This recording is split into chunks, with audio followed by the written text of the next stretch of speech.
If we had, yes, donate to the school, $ FDMG school on your Cash App.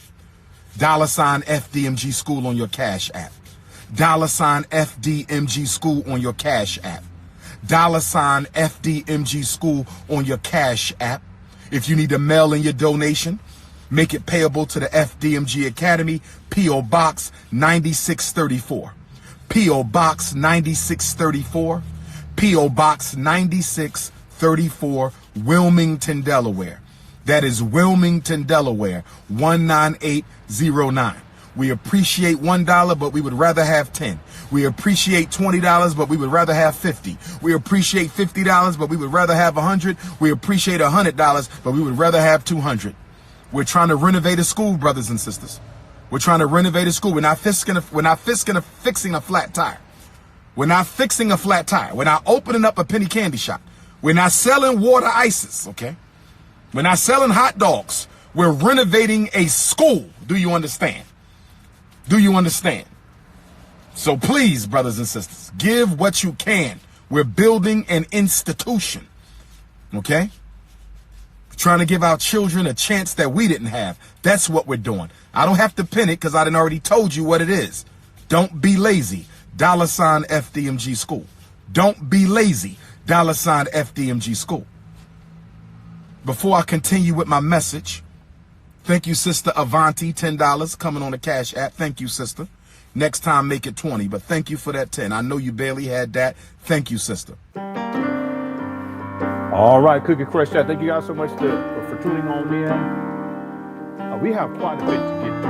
That's all I can say. Buckle up. Cookie Crush Chat, something defeated. Let's go. FDMG is coming. FDMG is coming. FDMG is coming. It's coming. Hold on. Yeah. Nah, I got this. I got this. FDMG is coming. FDMG is coming. FDMG is coming. It's coming. It's coming. It's coming. It's coming. It's coming. It's coming. It's coming. It's coming. Oh, it's coming. FDMG is coming. FDMG is coming. Thought his personality be twerking. It's twerking.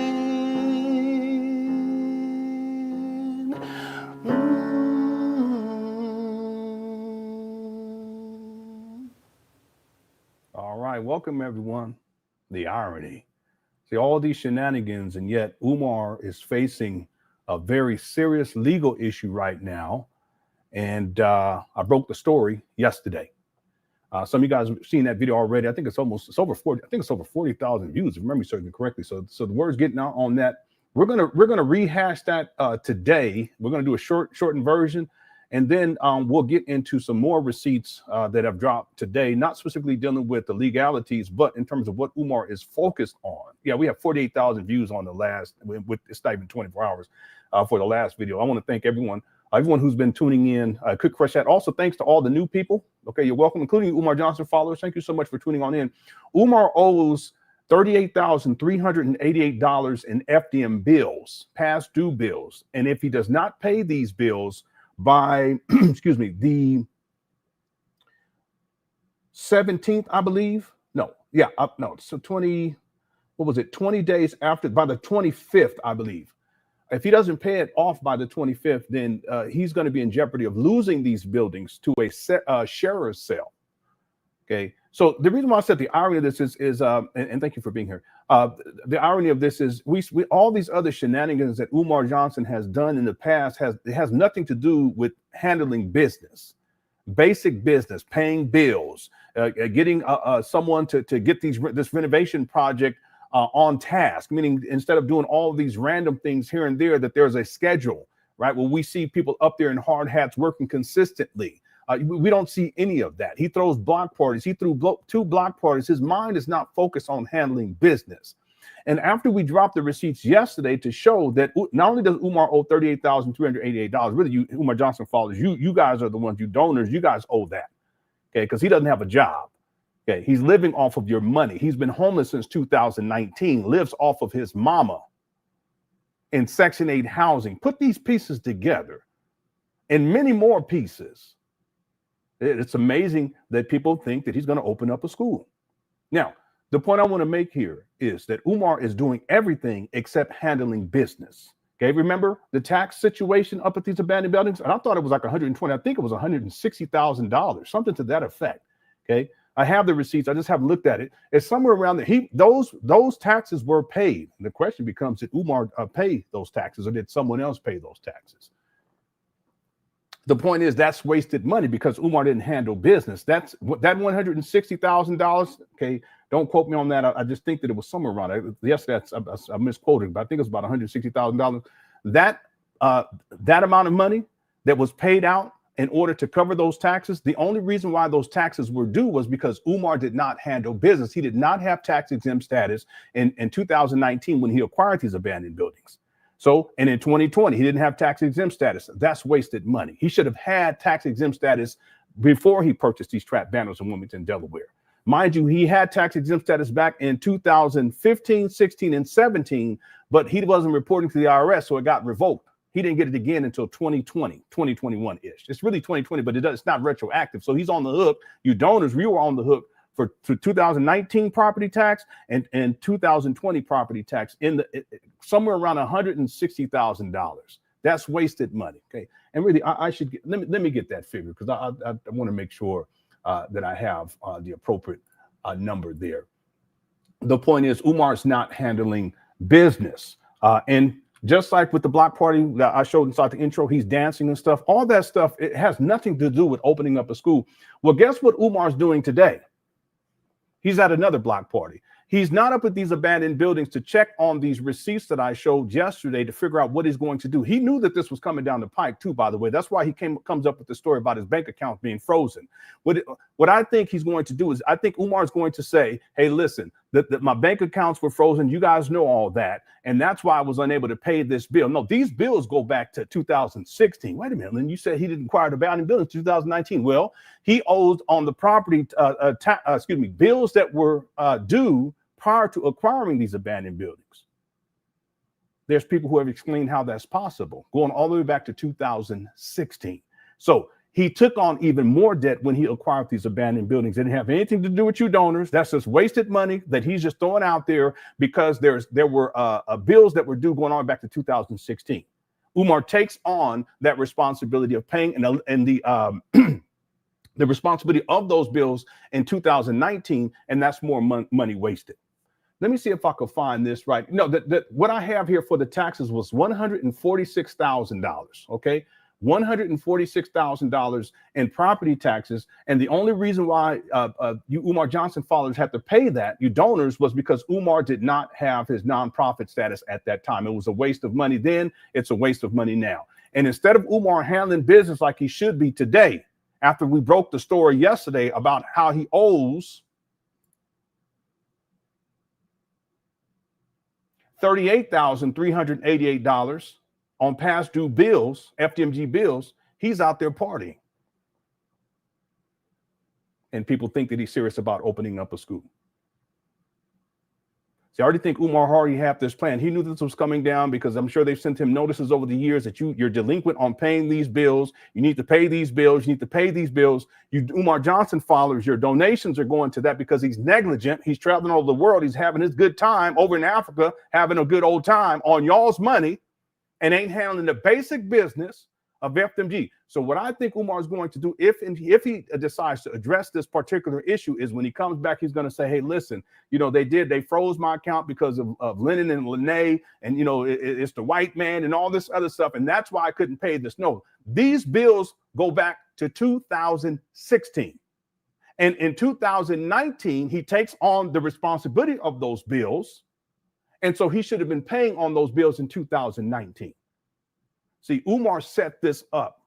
One of these days, we're going to do a marathon. I'm giving you guys a promise. We're going to do a marathon, and we're going to track exactly how Umar moves through this whole phase. Because see, all this leads up to what I dropped yesterday. Remember the vandalism? Trying to get money out of people for the vandalism? He's just trying to get money. He's trying to get as much money. These properties can be taken away from Umar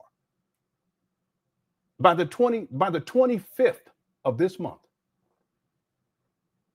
Umar has about 14 days to come up with $38,388. Remember, and then he goes over to Africa because he needs money to go over there. He lives it up. He comes back. He ain't got no more money. Then he starts begging again. He talks about how he needs a legal fund because his bank accounts were hacked by me and Lene, allegedly. And then Umar Johnson files, you send him money. But see, he's trying to get as much money as he can because he knows either he's going to have to come up with $38,388 by the 25th of August, 2025, or he's going to have to let these buildings go. And then the city of Wilmington will take it and they're going up for auction at a sheriff's sale. So he's trying to get as much money as he can. He's trying to get out. See, Umar, you guys, I'm telling you, he's diabolical with it. So he comes up with this story. He says he needs a legal defense fund. People are like, what are you talking about? Does it make any sense? No. And then he goes back over to Africa. He comes back and he says, oh, my bank accounts were frozen. And, I need some money. I don't have any money. I need some money. If you guys can hit, just, let me hold on to something. You guys saw the video and everyone went off on him. It was like, what's going on with this? Well, now we know. But see, he's already set this up because he wants to blame other people as to why he hasn't been handling basic business, and he has it from the jump. Real quick, he's going to try to act like the reason why he can't pay this is because his bank accounts were frozen. But these bills go all the way back, like I said, to 2016, and he's responsible for them starting in February of 2019. Keep that in mind. But he creates this narrative, this false narrative to get money out of people. Well, he did the same thing with the vandalism. That vandalism is old, years old. Was there vandalism that took place inside of that large gym where he put all of his personal belongings in when he was evicted back in at the end of 2019? Yeah, there's vandalism that took place in there. It was his own personal storage space, and people came in there, tore up all of his stuff, spray painted all over the place. But if you look at the digital forensics, you can see that there's dust on top of the paint that was sprayed on the ground. There's dust on top of the paint that was sprayed on his belongings. There's dust all over his belongings. Why is that the case? Because it's been sitting there for years. But he pulls it out more recently. Why? Because he knows what's coming down the pipe, and he wants that money. So it's either let me get as much money as I can before they take these buildings, and I'll come up with a story to tell my followers, and some of y'all gonna believe it, unfortunately. Or let me try to scramble to try to get as much money as I can, so at least I can maybe make a payment plan on this $38,388. And not one black boy has been educated.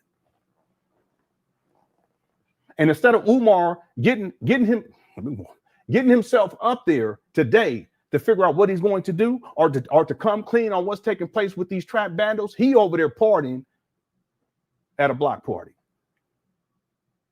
And I got the videos. That's why we started late. See, Umar had me having excuses. I have legitimate excuses, okay? This is the reason why I was late. But I have them all right here, okay? So that's what we're going to get into today. We're going to rehash what we covered yesterday. We're going to go over the receipts, and I'll do just a real quick overview because I want to make sure that I talk about this as much as possible. There's other people who've been talking about it. That's great. Information Man did a video on this. KKC did a video on this. Other people have done it too. So we're going to rehash that real quick, and then we're going to get into the videos where Umar's actually, we're going to see, and you guys got to hear, because I saw one of these videos. You guys got to hear how Umar's trying to explain away why it is that he's in such a bad situation, allegedly. Okay? He has an excuse for everything. Okay, let me do this real quick before we get into the receipt, and this is going to be the first receipt that we get into right here. There is a poll question as well. Excuse me. If you haven't voted on that poll question, make sure you take the time to vote at some point during this live stream. The poll question is, will Umar Johnson pay the $38,388.22 by August 28th? Okay, so let me correct myself. It's August 28th is the deadline. Excuse me, if I did my math right, because I think it's the 25th, actually. I may have put that wrong. Okay, but you guys get my point. Okay, let's just go 8/20 between August 25th and August 28th. Okay, 2025. The deadline to pay the $38,388.22.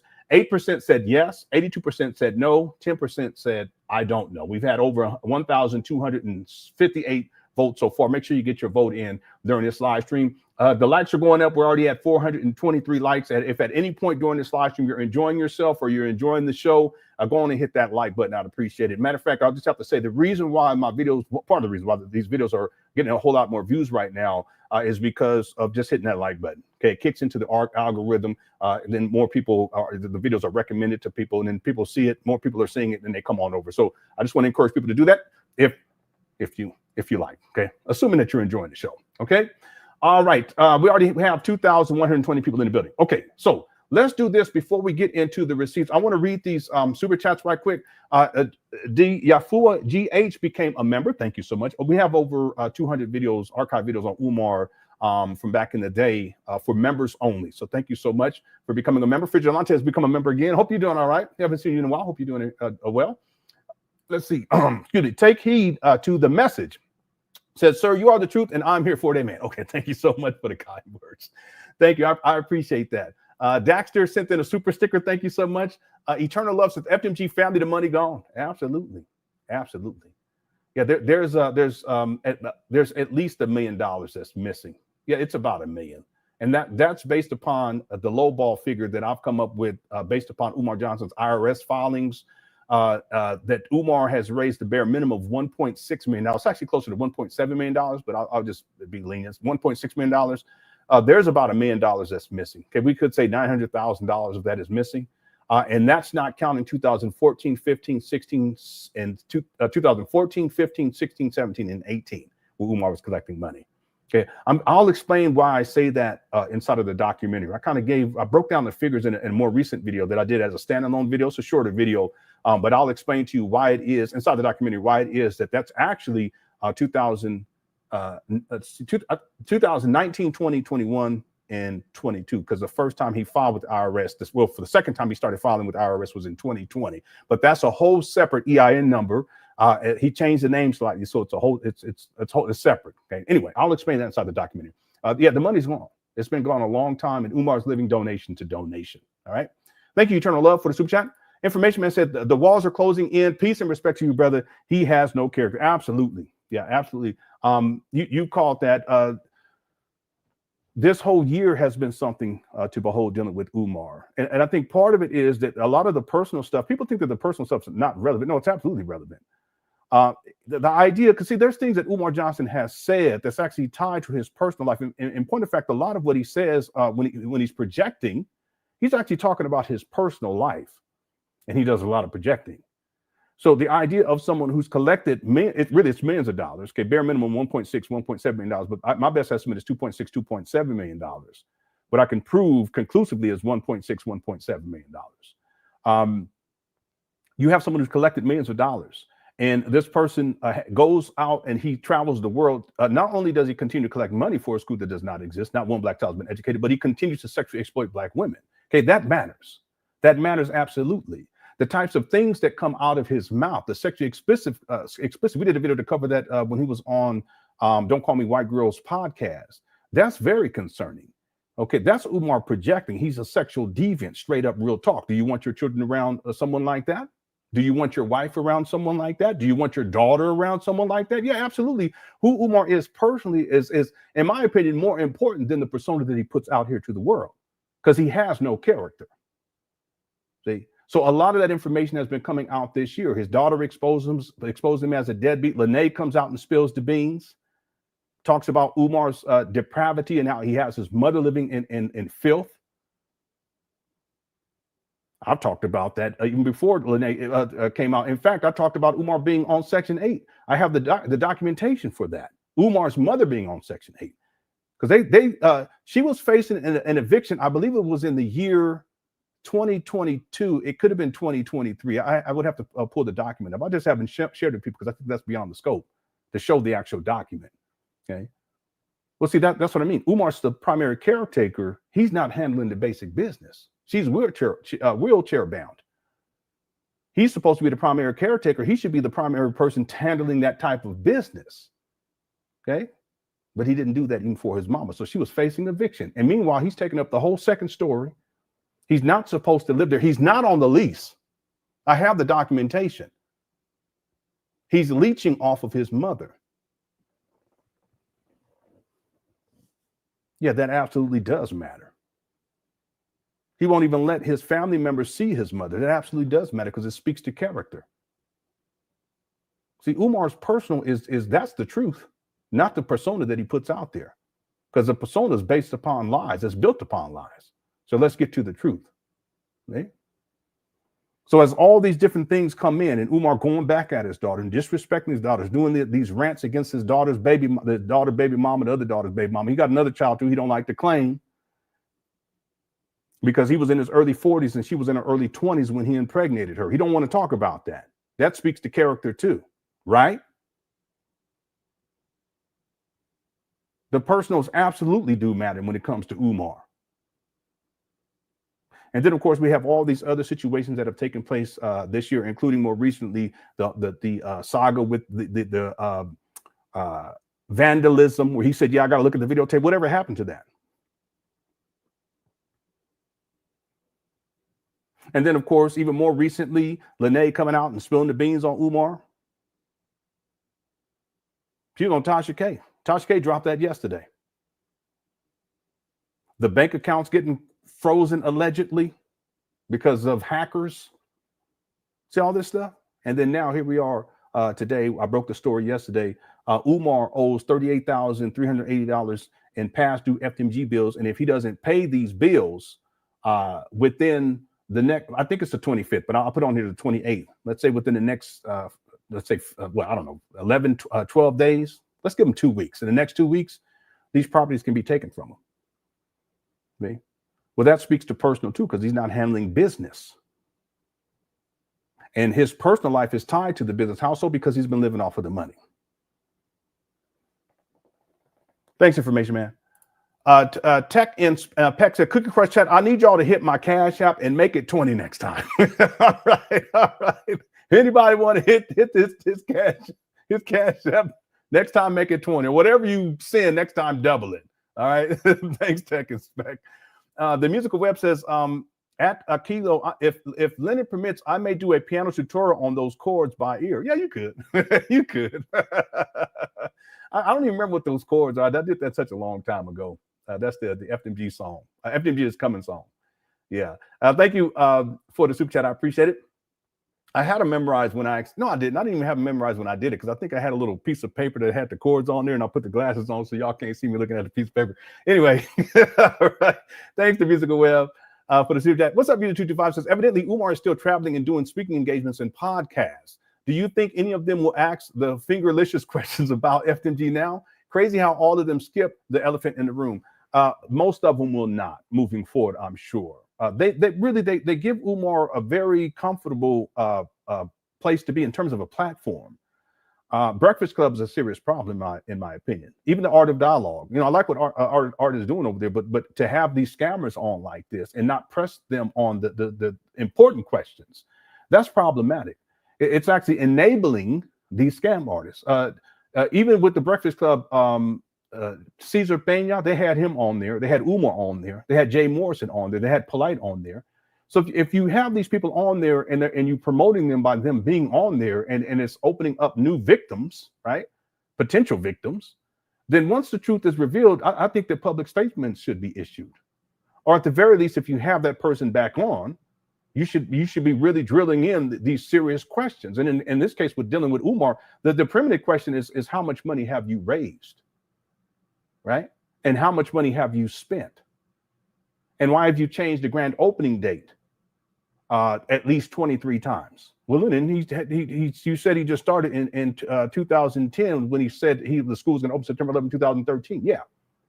If you do the math and you start calculating, there's years where he says the grand opening is going to be August 21st. It's going to be September 11th. It's going to be Kwanzaa.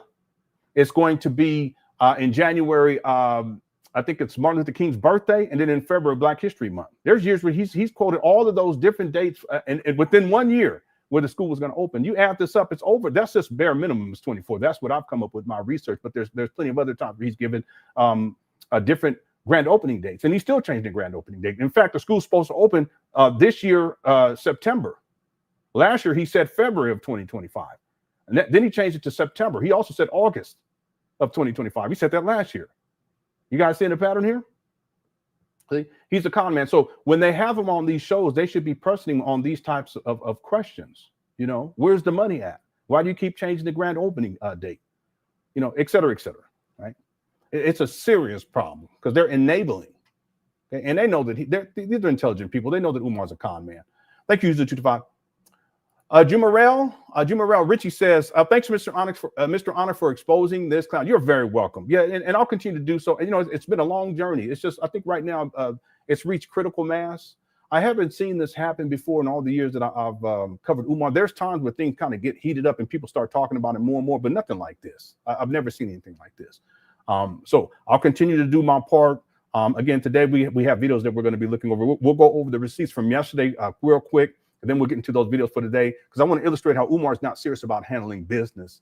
You know, in fact, I would propose that Umar, he should have already come forward about this situation with these school properties potentially being taken away from him. He's known this before that the paperwork was posted on the doors.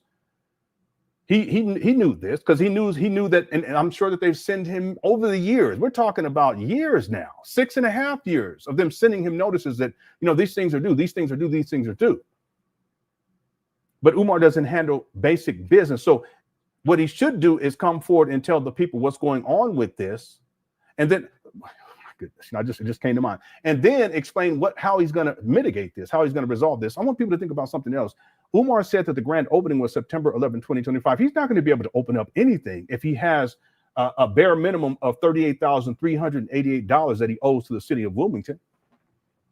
And he's owed this stuff. This goes back to 2019 when he acquired these abandoned buildings, but he's on the hook for all the bills going back to 2016. People were saying that there was probably liens on these buildings when Umar purchased them, but he didn't do it. I can't remember what the term is to do a lien check to make sure there's no liens on the property. Well, I highly doubt he did that. I highly doubt that he did that.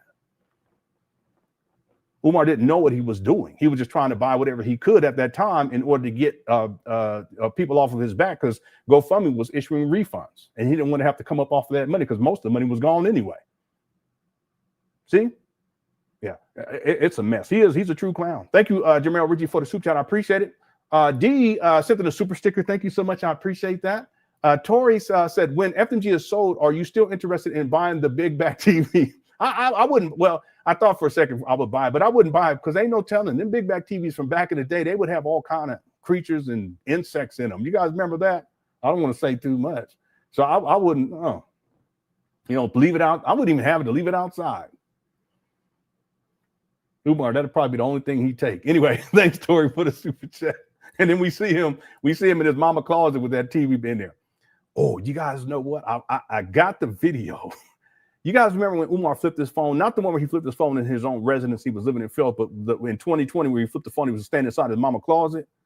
I have the rest of that video. You guys should hear what Umar's excuse is for why he was living in filth like that, because he gives an excuse. Someone remind me at some point, not today, but maybe in the future. You guys are going to trip off of what he say right there, okay? It just came to mind right now, Tori. Thank you for the super chat. Urea says that, Lenon, you've been cooking time to serve the meal. Yeah, that's right. We're going to serve it up. Thank you so much. I appreciate that, Uriah, the one. Yeah, the block's been hot. Okay, I thought I was going to have me a little break this month, but evidently that's not happening. Yeah, Umar got me live streaming on the weekend. I normally don't do that. Okay, thank you, Uriah, for the super chat. Swagonito says, while this is happening during Black August, Umar's birthday month, not during Jesus's birthday, but Umar's birthday. Yeah, that's what Umar, he said Jesus was born on his birthday. This guy. He said Jesus was born on my birthday. Umar crazy. I guess Umar pays property taxes in both too. The point is Umar doesn't handle basic business. And people are going to ask the question, where's this money gone? If he's not paying these basic bills, he's using this money for himself. So he don't have a job. He hasn't worked consistently since 2011. He's not make people say, well, he's doing these speaking engagements. There'd be like 4 people there. What are you talking about? Okay. And I'm not saying, I mean, there'd be about 14, 15, maybe 20 people there. Unless he goes down like to Atlanta, there'd be a lot of people that show up, and he doesn't get paid like he used to get paid. Okay. That's why he's been homeless since 2019. He doesn't have his own vehicle. He uses rental cars. Okay. So a lot of the money, it funds his travels because he spends most of his time traveling, right? I have a video where he explains how when he goes overseas, he doesn't charge anything. Okay, well, who's paying for all of this then? Well, you donors, you're paying for it. See, that's why he can't even pay basic bills. That's why he done ran up old bills of $38,388. Who does that?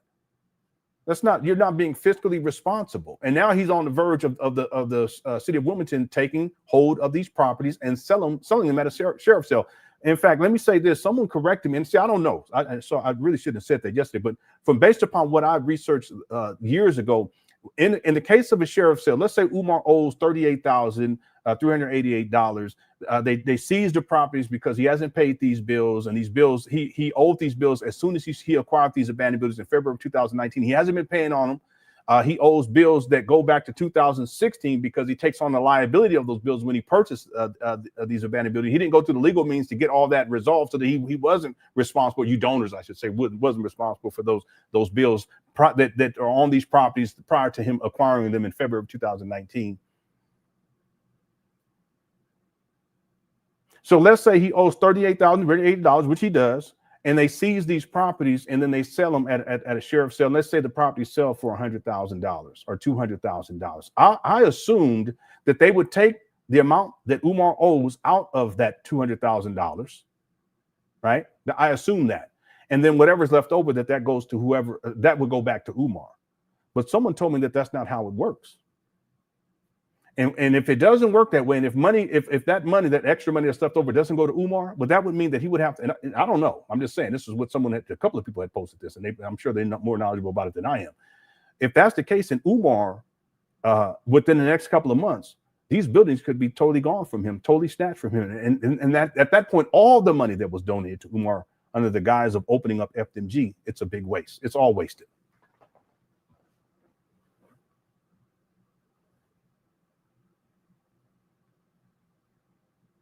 Millions of dollars of Black people's money wasted.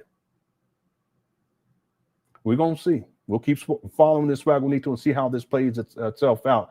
But this is not good. And Umar doesn't take this type of thing serious enough, because if he did, he would have been paying on these bills over the last 6.5 years. And instead, he's over at a block party hanging out. I've been telling people. Have I not been? Could crush that? Hit the one. I've been telling people for years. Thanks, Swaggonito. Leona became a member. Thank you so much, Leona. I appreciate that. Sal sent in a super sticker. Thank you so much, Sal. Appreciate that as well. Xavier says you're doing the Lord's work. 44. Thank you. Thank you for the kind words, and thanks for Super Chat with that number. I appreciate that. I appreciate that a lot. I think it's necessary work. You know, I do. I think it's necessary. Umar, he's dangerous on many different levels. It's not just him squandering millions of dollars of Black people's money. He has no intention of opening up a school. Let's be clear about that. Because if he did, he would have handled this like a professional would.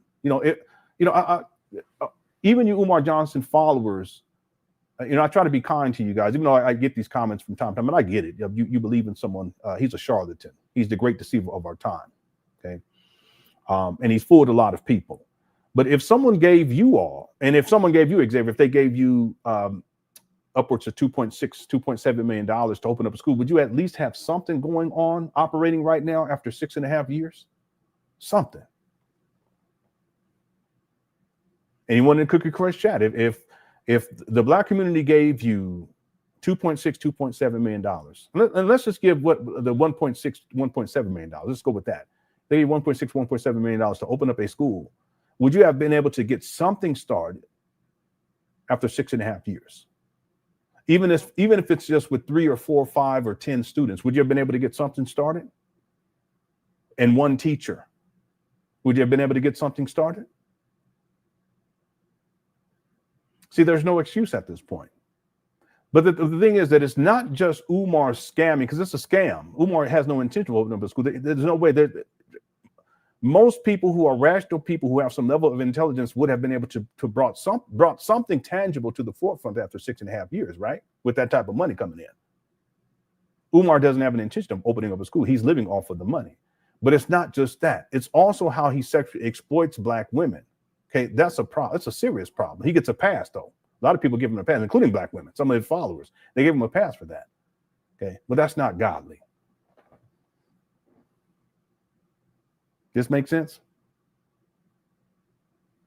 It's not godly to exploit these black women and then to use their fears against them about their sons, these single black mothers, and to say, I'm going to open up a school with no intention of doing so. That's not godly. Sexually exploiting these women, getting them for money, getting them for draws, that I'm going to save your black boy, I'm going to save them from the school to prison pipeline. That's diabolical. So in that sense, Xavier, I agree with you. Okay, I agree with you. Thank you for the super chat. I appreciate it. 44. All right, amen. Okay, thank you. Tia says, Lord, if they take those shacks, where is he going to store the big back TV, the books, and his hat collection? See, that's the thing. What is he going to do then? I mean, we could project, you know, people like Umar, they'll pivot. They'll try to find a new lane. You know, he may continue with the scam and say, well, we're just going to we're going to find another school. You know, I need to start small. Who knows what this guy would do? It's like Jay Morrison. After he got caught as a scam artist with the Tulsa real estate fund, he tried to go to the Lord. I should pull up the video. That's what I'm saying. These people are diabolical. He tried to become a preacher. See, we can ask, what is Umar going to do next? He has to come up with something, right? Because it's not like he's disciplined enough to go and get a legitimate job or to run a legitimate business. Even on social media, he can make crazy money if he had discipline, personal discipline, and understood technology enough and social media enough to do it. But you know, he's a functional idiot. Polite was like that too. You guys know that? Polite was like that too. See, people think that Umar is intelligent. In the real world, he's non-functional. He doesn't know how to function. He don't even know how to pay basic bills. See, if you give Umar something to do, he won't be able to figure that out. You would have to guide him step by step by step. He can memorize dates really well. He can speak very well. But I'm talking about in practicality, practically speaking, in the real world, he does not know how to do. He's like a lost child. And I actually think that there are black women who they pity. What's this guy's name? Jay Morrison. They pity Umar because they subconsciously they see him as a lost little boy and they just want to help. And they think sending him money is going to help, or they think, giving up the draws is going to help. No, none of that's going to help. He's a functional idiot. Let me see if I could find. Here it is right here. Let me show you because at some point, Tia, Umar is going to have to pivot because he can't keep running this scam indefinitely because the chickens have been coming home to roost, right? But here's an example of Jay Morrison. Once everything with the Tulsa real estate fund begins to crumble, and then he pivots. He's actually taking all his stuff off of social media. He tried to become Christian all of a sudden. Check this out. Now, if you're truly great, some praise in the room. Come on, that's it. We thank you, Jesus. Amen. Let's praise God, New Birth. Let's praise God, please. See, he wasn't talking all this praise God during that Tulsa real estate fund scam, was he? This kind of stuff pisses me off. He wasn't talking like that. You didn't see him up in church on Sunday. He was out there blinging with the stacks of cash, doing all this foolishness, driving in fancy cars. See, he tried to pivot, but it didn't work. Heavenly Father, Yahweh, thank you. Father, we are so grateful, Father. We are so grateful. Thank you for this clown guy. No disrespect or whatever, but this guy, he talking the Lord, but he got on an onk.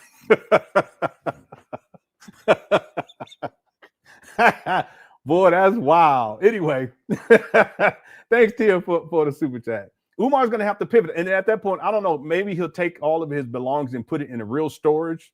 You know what I'm saying? And just have to pay for it monthly.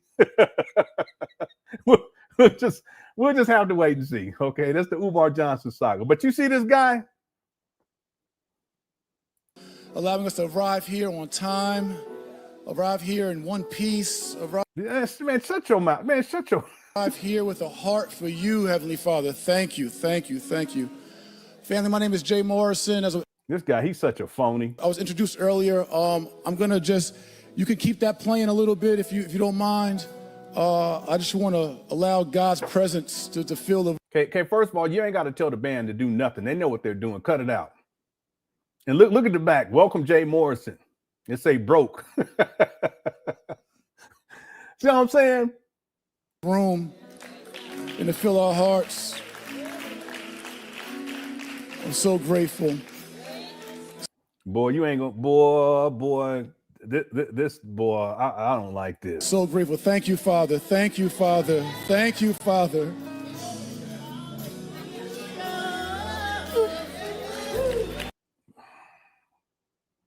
There you go. The singer need to get her intonation together too. Father God, Lord. I said, listen, lady. You're a great God. We're grateful. We're grateful tonight, Jesus. She on it now, but she started off crazy. So grateful. Oh, yeah. I thought I was going to use this for sweat, but for tears first.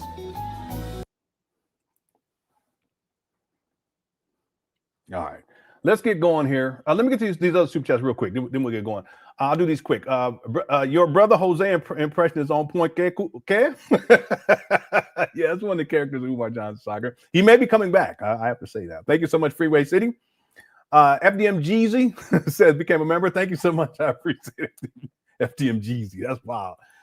Sister 1973 says any man who mistreat his own mother expect any woman to be mistreated. Yeah, expecting. Yeah, I see what you're saying. I've argued this, that if Umar doesn't take care of his own mother properly, why would people think that somehow he's going to take care of a woman properly, or treat a woman properly, or take care of his daughter properly, or treat a girl properly, or treat a child properly? See, and that's another reason why Umar is dangerous. There's people that think that somehow he has their best interests in heart. Not, absolutely not. He don't even have his own mama's best interests in heart. You guys realize he won't even let other family members see the mama. She's locked up in the house. It's just. He's traveling over the world while she's locked up in the house. What kind of son? And then doesn't allow family members to talk to her, see her, visit her, take care of her. That's sad. And then people think that somehow he wants to treat women properly. He don't even treat his own mama right. Real talk. Good point, Sister 1973. I totally agree with that. D says, can you play Snow Bunny Love like you used to do California Love? We'll do Snow Bunny Love at the end of this live stream. I'll promise, okay, if I remember. Let me just put it right here. Snow Bunny Love to close out. Okay, we'll do that. Okay, thank you, D Brown, for the super chat. D Brown says, can you play FDMG is coming at 1,000? No, because we got to get going. I tell you what, if this goes long enough and I need a break, then I'll pull up California Love or FDMG is coming, or I'll do Snow Bunny Love. Okay, that's what we'll do. Okay, but we already 43 minutes in, and we got receipts. I got these videos most of you guys haven't seen. I want to get to because it was from today. Thanks, D Brown, for super chat. Umar is like KFC finger. Okay, all right, all right. FDMG says, okay, so I finished appliance repair tech school and now airline mechanic school, and Umar's school is still not open. This is insane. Yeah, there's a lot. I went to college and got a degree in cybersecurity and computer technology. The company I work for, that I used to work for, they paid for it. The company I work for now, they would pay for it if I wanted to go get a master's, but I just ain't got the time. That's the one thing I don't have right now is time. I'm busy all the time. You guys, this today is a treat. Yesterday was a treat. Okay, I ain't live stream on a Friday or Saturday. It's been a couple of years. I may have gotten in a couple here and there, a handful. But yeah, there's people in the chat room that their kids they were 10. Now their kids is grown. Their kids was 16. Now their kids is grown. Graduated college, picked up a master, got 2 kids. They got grandbabies now. It don't take this long to open up a school. Like I said earlier, if FDMG, if someone dropped a bare minimum $1.6 million, it's really close to 2.6, 2.7, based upon my estimations. If they drop that kind of money in your hands and they said, yeah, you're going to open up a school, would you be able to open up something by now? After 6.5 years? And really, if you guys put this in the larger context, he started raising money for the St. Paul school scam in 2014. So we're talking 11 years. Would you have at least got something started? Yeah, absolutely. So why hasn't Umar gotten anything started? There's more people that's been coming out too recently saying that they sent Umar money in 2017 for FDMG, in 2018 for FDMG, in 2008 for FDMG, 2009 for FDMG, 2010 for FDMG. Umar says, I only started collecting money in the spring of 2014. Well, then if that's the case, how was it in 2010? You stated that the school was going to open September 11, 2013. See how much of a con man this guy is? So there's a lot of money that's been raised, way more than what I've been able to prove conclusively, $1.6, $1.7 million. But if someone handed you that and they with your promise that you're going to open up a school, you would have had something going on right now. Meanwhile, people, they all old and grown and everything. See what I'm saying? Thank you, FDMG. D says, hit the like button. Yeah, if I hit the like button, I appreciate it. We had 877 likes already. We got 3,000 people in the building. Quick question, that's undefeated. There is a poll question. Make sure you get your vote in. We have 2,127 votes so far. Okay. Thank you so much, D Brown. Enterprise says the Breakfast Club is as guilty as him. I totally agree with that. They never asked him critical questions. He was on there about 4 years ago, and it's not even the last time, but he was on there about 4 years ago, and he was saying how there's only 3 weeks worth of renovation work left over. Here we are 4 years later, and he's still not done with renovations, even though he said renovations were done in 2023. Yeah, they're culpable. In my opinion, they are.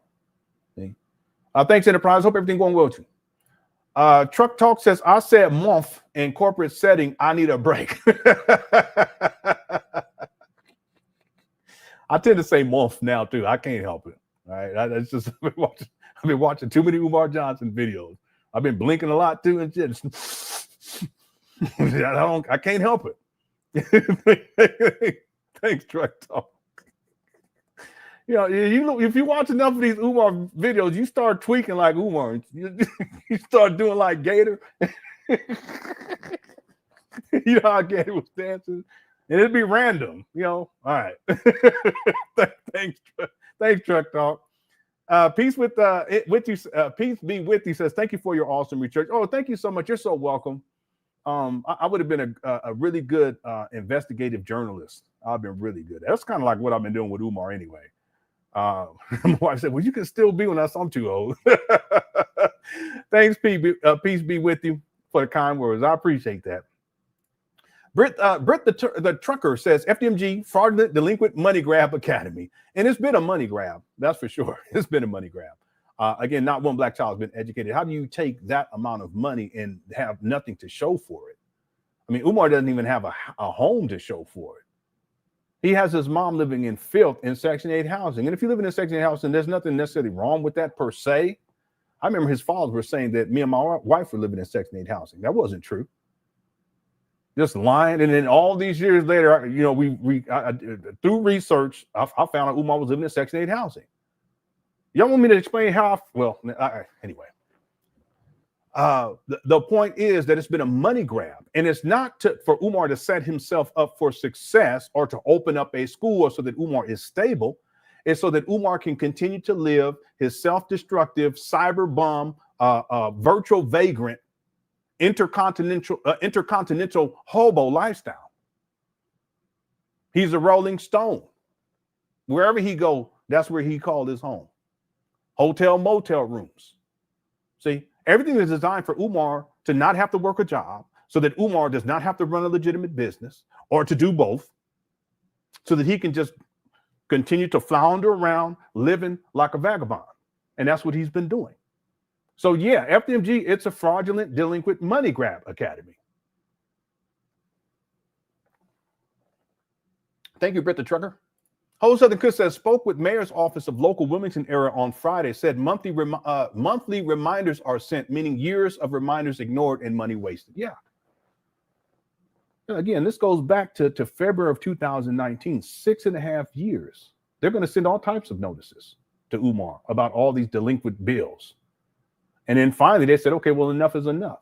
And like I said before, Umar, it's not just the bills starting in February of 2019 that start to accumulate. It's also all of the back bills going back to 2016. When he purchased abandoned buildings, those bills were still associated with the property.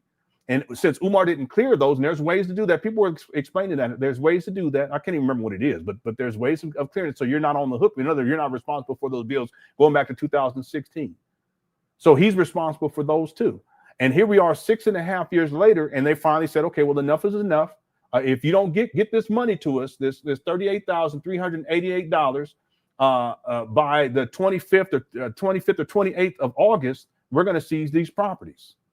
So Umar can't come up with any excuse. He don't say it's because the bank accounts were frozen.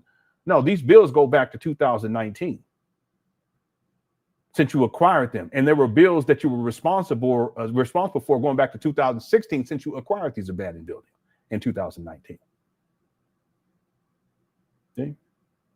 Yeah, but he's going to have to come up with some sort of an excuse. Can you guys imagine, let's say, because it's not going to happen right away.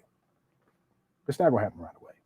What do y'all think would happen if, let's say, in 2 months, Umar no longer owns these abandoned buildings? What are you going to do then?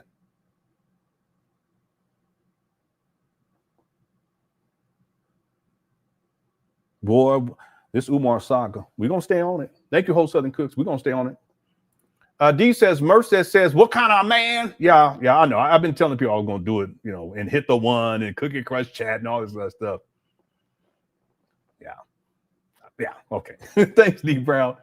South Paul Panther became a member. Thank you so much, South Paul Panther. I appreciate it. Stacy says they are not going to ask those questions because they know he's a con. Talking about the Breakfast Club, Art of Dialogue, these types of shows that have Umar on, big time shows. They haven't invested any of their money, so it's just entertainment. Yeah, I think that's a great point.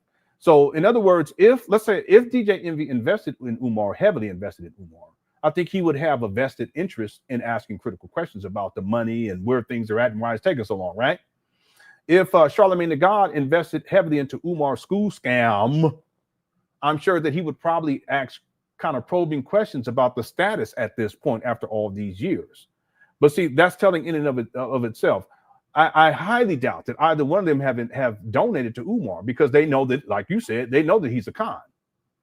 Okay, they'll get him up there. They're promoting. They're getting more views. They'll expose their audiences to this con man, and then and he said it. Umar said it. He said, stuff didn't really start picking up until I got onto the Breakfast Club. Okay, what part of what he's saying is that financially, in terms of the exploitive aspect of this, now he has more people that he can exploit because on the Breakfast Club they legitimize him, et cetera, et cetera, et cetera. If he wasn't in Hidden Colors, a lot of people wouldn't have known who Umar was.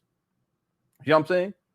Now, to the best of my knowledge, based upon what he said, Tariq Nasheed did donate to Umar, to the FDMG. But I highly doubt that DJ Envy and Charlamagne the God donated to Umar. And if they did, I would propose it was probably early on, and I highly doubt that they're still donating to Umar because they know at this point that he's a con. They probably knew from the beginning. See? Thanks, Stacey. Good point, too. See, and you're right. It's for them, it's more entertainment. It brings money because it brings views, AdSense, all that stuff. They know that Umar brings the most amount of views, so they're going to have him on, even though he's a con man, amongst other nefarious things. Right? Thank you, Stacy. Tori says, have you seen any of the other videos about this situation? Virtually all of them say the same thing. He just needs to focus on the mission. Few comprehend that he's an honest to goodness con artist. Yeah, I haven't watched any other videos dealing with this particular issue of, because again, I broke the story yesterday. So this issue of Umar owing $38,388.22. Now, I'm sure there's going to be more people who are going to be speaking on it moving forward. And if this gets even worse over time and it really blows up, this is going to be the talk of the town, dealing, on YouTube, Twitter, so forth and so on. But as of right now, no, I haven't. What I think is that there's levels to this. There's people that, like, for instance, there's a lot of people in the Quick Crush chat. They've been following this Umar saga for many, many years. So they have the backstory. right? Many of you guys, you know the Umar's backstory, and you know all of the shenanigans that speak to this issue of him being a con artist.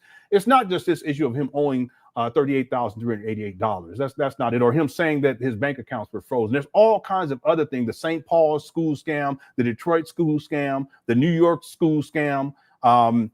Obviously, the Wilmington school scam, and that's what most people know about. They don't know about all these other school scams. You know, Umar talking about how the school is going to open. He posted in January of 2010. The school is going to open September 11, 2013. See, a lot of people don't know the backstory. The HVAC saga, right? This conscious stripper. Now Lene, we can put the Lene saga in here. Him going off on Anaya X, Anaya A, who we lovingly call Zora. A lot of people don't know that all of this other information dealing with Umar, and so it's just different levels. And what I would hope would happen is that if they're entry level, okay, great, you know, talk about it, but make sure you're researching, do your due diligence, get into the timeline, you know, start researching more, and then at a certain point, it's undeniable. You see, he's a con man, see, and the thing he was from the beginning. See, so wherever a person is at, I don't think that's as relevant as the need for critical analysis, research, and getting to the truth about Umar and really understanding the timeline that we're dealing with. I mean, again, this doesn't start in 2025, right? This doesn't start in 2020. It doesn't start in 2014 when he for the St. Paul school scam. It doesn't start in 2019 when he acquired these abandoned buildings in Wilmington, Delaware. It doesn't start in 2010. This actually starts in 2004, 2005, specifically talking about FDMG. And at that time, he was trying to scam the UNIA. See, a lot of people don't know about that. The UNIA out of money for a building fund, renovation work. Sounds familiar? Absolutely, it sounds familiar. See, so what I'm saying is there's just different tiers and different levels of this. And you go all the way back to 2010, you can go all the way back to 2005, 2004. And then if you put all the pieces together and you do enough research, at the end of the day, what you come up with is that he's a con man, he's a con artist. Okay. So that's why I say, listen, no matter where you're at in terms of the research or you know, understanding the depths of all, because it's really, really deep. It's a lot deeper than most people realize. We can even get into the baby mama situation. You know, people think that's beyond the scope. No, it's absolutely relevant because Umar's always telling black men what we need to do and how we should be treating these women, how we need to be raising our kids, and how we need to be committed to black women and marrying black women. He ain't done none of that. See, so a lot of people, it's just where they're at. And what I would encourage, wherever you're at, just continue to do your due diligence, do your research. You know, understand that Umar Johnson timeline. I put together a timeline for the documentary. And then at a certain point, it'll click. And I encourage that. Right. All right. Thanks, Tori Gig, for the super chat. I appreciate it. And again, Umar's mission is not what people think. A lot of people think it's not to uplift black people, because most of the time when he's talking about black people, he's disparaging black people. He's criticizing black people. He's demeaning and demoralizing black people. Okay. I'm just talking about in terms of verbally. But then on top of that, he's exploiting black people for money, and he's exploiting black women for sex. Okay. So people assume that his mission is to elevate black people or to help black boys. Well, where is he helping black boys? I'll wait. See, that's not his mission. See, that's what the great deceiver of our time, like Sauron, right? Like the Sith Lord Palpatine, right? That's what he wants people to believe.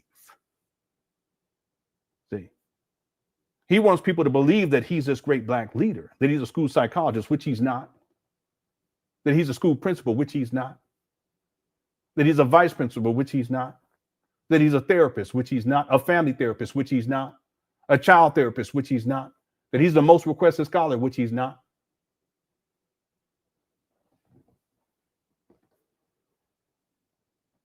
And so all of this illusion that he's put out there to confuse people into thinking that he's something that he's not, that goes into what they perceive to be his what? His mission. But that's not his mission. I'm going to tell you what Umar's mission is. Get money and crush cookies. That's it. And he'll say whatever he needs to say and do whatever he needs to do to accomplish that mission. That's all it comes down to. And if people do enough research and really invest in the research, okay, not beliefs and what I thought he was. It's a lot of cognitive dissonance going on when it comes to people, you know, with Umar. See him for who he truly is, as a Sith Lord, Palpatine, or as this great deceiver, Sauron. See him for who he truly is. See? And I'm here for it. I don't need no ring. I don't need no lightsaber. I got this right here. And I got the cookie cut chat. Not to be confused with anything else. Blood. No, I'm just playing. Okay. Thanks, Tori, for a super chat. The Little Gaming Channel says his mother has a rash from sitting in a solid diaper. He needs to be in jail.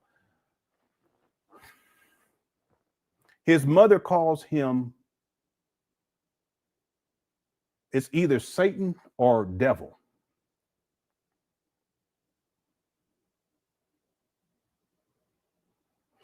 Lene said that. And then Umar Johnson's nephew, I did an interview with him. He came out and said the same thing. If there's any other Umar Johnson family members, including Jamal's ass, if you want to come forth onto my platform, you're welcome to it. I'm not going to reach out to you, though. That's not how I do things.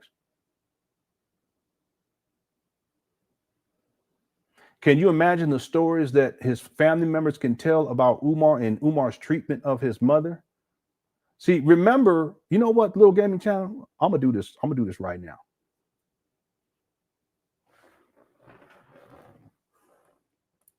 Since you brought this up, I'm gonna do this right now. Let me show you all something.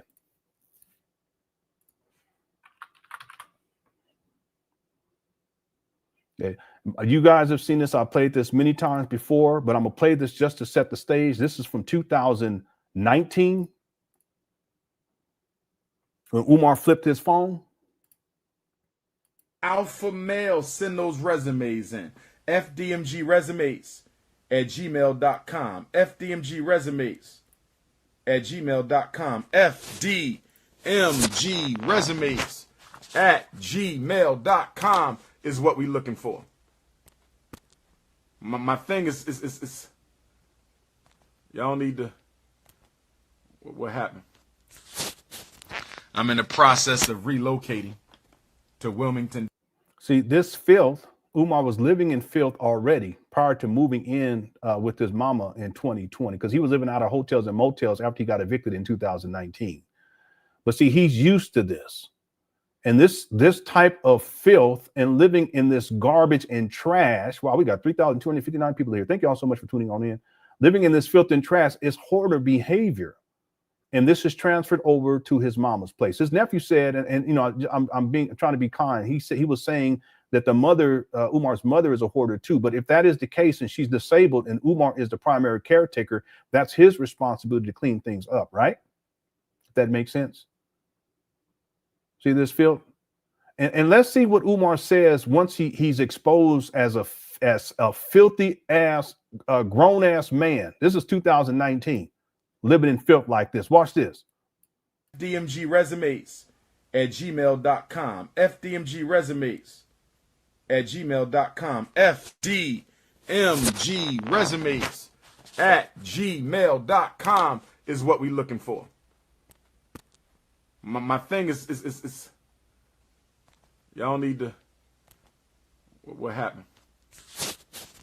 I'm in the process of relocating to Wilmington, Delaware, so the apartment is a mess right now. Y'all don't need to see all that.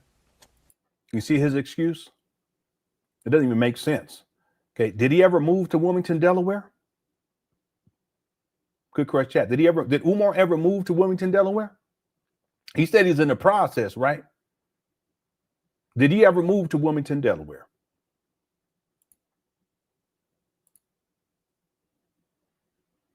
Nope. He never. What's up, humble ones? He never moved. He still ain't moved to Wilmington, Delaware. We're in 2025. This video's from 2019. So clearly he's lying about this, but that's what he does. He does. What's up, lady? And Monster Hunter, thank you so much. I got your message too. Thank you so much. He doesn't want to. Yeah, what's up, Brian? He doesn't want to hold himself accountable for the fact that he lives in filth like this as a grown-ass man. What kind of man? See? He never moved. So why does he do this with his compact? Don't hate on compact, because I have one myself. So cut it out. Back in the day, I had one. Don't be hating now.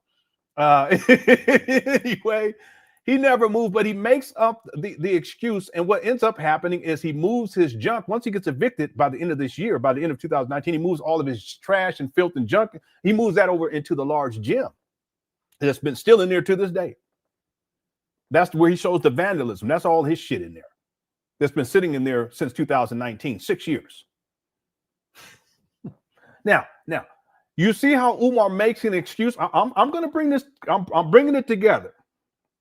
Okay, Little Gaming Channel. I'm bringing it all together. See, so I just showed you a video from 2019 where Umar, he's exposed. He self-exposes by flipping the phone. He makes up an excuse instead of holding himself accountable. He's living in filth prior to even living with his mama, which ties to what you're saying here. If Umar is not even taking care of his own personal space, what would make us think that somehow he's going to take care of his mama properly when he started living with her? So yeah, her having these issues, and I don't want to speak too much on this out of respect, but her having these physical issues in terms of sanitation,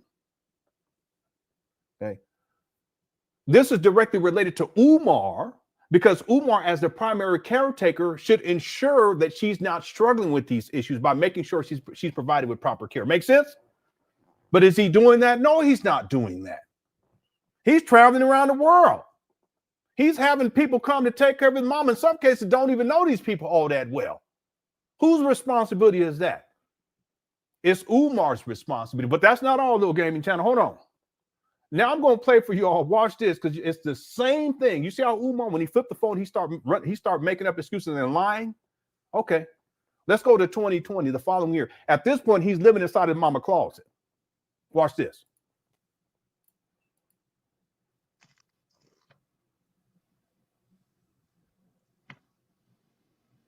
See, he flipped the phone. Wer ist der Nächste, der sich einmischt? Wer ist der Nächste? What in the world? Why is it in a different language? Hold on one second.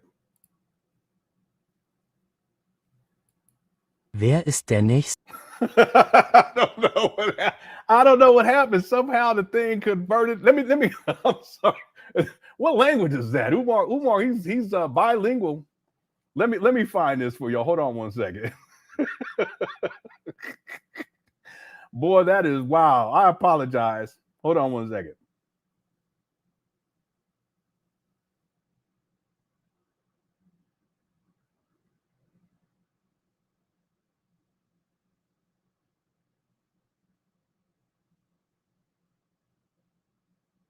Yeah, it's not coming up. Hold on. Let me go ahead and play this for you guys. I'll be right back. Hold on one second. Well, actually, let me do this. Let me try this. Well, that was really weird. At least in my ear, it's translated. So for some reason, I don't know if it's translated for you all. I'll close it. Maybe I'll pick them. Let me see.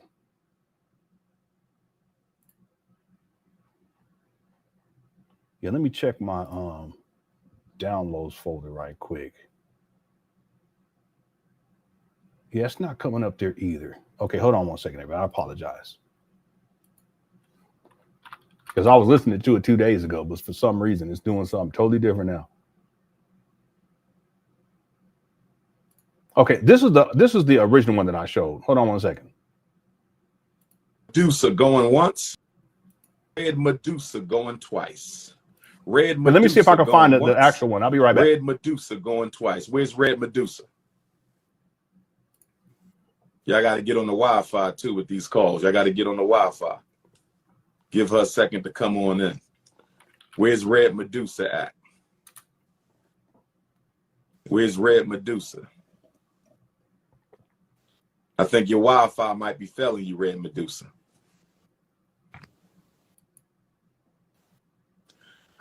How do I tap out? I thought there was a tap out. Where's the tap out?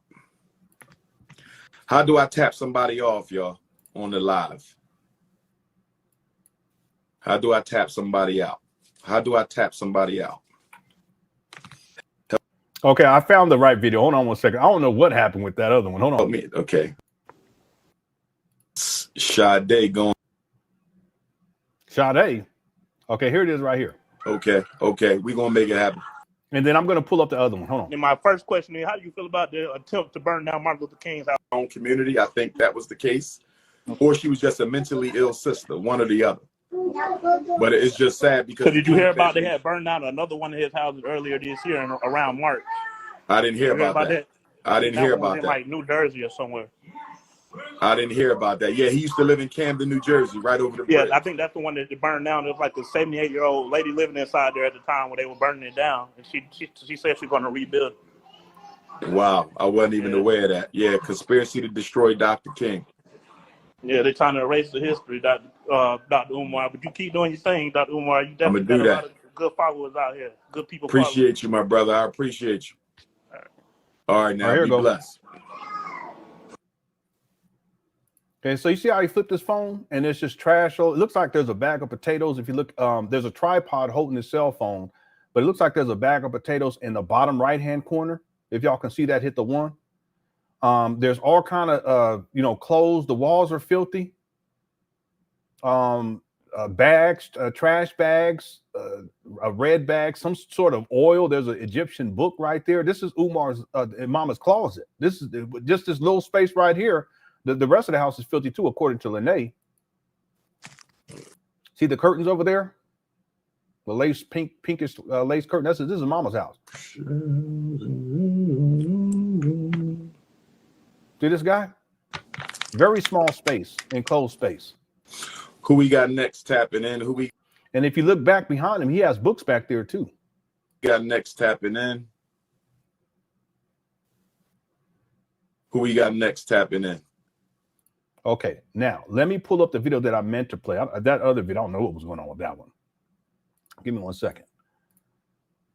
Let me make sure that it's downloaded. Okay, so this is from 2020.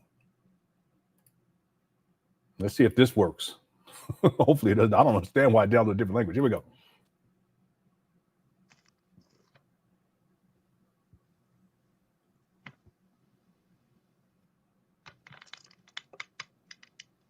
Wer ist der Nächste, der... It's still doing it for some reason. All right, I'm going to do it this way. For some reason, it's maybe... Oh, I know why. I know why, because I have the closed caption thing. Okay, but I'll do it this way, everybody. Hold on 1 second. I'll do a screen share. My apologies. It's so weird. Yeah, I'll do it as a screen share instead. And then somehow I gotta figure out how I can get that downloaded, because I want to have that in documentary. All right, here it is right here.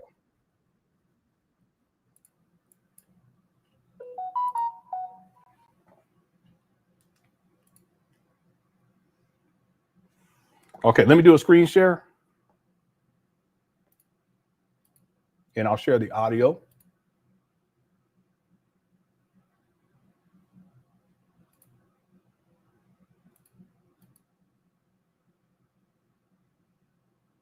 Okay, and that would be, I believe this one right here. Okay, let me add it. Let me do the screen share now. Okay, let me know if you guys can hear the audio on this. All right, there you go.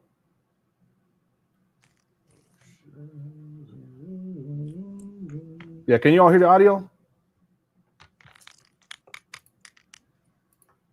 Who we got next tapping in? Who we got next tapping in? Who we got next tapping in? Yeah, here we go.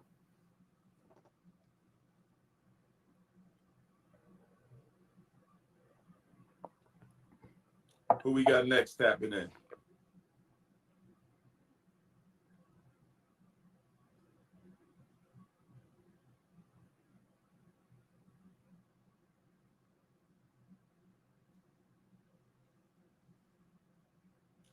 Cornel West is running for president. I heard he left.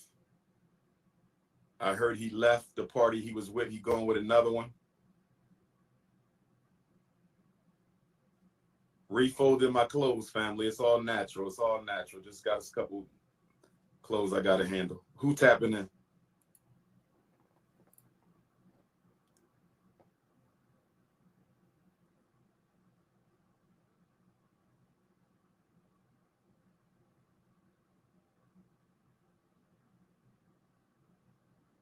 Y'all see this?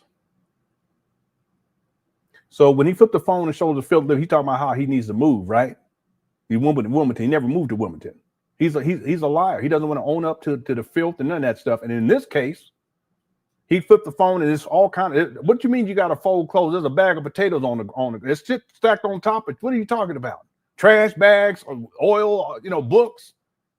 But what does Umar do? He started lying about it. Hey, now the point I want to make, right quick, the little gaming channel is that what he's doing is he's the same living conditions and living style that Umar had when he was had his apartment back in 2019 is the same mentality, living style that he brings to his mama's place. And just like when he flipped the phone back in 2019 at his own place, he tried to come up with a lie to kind of pass it off. That's how he lives. Well, he does the same thing in 2020 when he actually flipped the phone, see all that shit in there, and instead of owning up to it as a man, he has to create this narrative about how I need to fold some clothes. See, now, if a man lives in filth in 2019 in his own place, and then he's the primary caretaker for his mama, why would we think that somehow he's going to be clean once he moves in with his mama and live off of his mama? And when he flips the phone and show how he's living inside of that closet, instead of owning up to it, he tries to come up with an excuse. Well, why would people think that somehow he's serious about taking care of his mom and making sure that she's being properly cared for when he can't even manage this small little space that he's living in? He's a hoarder. Y'all see the point? We're going to get to the videos. Okay, I got the videos from today. Okay, thank you, a little gaming channel, for super chat. I appreciate it. Identity with Tail says, when the accounts were locked, Umar panicked in less than 24 hours. This is his only source of income. Shouldn't he have multiple streams of income? Absolutely. He could have monetized on social media. He could have ran a legitimate online business. See, he could have just set up a website where he's selling his books from the website, PDF versions of it too, where it's just residual income. He ain't got to worry about it. It's automatically delivered. Money just coming in, money coming in while he sleep. He could set up a website where, if parents want to contact him through the website and they can meet on Zoom or whatever, and they pay a fee, he could have done that. See, he could have monetized social media and been a multi-millionaire by now. Real talk. See? There's all types of things that Umar could have done, but you see, he panics and he goes into panic mode when his bank accounts allegedly are frozen. See, he don't have no change nowhere. He ain't got no cash on hand someplace. Why not? He don't got no credit cards. I got too many credit cards. I need to cancel at least 2 of them. I don't even really be using them. I just do it for the credit mix. Anyway, why doesn't Umar have these things in place? Well, because in the real world, Umar's not functional in that way. And he's not a good steward of money either. He's not a good steward for money. He's not even a good steward for his own mama. What kind of man? So listen, I didn't tell. He has no excuse. Listen, real talk. I do very well on social media, on YouTube in particular. And if I could do what I'm doing on YouTube I don't have a lot of subscribers. Umar, he has no excuse. Except that he's a functional idiot. I don't mean to be harsh like that, but it's true. See, Polite was the same way. See, he put on this whole persona like he was balling out and he's doing all well. And he's, doing all these deals and dressing all fancy and got his women dressing like, let me stop. But I do realize behind the scenes, there was a time where he was homeless too. Living in and out of hotel and motel rooms. Y'all know that? I have all the receipts on that from a first-hand account. Rest in peace to, I can't remember his name right now. Crypto Roots. Rest in peace, Crypto Roots. He explained all that. Polite talking all health conscious, but behind the scenes, he eating any and everything that he can, including fast food. Charlatan. Just like Umar, same thing. Same thing, functional idiots. They can memorize stuff real good, dates, numbers, and all that. They can talk well, but outside of that, you look how Umar living. See? Thanks, I didn't tell. He ain't got no excuse. Umar, he don't. Because multi-millionaire by now at the age of 50, if he had just maximized on social media alone. Just on social media alone, he ain't even got to go do no lectures. But he's so busy trying to get into these women's draws. He can't do that while he just online, right? He got to travel. That's why he traveled. He don't travel. They give him a place to stay. They give him a warm meal, a cotton, a warm meal, and he have access to cooch. That's what it comes down to. All right, thanks. I didn't tell. And don't say nothing about no snow bunnies to me today, okay? Not today. I don't feel like it, okay? I don't feel like talking to you about that. All right, we got about 3,400, almost 3,500 people in the chat room. Congrats, undefeated. We ain't even got started yet. Thank you. I didn't tell. I normally don't live stream on the weekend, but we had to get it in today. Bougie Barbie says, do you think Umar will get a loan from the white man, as he says, to keep the buildings? There's no way that he's going to qualify for a loan. There's no way. His credit, I'm sure. Listen, Umar has tax liens. Umar has child support. That's in the rears. Umar has hundreds of thousands of dollars, in my opinion, hundreds of thousands of dollars in student loan debt. He was in college pursuing degrees for 20 years, and he talks about how he took out loans for 20 years. Listen, if he ain't paying on basic stuff to keep these bandit bills, y'all think he's been paying on his and he ain't paying child support on time, y'all think he's paying on his student loans? He wouldn't even qualify. He probably wouldn't even qualify for one credit card right now. You see what I'm saying? So a loan, no, I highly doubt that. And see, Umar, he's burned so many bridges, he can't even go to someone that's credible, that has money, that would say, okay, well, listen, I'll loan you this money, but I'm gonna need the money by here. By this point, here's the interest rate. He's not even in a position to do that. But you know, he should. The truth is, he shouldn't be in this position in the first place after collecting a bare minimum of $1.7 million. Okay, I like to have my figures right on the money, and I like to be factual. So what I've proven in my research, without a shadow of a doubt, I got the wrong page, that Umar has raised a bare minimum, or the wrong, whatchamacallit. I got another one somewhere around here. I think it's this one. He's raised a bare, yeah, here it is, a bare minimum of $1,677,860. He shouldn't be in this position. The bandos cost $400,420. He shouldn't be in this position. See, Umar, if he acquired these trap bandos in Wilmington, Delaware, back in the day for $400,000, which is the online receipt, but he says a little more than that. So we'll go with his word. We're going to go with $420,000, let's say $425,000. And then we take the $1,677,860 that I've been able to prove. It's without a shadow of a doubt that he's raised. And we subtract the $425,000 for the purchase price for these abandoned buildings. We're talking, is that a 7? Yeah, 5, 2. We're talking about Umar. If he didn't do anything else after acquiring these abandoned buildings, he should still be sitting on $1,252,860.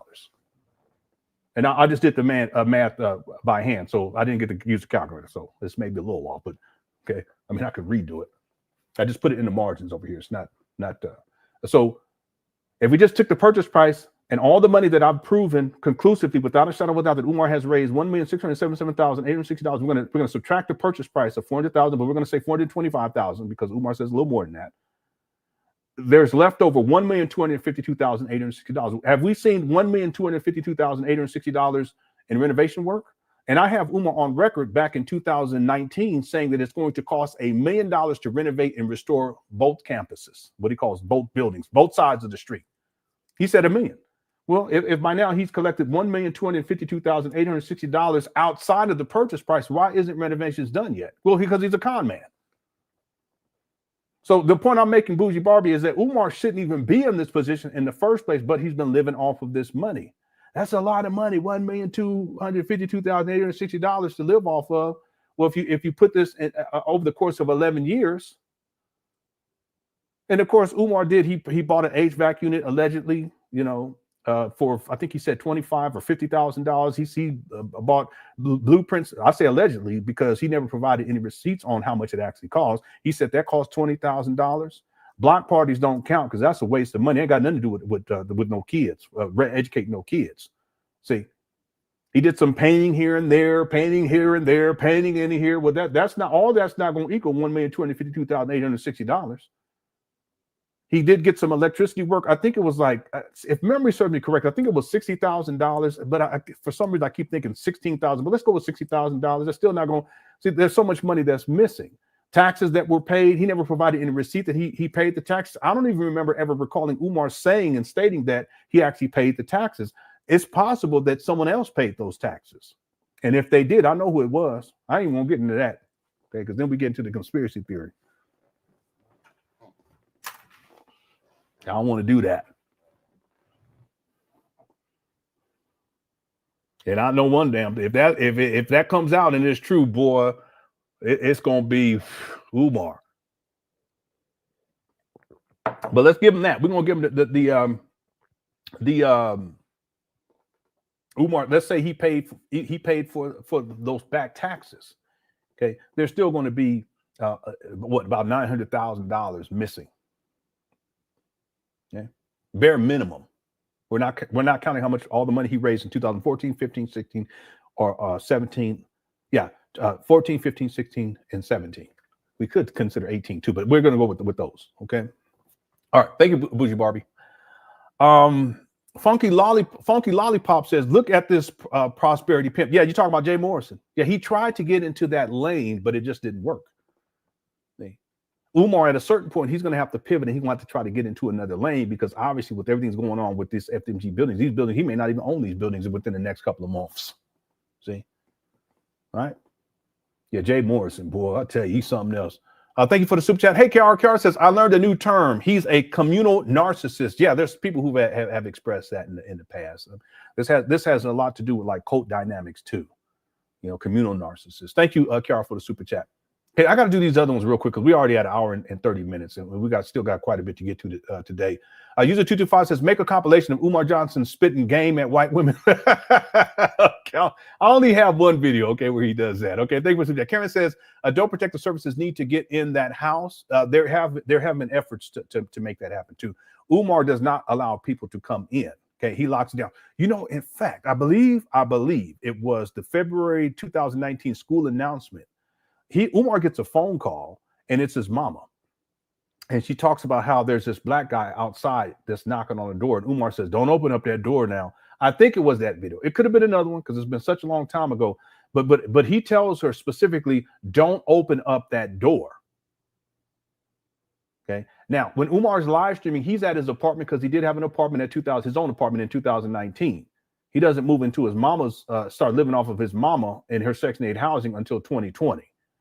But the point is that, and his apartment wasn't too far from where his mama continues to stay with Section 8 housing. But the point is that even then he was giving her instructions not to open up the door. Well, he does not allow anyone inside of the house unless, he's in control. He has to be in control. Okay, so if he has someone come take care of her like Lene, he has to be in control. And then he gave Lene specific instructions not to open up the door for anyone. If you open up the door, turn off the lights first, do what you have to do. Shut the door quick, blah, blah, blah, lock it, et cetera, et cetera. See? So this ought to say that adult protective services they've been called and there's stuff going on behind the scenes. I can't speak too much about that, but hopefully at some point Umar's mother will be in a much better position because what Umar's done is heinous. And what he continues to do it's just horrible to do your mama like that or do anyone like that. It's inhumane. Thank you, Karen. Dean said, can you play FDMG is coming at 2000? No. Because we really got to get going. We got almost 3,500 people here. Thank you, Dean. I got to read these real quick, y'all. User 225 says, only thing he's ever opened is his cheeks. All right. D Shot says, Umar is an Umar is an Instagramian struggle activist. Yeah, he calls everyone else struggle streaming, but obviously Umar struggling. We all struggle in life. I've struggled in life. Okay, in different areas, we get that. But see, Umar, that's more projecting. He wants to demean his critics. Okay, so all he can do is call the names and take shots. That's it, like that. But it's more immaturity than anything else. The truth of the matter is that Umar is struggling in life, and he's struggling on social media too. Because if you have over 1 million followers on Instagram, but you're not making a dime, something's wrong. You struggling. You are truly a struggle streamer, and you ain't even got change sitting around so that if your bank accounts get quote unquote frozen, you got some money. So who's really struggling? Okay. Thanks, DS shot or D shot. For super chat, CJ says, could Umar's BS cost him? Let's see, could Umar's BS could cost mom her benefits? I don't think so. I think what would probably happen is that there would have to be some sort of court injunction to where Umar is not in control of his mama, and that her finances are not in his control, and that he's not allowed to live there. Okay, and perhaps that him being the primary caretaker, legally speaking, that ultimately that's taken away. And that then someone else can come in, perhaps one of his family members who can truly care for his mama and truly loves his mama, could come in and actually become the primary caretaker. I think that's what would take place, because ultimately the mother's benefits, those are going to be secured because of her situation, regardless of what Umar is doing. Yeah, it's sad. It's sad that she's even in this type of a situation. But again, it speaks to who? Umar. See, Umar's the common denominator to all of this mess. Thanks, CJ. Brother Ted says, Umar is such an expert on kids and families. Do we know the odds he'll win an award for Father of the Year? You know, he's spoken at conferences, is talking about fatherhood and manhood and all stuff. It's crazy. And the truth is, he's a deadbeat. He's a baby mama creator. He don't take care of his own kids. He tells black men what we should do, but he's not a family man. I'm a family man. And I'm not perfect, but I'm a family man. Umar's not a family man. He's not even committed. He says when I'm dating, he's not even dating in a traditional sense. He's just talking about the women that he's had sexual experiences with, that he sexually exploits. That's all he's talking about. Listen, Umar, if you fly into a city and you meet up with a woman and you have sex with her, that don't mean that you're dating her, homeboy. What you talking about? You understand what I'm saying? And then you fly into another city and you find another woman to have sex with. That don't mean you dating her and dating the other woman. What you talking about, goofy? When I date this woman, and when I dated, no. Listen, homeboy, trick. Okay, trick daddy number one. You listen. You tricking off. That ain't got nothing to do. Ain't got nothing to do with dating. So he ain't even got that together yet. Let alone being in a committed, long-standing relationship. Let alone having some babies and raising a family. He's not a family man. He a trick. Real talk. He's a black conscious trick daddy. All right. Thanks, Brother Ted. Father of the Year. Yeah. Michael says, if Umar loses FDMG, can he still make it as a social media personality? No platform seems to care about his lies and behavior, so I think he'll survive. Yeah, I think he could. Again, the difference, though, is that Umar's primary source of bringing money in, is through donations for FDMG. So if you take FDMG out of the equation, what does he do? What does he do then? See, even if he does social media, it's not going to be enough for Umar to maintain his lifestyle. He got all these addiction issues. He's traveling all over the world. The travel expenses and him to be able to be in different places and buying stuff and ordering out food and Uber and all this stuff, that's coming out of donation money for FDMG. So you take that out the equation, he's not going to be able to ask for money anymore for FDMG. So what is he going to ask for money for in order to continue to live out his lifestyle? That's the conundrum that Umar is in right now. See? If these buildings are taken away from him, he can't keep saying that, listen, I need money for FDMG. He's going to have to come up with something else. Just like more recently, he said, I need money so I can take care of myself and take care of my mama. You see how what he's doing there? But that didn't work. So you best believe that if FDMG is taken off of the table, he's not going to be able to ask for money, because people are going to be through at that point. Most people, I would say, including a lot of his staunch supporters, they're going to be through with this guy. So would he be able to still survive? No, I don't think, not in the way that he is now. He's still in survival mode anyway. It's not like he has his own home or his own place, his own vehicle or anything like that. He doesn't have, he's basically a vagabond. But the point is that would he be able to survive enough to be able to continue to live out his lifestyle? No. He would have to really downgrade certain things, and he would not be able to do what he does, especially when it comes to the substance abuse issues. That's going to be a major problem. So I'm telling you, this is a critical time for Umar. Okay, we'll continue to cover it. Thank you, Michael, for super chat. Appreciate it. I'm almost at the bottom here. Katavet says King Kong of consciousness is going to really turn up the heat on begging like a parasite looking for a host. We'll have to wait and see. See, again, Umar, he's in a serious predicament right now because when he started begging because allegedly because his bank accounts were frozen, that turned a lot of people off. People still going in on him for that, including a lot of his followers. I've seen so many people, Umar followers, is like, listen, I've been defending you and I've been defending you against the haters and blah, blah, blah. I've even seen people say, well, listen, it looks like LenonHonor was right. I thought, you know, he was just a hater, but I can't defend you anymore. Okay, wait, when he gets to that point, what is he going to do? Okay, well, that's where he's at now. What can he do? See, so he could come out soon in the next couple of days and within the next week, because he always has to come back to begging. He can start asking for money, but for what though exactly? So that he can pay off this $38,388. But why would he have to have these bills lingering when after he purchased these abandoned buildings, he would have been sitting on a bare minimum of $1,252,086. Excuse me, $1,252,860. Shouldn't he have just right away paid off, you know, what was already due based upon 2016 that's still that he's responsible for when he acquired these abandoned buildings in February 2019? Yeah, that's what he should have done, and set money aside to pay the bills moving forward. And all of this is wasted money because there's still no school. There's still no not one black child has been educated. It's a waste of money. So we'll have to wait and see. Okay, we're gonna have to wait and see. He's gonna have to do something, because he always needs money. Thanks, Katavet. Smitty Boy, what's up, says, what's up, Unc Lenon? You are in rare form, live on a Saturday. I love it. I couldn't believe it. Now I get to enjoy my Popeyes while you go in on Umar. All right, make sure you have the biscuits, okay? I had the butter biscuits. I used to love them biscuits when I was in college the first time. Yeah, they put the honey on them. Yeah, I normally don't live stream. It feels like old times. So I used to live stream on Saturdays. And I think I used to live stream on Friday. Yeah, Fridays and Saturdays. Yeah, thanks, Smitty Boy, for super chat. Brother Jose, ¿cómo está? Says, do you think Nick Cannon donated to FDMG? I think he did.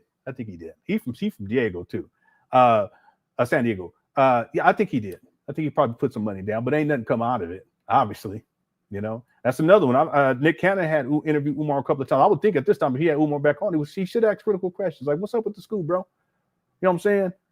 Last time he was on, you were talking about you only needed this done and this and this. So what's up? Here you are years later, and there's still no school. What's going on with that? But they tend not to ask critical questions like that. Shout out to Brother Jose. Appreciate you. Good to see you too. User 225 says, okay, I understand the entertainment angle of having Umar Johnson on. Will letting him do this, his tired old trick, ever become less entertaining than exposing him? I think at some point it will. Again, it's what Umar has done over the years, and it's really decades now, as a con man and as a con artist, his reputation precedes him. And there are a lot of people wherein they don't find it to be entertaining anymore because they see who he is and what he is. You understand what I'm saying? That there's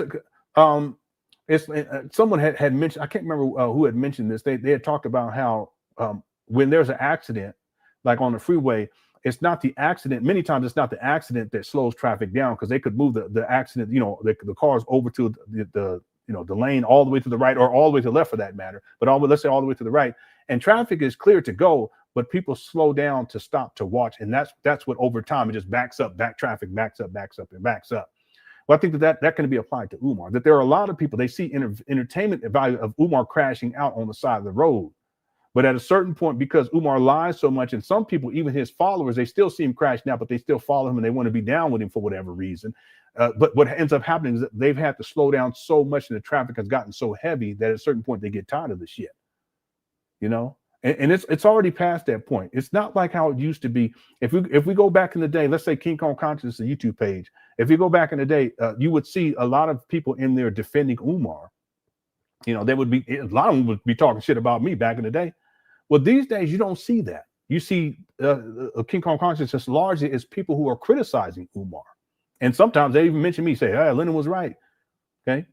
So I think that's the difference. I think the tables have already turned. I just think that it's a matter of degree. How Umar plays this current scenario out, once more people learn about the fact that he owes $38,388 for bills associated with FDMG, going back to 2016, which is crazy because he didn't get the properties until February of 2019, and how he's been begging for all these other issues. And he's right now, today, he was up there at a like a block party topic, like a festival.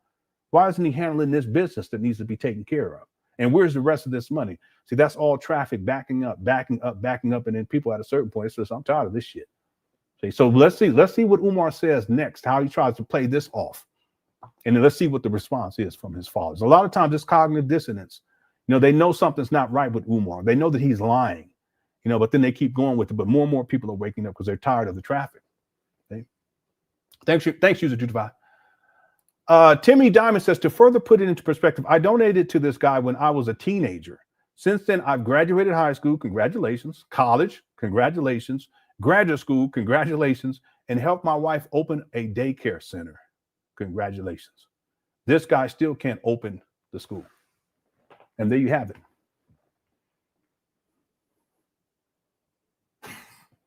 I ain't got nothing else to say on that. That's it. I'll read it again. I'll do that just to piss Umar off because I know he's watching right now. I'm going to read it again. To further, and this is from Timmy Diamonds, to further put it in perspective, I donated to this guy, meaning Umar, when I was a teenager. Since then, I've graduated high school, college, graduate school, and helped my wife open a daycare center. This guy still can't open the school.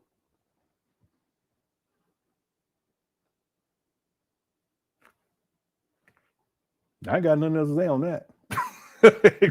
Except congratulations. That's awesome too. That's the other thing. Umar, he epitomizes like the worst. Okay, but then there are also brothers that are handling business. See, Umar owes $38,288 because he hasn't been handling business. He was on the hook for 100 donors. We're on the hook for about $140,000. I think it was $140,000. I already forgot already. In property taxes because Umar didn't handle business. See, Umar's bank accounts were allegedly frozen because someplace somewhere he's not handling business. He's begging for money for himself and for his mama, even though he done raised over $1.6 million because he's not handling business. See, Umar, he's being pulled into child support. He has bench warrants. He's been to jail because of non-payment for child support because he's not handling business. You guys see the point? But we do have brothers who handle business. My show, this is handling business. See? When I go to work, that's handling business. When I pay bills, that's handling business. See, Umar ain't doing none of that. And yeah, he still can't open a school because he don't handle business. All right. Shout out to Timmy Diamonds. That's a powerful testimony right there. Congratulations too. And to your wife. Yeah. Thank you for the super chat, sir. Brother Jose says, don't forget about the $500 Umar took from the YouTuber Gideon. I think that's his name, Gideon, something like that. Yeah, he scammed Gideon out of $500.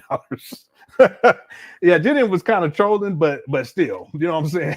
Umar scammed him. I forgot about that. He scammed Gideon out of $500. Yeah, he'll scam anybody. Thanks, Brother Jose. TB says, Andrew Soch defended Umar today on his podcast. Whatever. What defend him how? Defend him for, I would have to watch to see what he's trying to. I guess there's things that you could defend about Umar, maybe. You know what I'm saying? But when it comes to this FDMG school scam, there's no defense for it. Again, Umar, after acquiring these trap bandos, if he didn't spend any money after he acquired these trap bandos in 2019, today he should be sitting on $1,252,860. And I have him on record in 2019 saying that it's going to cost $1 million to fully restore and renovate both sides of the street, meaning the whole campus. Okay, it's going to cost $1 million. Okay, well he's right. He should have, if he didn't spend any money on anything else, he should have $1,252,860. So why isn't renovation complete in 2025? So you can't defend him on that. Maybe defend him on something else. I don't know. Thanks, TB, for super chat. User 225 says, I think these platforms see Umar Johnson as free content if they don't bring up FDMG. Yeah, you're right. You're right. Win-win. They get clicks, get paid. I didn't stay oblivious to FDMG. Yeah, it benefits Umar, I think, more than anyone else. It benefits them, obviously, because they get a lot of traction. I get that. But it benefits Umar because those videos can be seen in 2015, 16, 17, 18, 19, 20, 21, 22, 23, 24, 25, 26, 27, 28, 29. See this? 30, 31, 32, 33. And these people who see these videos, they're going to assume, if they don't know much about Umar, or maybe they know a little bit, but not enough, they're going to assume that Umar's on the up and up, and he's trying to open up a school. They're going to try to figure out a way to donate or to support him or to defend him in some cases. See? Yeah, that's troubling. That's troubling. Yeah. So in my opinion, Umar benefits the most when he goes onto these platforms for various reasons, but it's the long-term impact that these videos can have even after, let's say, Umar loses these properties, if that happens. See, I mean, this is wild. Thank you, YouTube. Okay, I'm almost at the bottom. Yarapa says, at this point, if you still think Umar is going to open the school, then I got a few bridges in New York to sell you. Yeah, that's a cognitive dissonance. Again, if someone says you're going to do something, and as an example, Umar said that the schools in 2010, he said the schools going to open September 11, 2013. We're now in 2025. Real talk. In about a month, the schools are going to be 12 years late? 12 years past due, like these bills. 12 years past due. And there are people who still, maybe you can sell them a few bridges in New York. Okay. You might be able to sell some sand in the desert too. Okay. Thanks, Arapa, for the super chat. D says, FDMG is coming. FDMG is coming. It's coming. All right. All right. Stacy says, Umar hacked into your YouTube account. Umar, he don't even know how to use computers properly. Okay. Real talk. I can tell. Thanks, Stacy. Nate says, as a person with ADHD who can be a pack rat myself off meds, I think he has ADHD and won't take meds. Ironic, given his education. Umar admitted that he had ADHD. There's one video. He tells people that it doesn't exist, but there's one video where he admits it. He said he struggles with it I have the video. He says he struggled with it for his whole life. I can try to find it and pull it up, but he says I've struggled with that for my whole life. See, a lot of what Umar does when he's giving this information to Black people, it's really his own personal issues. It's projecting. See, so Umar, he calls ADHD ain't no daddy at home disorder. He's really talking about the fact that his daddy wasn't in his home. Jamal Johnson. This is what I'm saying. People got to get down with this research. Real talk. That's what he's talking about. So instead of Umar dealing with the ADHD and getting treatment and figuring out, that's why Umar never finished anything too either. You have to learn the skills needed in order to overcome ADHD. And there's plenty of people who are able to do so. Highly successful, highly intelligent. They do what they do. But they have to develop the skill set. It's really like coping mechanisms in order to navigate that particular issue. Everyone has some issue, real talk. Okay. Umar never learned that, and he's in complete denial of it, even though he knows that he has ADHD. So what he does is he concocts this whole thing about it's really ain't no daddy at home disorder, but he's talking about himself. And then he'll say, but because my daddy, because he was in my life, his daddy wasn't in his life. You see how twisted it gets? That's why I don't have ADHD. But then I have them saying, listen, I have ADHD. I've struggled with it for my whole life. And there's plenty of people, some of y'all in the chat room have it. It is what it is. Everybody got something going on, real talk. But Umar is in complete denial. And then he gives all this false information to Black people with their kids based upon his own personal issues that he hasn't resolved for himself. And he's not getting any level of treatment so that he can have the coping mechanism needed to get shit done. That's why he don't never get shit done. Even when he be talking, he started talking about one thing, all of a sudden he talk about cookies. What you talking? I thought you was talking about the boys. Now you talking about crushing cookies. Then he talk about Snow Bunny. He loved talking about Snow Bunny. He want one. He want one of the big ones. Okay? Then he talk about the haters. Then he's back to talking about boys. And then he's talking about FDMG. I need money. And then CashApp when he had it. Then he said PayPal. All this stuff. That's what he do. He haven't developed the coping mechanisms needed. So he's in complete denial. But I have it. I have the video where he said he admits it. I think he got other stuff too that he's been diagnosed with, but he's in total denial of it. Real talk, in my opinion, I believe. Okay. Thanks, but the ADHD, he admitted it. I got that. I have that receipt. I think for the super chat. I'm almost at the bottom. Dave F says, Lenon been showing us AI videos this whole time. Oh, I don't know what's going to, I think when I downloaded it, I had the caption thing on to convert it to a different language, and so it did that. But when I played it from the website, it was fine. Yeah, and that was really weird. I don't even know what language. It sounded like German. Thanks, Dave, for super chat. Sal says, I'll say it then. The feds paid it, and we'll pay again. I don't know. I don't know who paid the taxes. I don't know.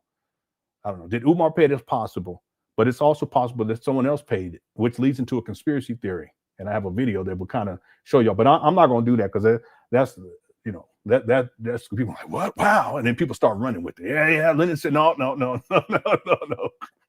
Thanks, Al, for a super chat. Britt the Trucker says, Umar is a double talking cookie monster who targets women who are either sapiosexuals or ignorant of his scheme. Lenon, you put me up on his game and saved my Cookie Crush coin. Well, save them cookies, okay? So save the Cookie Crush coins. Let me see, what is sapio?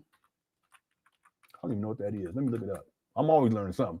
Sapiosexuality refers to the sexual or romantic attraction to intelligence and intellect. Okay.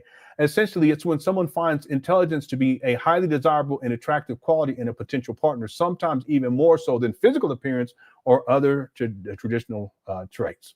Okay, yeah, that's very interesting. So Umar is a double-talking cookie monster who targets women who are either sapiosexuals. Okay, thank you. Yeah, this is really good. Or ignorant to his scheme. Lenon, you put me up on his game and saved my Cookie Crush coin. Yeah, save them coins. They're valuable. Okay, thank you, Britt, for the super chat, and thank you for sharing that because I think that's true. Yeah, sexual romantic attraction to intelligence and intellect. Okay, thanks, Britt. User25 says the bandos are a magnet for hobos, drug, and crime. They are. I have videos of homeless people sleeping on the steps and all kind of other stuff. Even if he miraculously paid, city would still take them away for being a complete disease on the area. And they've put in money to get, the city has put in money to get stuff fixed up there and cleaned up there because Umar's not handling business. I guess that's the theme for today. It's going to be interesting to see how this plays itself out. Okay, and we'll get to those receipts. Y'all give me 5 more minutes to get to the rest of these super chats. And thanks everyone. I don't take it for granted. Thank you so much. And then we'll get into the short presentation of what the receipts that I shared yesterday, and then we'll get into the video for today. The videos for today. I'm trying to get them all done today. Thanks, user 225. Amir says, can you put together a by the year photo vid? I would like to see the physical change to you talk about the abandoned buildings. I could do something like that. Anyone can do that. What they could do is go on to King Kong Conscious and just look for videos where Umar's standing outside. And in all fairness, Amir, Umar he's made some improvements. He has, but they're superficial. Everything's superficial, right? The buildings, and I'm just talking about on one side of the street. Okay, the other side of the street, he hasn't done anything over there. That's the large building. But he got some electricity turned on. He got some water turned on. Allegedly, he said that he got the gas. He said that years ago, but there's no way of really verifying that because he did get an HVAC unit put up on the roof. He says that it was functional, but then he said he needed controls. He's waiting on controls. Well, if you don't have the controls to turn it on and make it work, then it's not functional. Okay. He's painted on the exterior, but it still looks horrible. It wasn't professionally done. They didn't do any prep work. Painting over mold. They didn't nothing. No prep work before. They just painted right over the previous paint.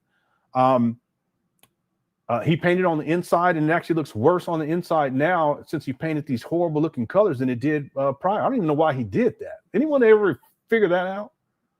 I mean, he has lime green in there. I mean, what child gonna be in there like 1 + 1 is 15. 1 +, you know what I'm saying? These poor kids.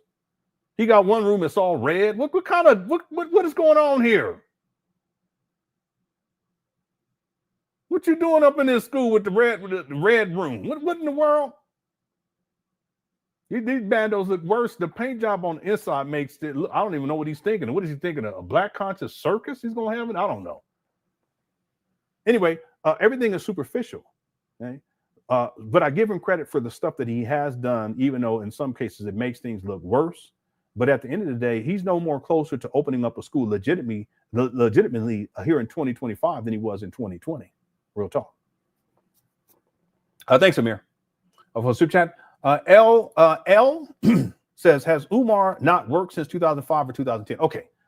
My research shows that Umar, he hasn't worked consistently since 2010, 2011. And it coincides with Umar. He tells a story how he gave up his career as a school psychologist because he wants to elevate the people and educate the people.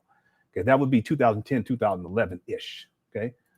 So just to be clear about this, Umar did work as a school psychologist starting in 2000. He did an internship in 2000. He starts working in Philadelphia School District in 2001 at the age of 27. He works as a school psychologist.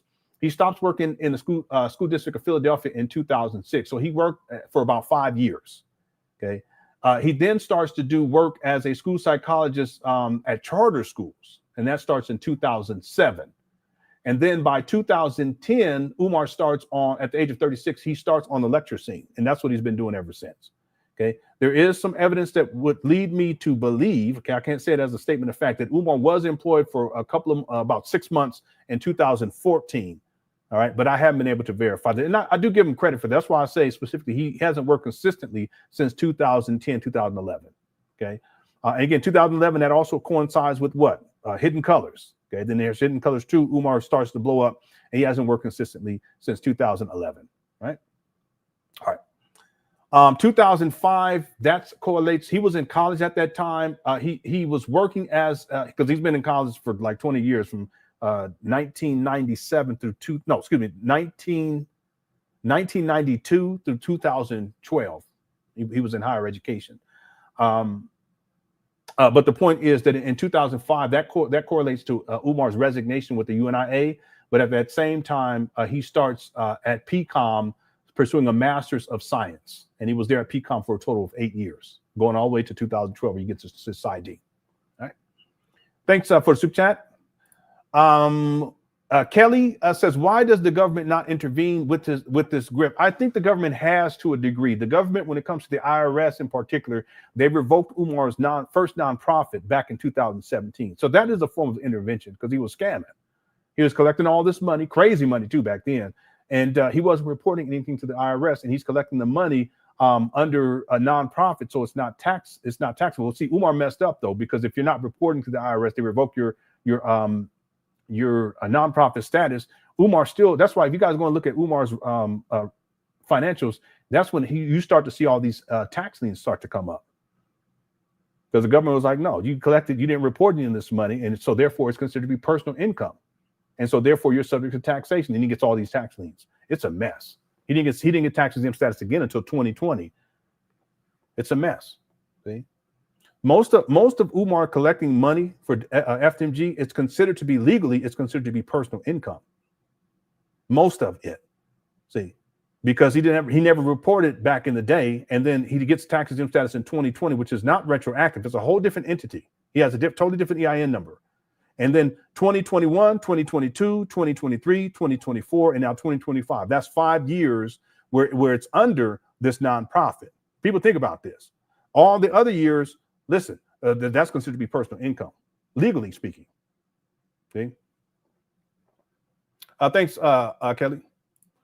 Charles says, Lenon, I have to come clean. I was interrogated by the FDMG FBI.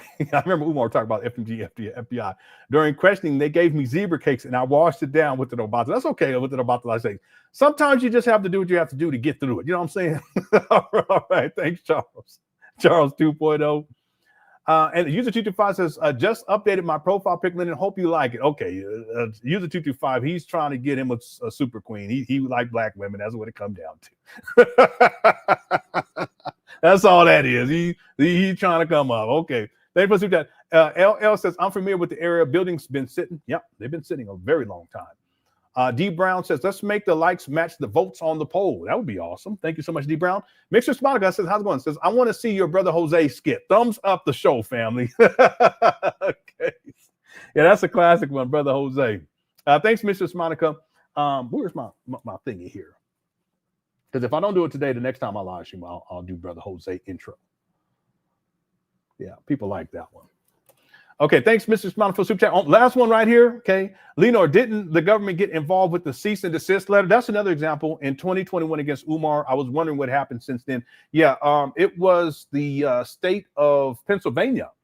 They sent Umar a cease and desist, and they were basically telling him that he could not collect donations in the state of Pennsylvania because he didn't have his paperwork in order. Okay. They couldn't find certain documentation. He's a con man. I mean, that's his own. He's from Philadelphia. I mean, if your own state is saying no, but you know what Umar did? Because remember, he was collecting. He had a PO box in Pennsylvania. What he ended up doing was he set up one in Wilmington, Delaware, and he stopped promoting the one after this. He stopped promoting the one in Pennsylvania. See, so yeah, they were on to him too. They were on to him. So there's different things that have happened. Here, one last thing before we get into it. One last thing. With Umar, when we talk about this, the government intervention, these are things that we know about, okay, that we can find documentation of, etc. Okay? And I can't remember if I was the one that broke that story or not, dealing with the cease and desist. I can't remember if it was me or not because it was such a long time ago. But the point is that this is stuff that we know based upon documentation. Okay. How much is out there that we don't know about that's going on, dealing with the government coming down on Umar, for his fraudulent activity? Remember, the Board of Psychology in Pennsylvania also brought charges on Umar for misrepresenting himself as a licensed psychologist. He's never been licensed and currently holds no certifications to any professional certification, even though he's still telling people that he does to this day. Umar admits too that he was never licensed.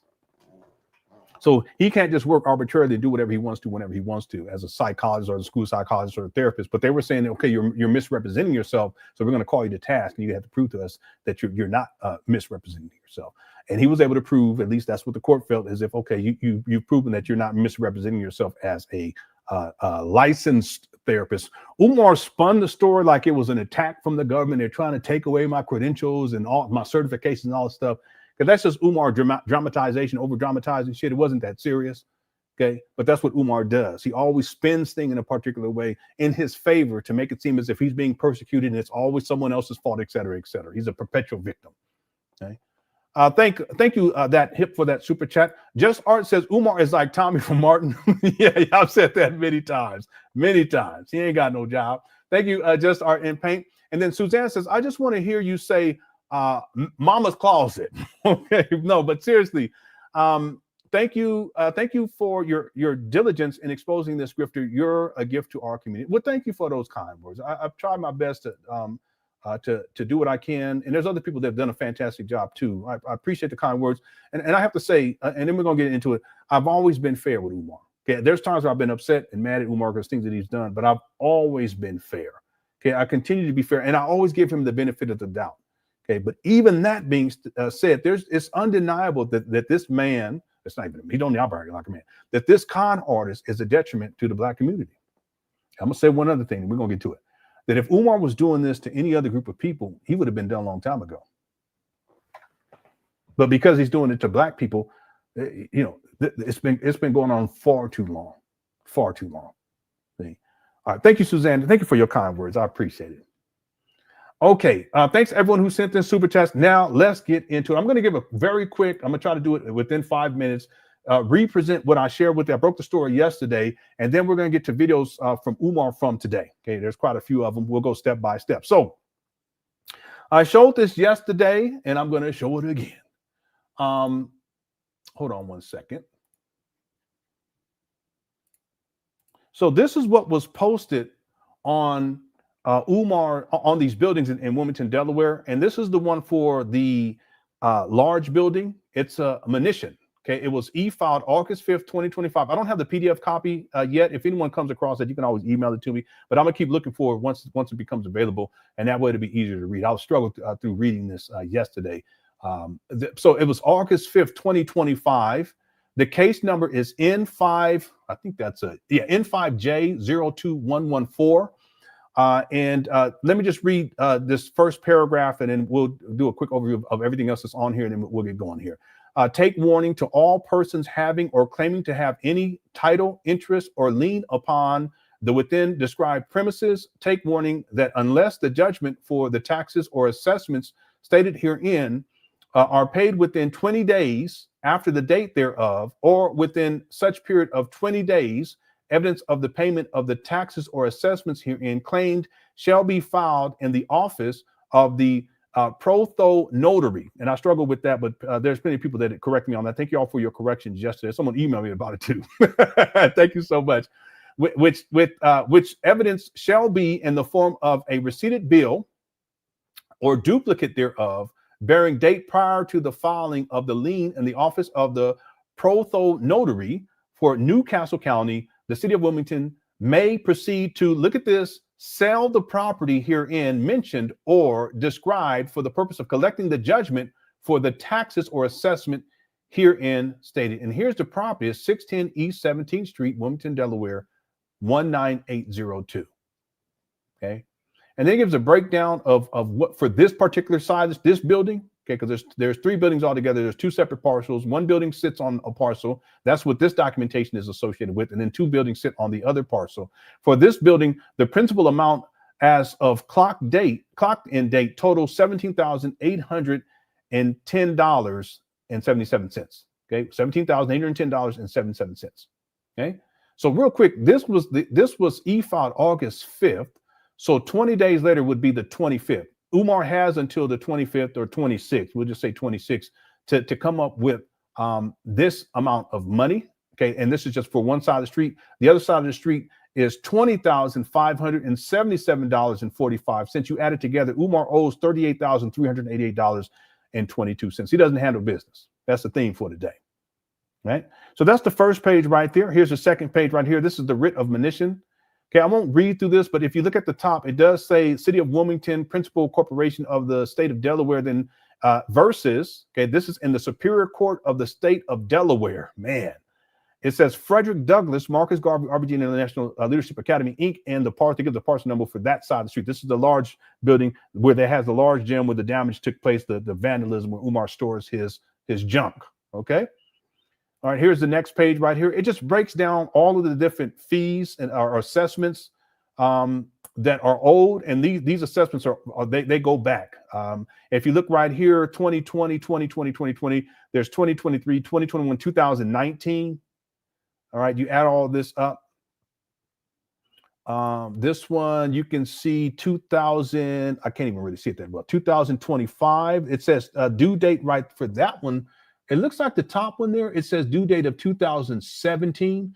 And people would say, well, how is that possible when he didn't acquire the abandoned buildings until 2019? Well, there were still fees, utility, it's associated with utilities and water and that type of thing that were still accruing from the previous owner that were not paid. And when Umar purchased these abandoned buildings in 2019, Umar, he takes on the responsibility of that. He didn't clear that. And there's a process he could have gone through to clear all this, but he didn't handle business. See, this right here, it looks like 2020. That's one of the years that I see right there. This one right here is, I see 2020 right here. And then this one is, I see 2020. All right. Okay. So this is one side street. Now what I want to show you guys is, because I did a little research on top of this yesterday, and I shared it with everyone yesterday. So I want to share it with you guys again. So let's see which one. Okay. So here it is right here. Let me do a screen share.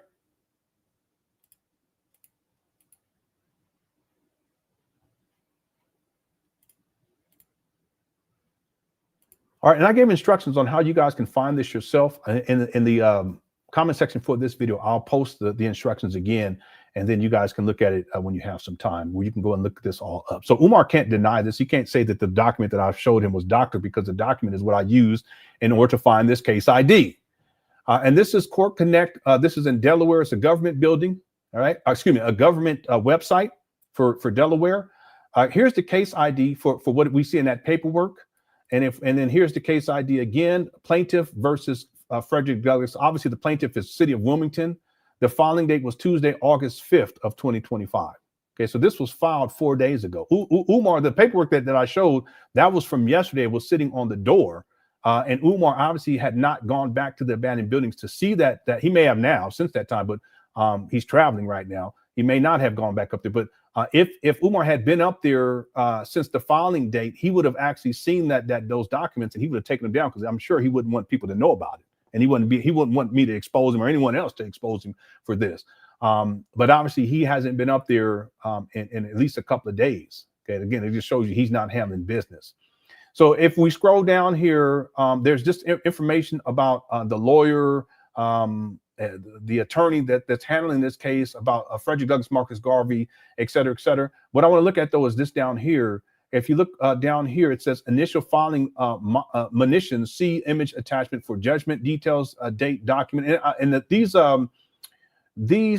image attachments aren't working for me. If it works for anyone else, let me know. Okay, and I've tried different ways.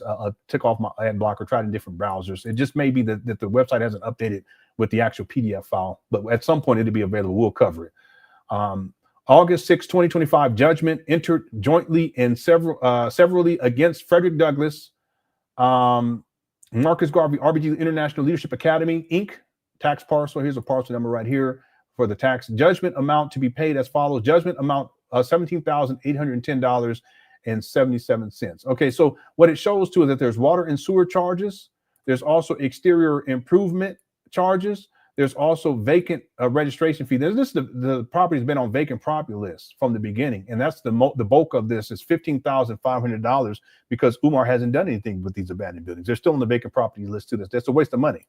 He's wasted. That's $15,000 right there. That's wasted. But altogether, just on this parcel, it's altogether it's $17,810.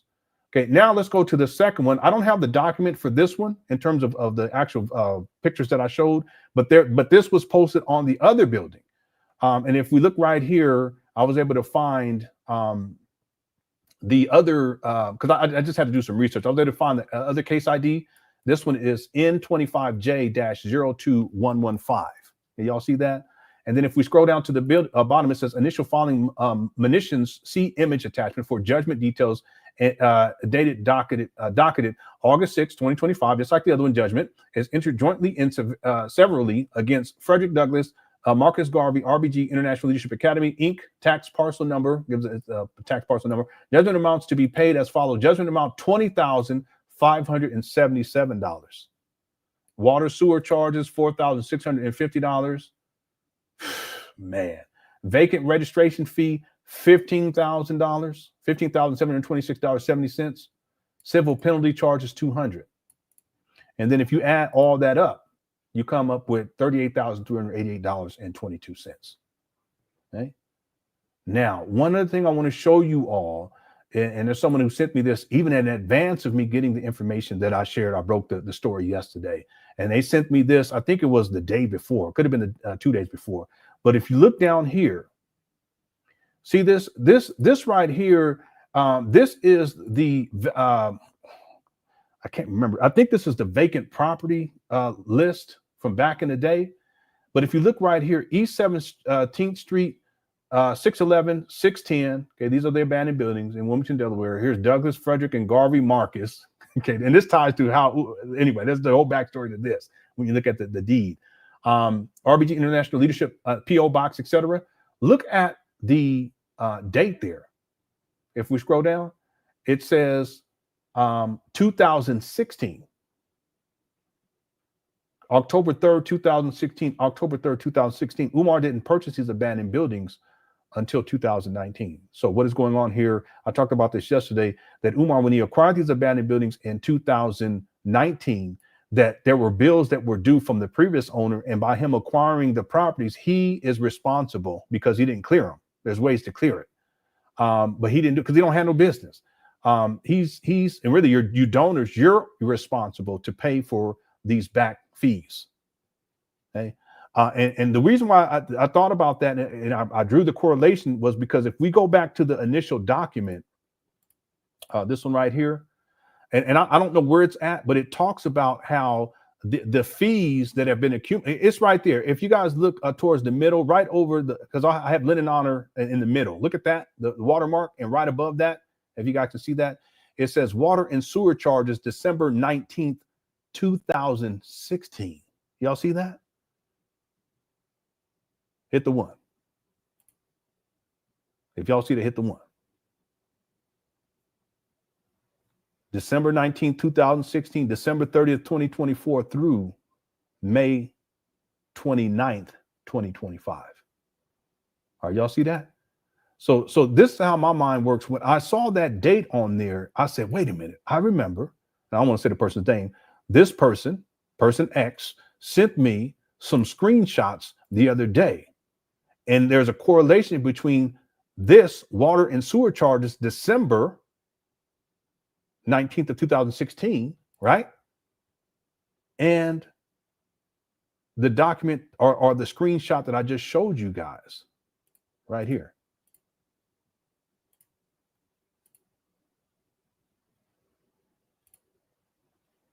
You see that again? 2016. I said, ah.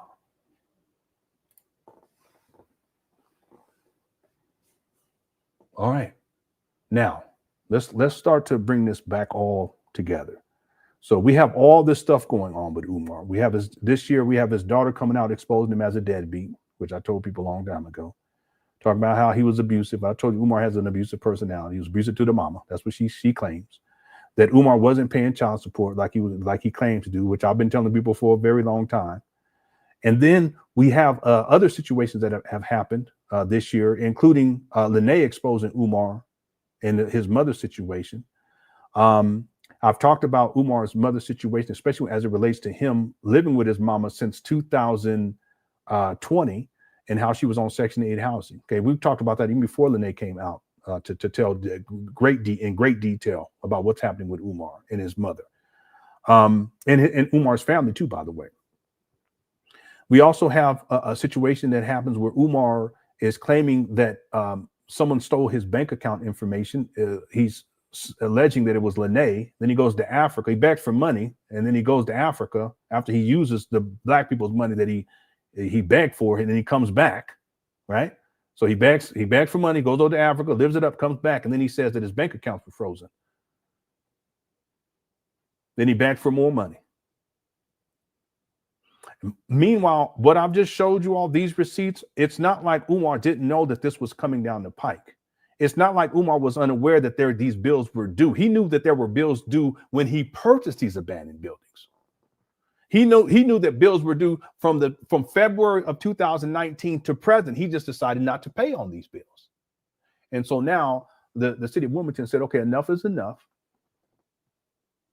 We're going to get this money out of you, or we're going to take these buildings. I don't know if even we would call it foreclosure. Would they call it foreclosure? Was that what it would be called? Someone real quick, if you're knowledgeable about this, would it be that they're foreclosing, or would it be that they're attaching a lien to the properties, and then at a certain point they'll just take possession based upon the lien of the properties? The other question I have too is this a law? This isn't a lawsuit per se, because it's not, even though it's actually it is, isn't it? Someone, if anyone knows, please let me know inside the chat room, because it does say verses on there. Okay, so this is another thing that comes up, right? He claims that his bank accounts were frozen, but I think that Umar, he was trying to get ahead of this actually coming to the public, okay? Because this should become public record at a certain point. So someone said a forfeiture. Okay, I don't think it's an eviction. I don't think it's an eviction, because that would be eviction paperwork. We do know this, though. It's going down. We do know that. Someone said they would initiate foreclosure procedures. Okay, again, this is not my expertise. That's why I'm asking. Okay. Okay, so maybe that would be what's going to take place here. But the point is that it's huge, right?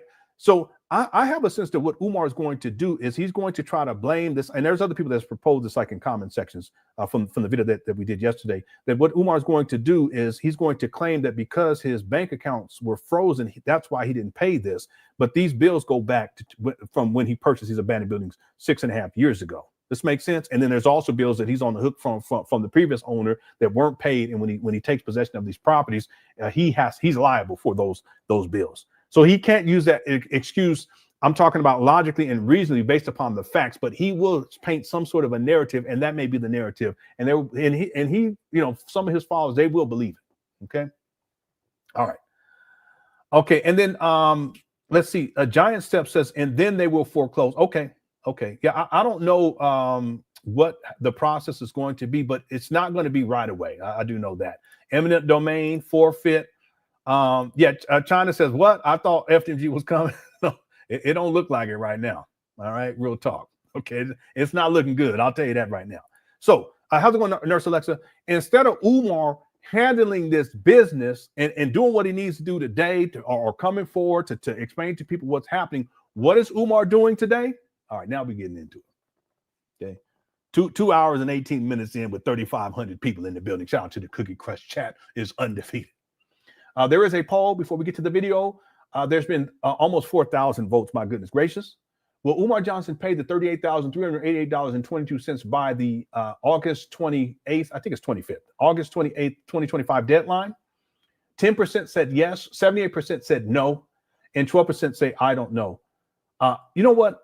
I'm going to say no, because I don't see how he's going to come up with this amount of money by that time. I mean, he may try to figure, he's tricky, so ain't no telling. We're going to have to wait and see, but I'm going to go with no. Make sure you get your vote in during this live stream. If at any point you've enjoyed this show, or let's say if you're enjoying this show right now, go on ahead and hit that like button. We have over 1,600 likes. And I just want to update people. We're at 82,500 subscribers. So I want to thank everyone who has subscribed to my YouTube page. I do appreciate it. Okay. I do not take any of this for granted. Okay. All right. Let's get to the video. So this video is from today. Let's see if Umar's handling business. Okay. Do you think Umar was handling business today? All right. I'm going to mute the audio because he's playing music. Here you go. Is he driving to FDMG Cookie Crush, champ? Is that what he's doing? Is he going to go figure out what he's going to do at these abandoned buildings to get this $38,388 paid off so he can keep these buildings this month? Is he up there working at these attract bandos, getting things done and doing what a man should do and handle the business? No, he mad. Look at him. Listening to music, trying to figure out a way, looking about as mad, singing. He probably singing that song from that gay guy that was on his phone. I should do that. You ever, Lene said he got a ringtone of this gay guy singer, and I don't even know what the guy's name is. Okay. And yeah, he got that tight bandana on. Okay. He's traveling to it's like a festival that he's going to. Let me see if he's saying anything.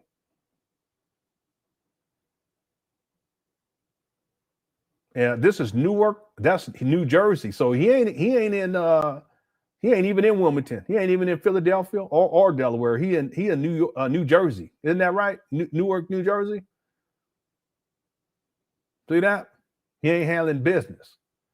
Okay, and so where is he? What is he going to? Well, let's pull up the next video.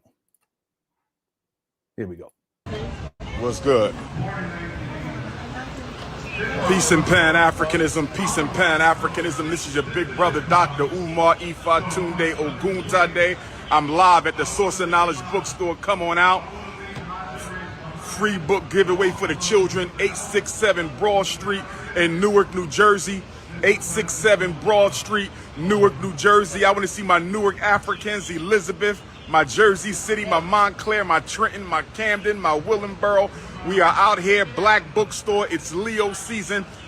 Full moon in Aquarius. Shout out to all my Aquarius brothers. Shout out to all my Aquarius sisters. It's a full moon in Aquarius today. Shout out to the children of Shango, the daughters of Shango, the sons of Shango. We here. Come on out. I'm going to be speaking at 2 o'clock, followed by Q&A. All the hugs and pictures you need. Alpha males pull up. Queen Kong consciousness pull up. We in the He gonna be signing the building, and now we're gonna holler at a couple vendors. Tell them who you are and what you got, man. Nobody got sweet watermelon. We have They got the sweetest watermelon in town. uncolonized, wild-crafted sea moss. He said uncolonized. You can hear a brother in the background talk about we got the best watermelon. I said, what in the world? Let's go. Uncolonized, wild-crafted sea moss. Now, when you say uncolonized, what that mean, my beautiful African queen? Nothing but from the beautifulness of Africanness. From the beautifulness of Africanness. That's what's up. Now, what you got? Wait a minute. I see a yellow watermelon. I've never seen this in my life. Talk to me, elder. I've never. You ain't never seen a yellow watermelon, Umar? What in the world? Come on now, cut it out. Never seen a yellow watermelon in my life. So is that a different strain? Is that a hybrid? Is that Bill Gates GMO? watermelon? Talk to me. GMO, cut it out. I've never seen that. Bill Gates, yeah. That's real. That's organic. Natural, yeah. Natural. So why I've never seen a yellow one before? What? Because they always hide things from us. Are they rare? They are This is funny. not rare. They're not. So why we don't see them in the hood? I ain't never seen no yellow watermelon. I've been all over the world. Awesome. So that means that what they continue to do is produce things and give it to us that's not natural for us, but this is natural watermelon. It's that red watermelon. So is there something wrong with the red watermelon, the red ones? The red watermelon and yellow watermelon is actually produced the same exact. So will that turn red or did the red turn yellow? The yellow will turn red. So this will become red. No, the red will turn yellow. They cross breed. The red will become yellow. Yeah, they cross breed. Okay. They cross breed. I've never seen that in my life, Baba. I've never seen that in my life. And that's the watermelon juice. Taste it. Just the watermelon. Well, I'm going to come back. You know what? I need a little. Can I get a little piece of this, Queen? Yes, take it. I don't want to dig my hand. Well, here go a fork. Take the whole piece. Take that lid off There for me. you I go. want to try the yellow watermelon. First time in my life. Thank you. Yellow watermelon for the first time. See, the one thing I want to point out, you notice he's not spending any money on dirty ass fingernails. You notice Umar's not spending any money. He's always talking about, so he looks smoked out too right here. He's always talking about how we need to support black businesses, right? Hit the one. He's always talking that talk. But it's probable that Umar ain't gonna spend a dime off and he just wants free shit. What kind of man? Umar one of them kind of people. There'd be some kids trying to sell not Kool-Aid, but trying to sell lemonade. They put together a lemonade stand. They've been working all morning getting everything ready and everything. They're out there in the sun, hot, just but they trying to do their business, right? Umar walked by. Let me get a sample of that. Let me get a little more of that because I think I need just a little more. Let me get one more taste so I can make sure if I want to buy it. And then he walk away. He always talking about black business, but I listen, we're gonna see. I'm gonna see if Umar. I know, yeah, his feet, they always dirty. That's crazy. I don't get that. Let's see. Let's see if Umar proves me wrong. We ain't gonna watch this whole video because there's the other videos. That's the really ones I want to get to. Here we go. In my life.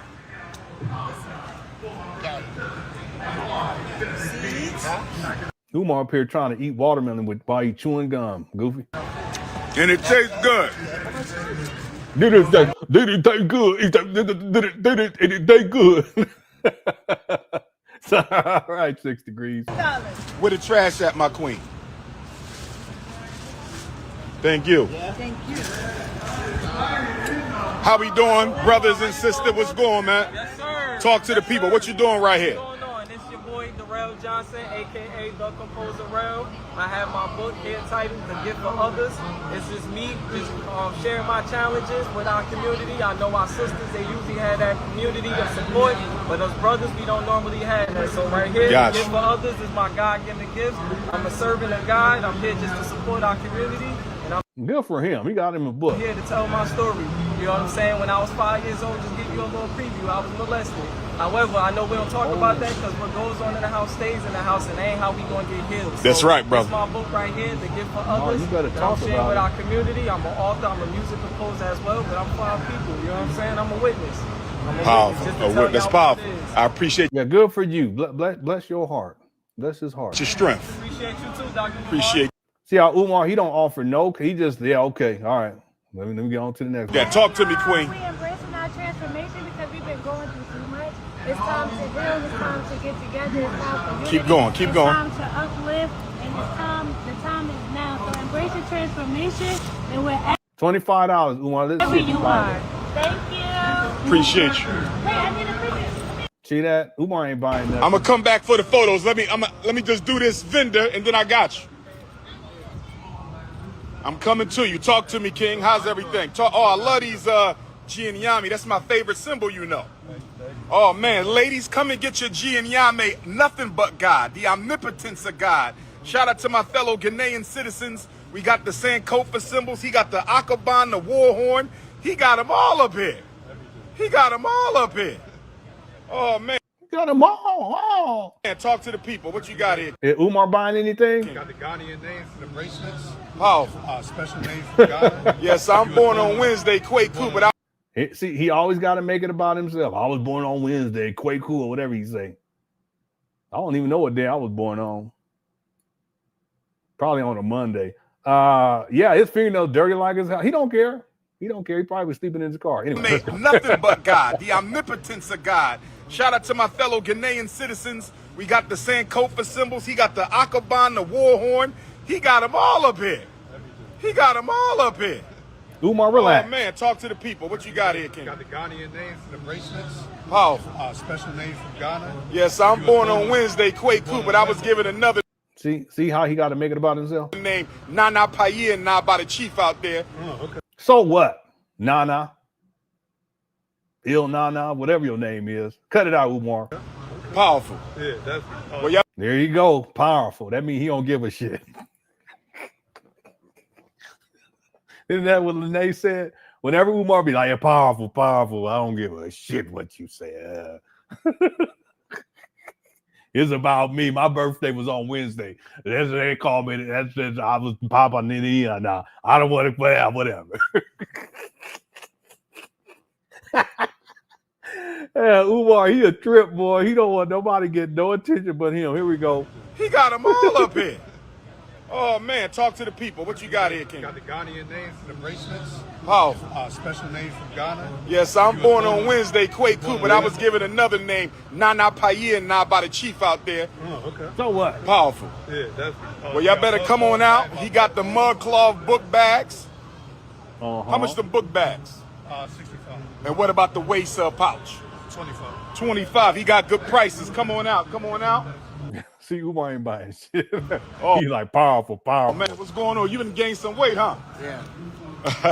Queen, what you got over here? Talk to me. We have tumblers, we have custom items at the end, bling sneakers, we have adult coloring books. Come on out. We at the Source of Knowledge Bookstore, 867 Broad Street, Newark, New Jersey. 86. All right. So this goes on. He just hanging out. You know what I'm saying? I'll just scroll through.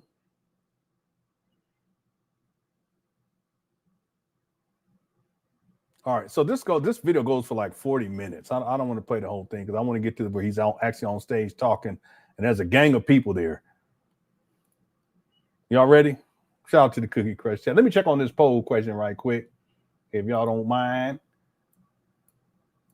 Okay, so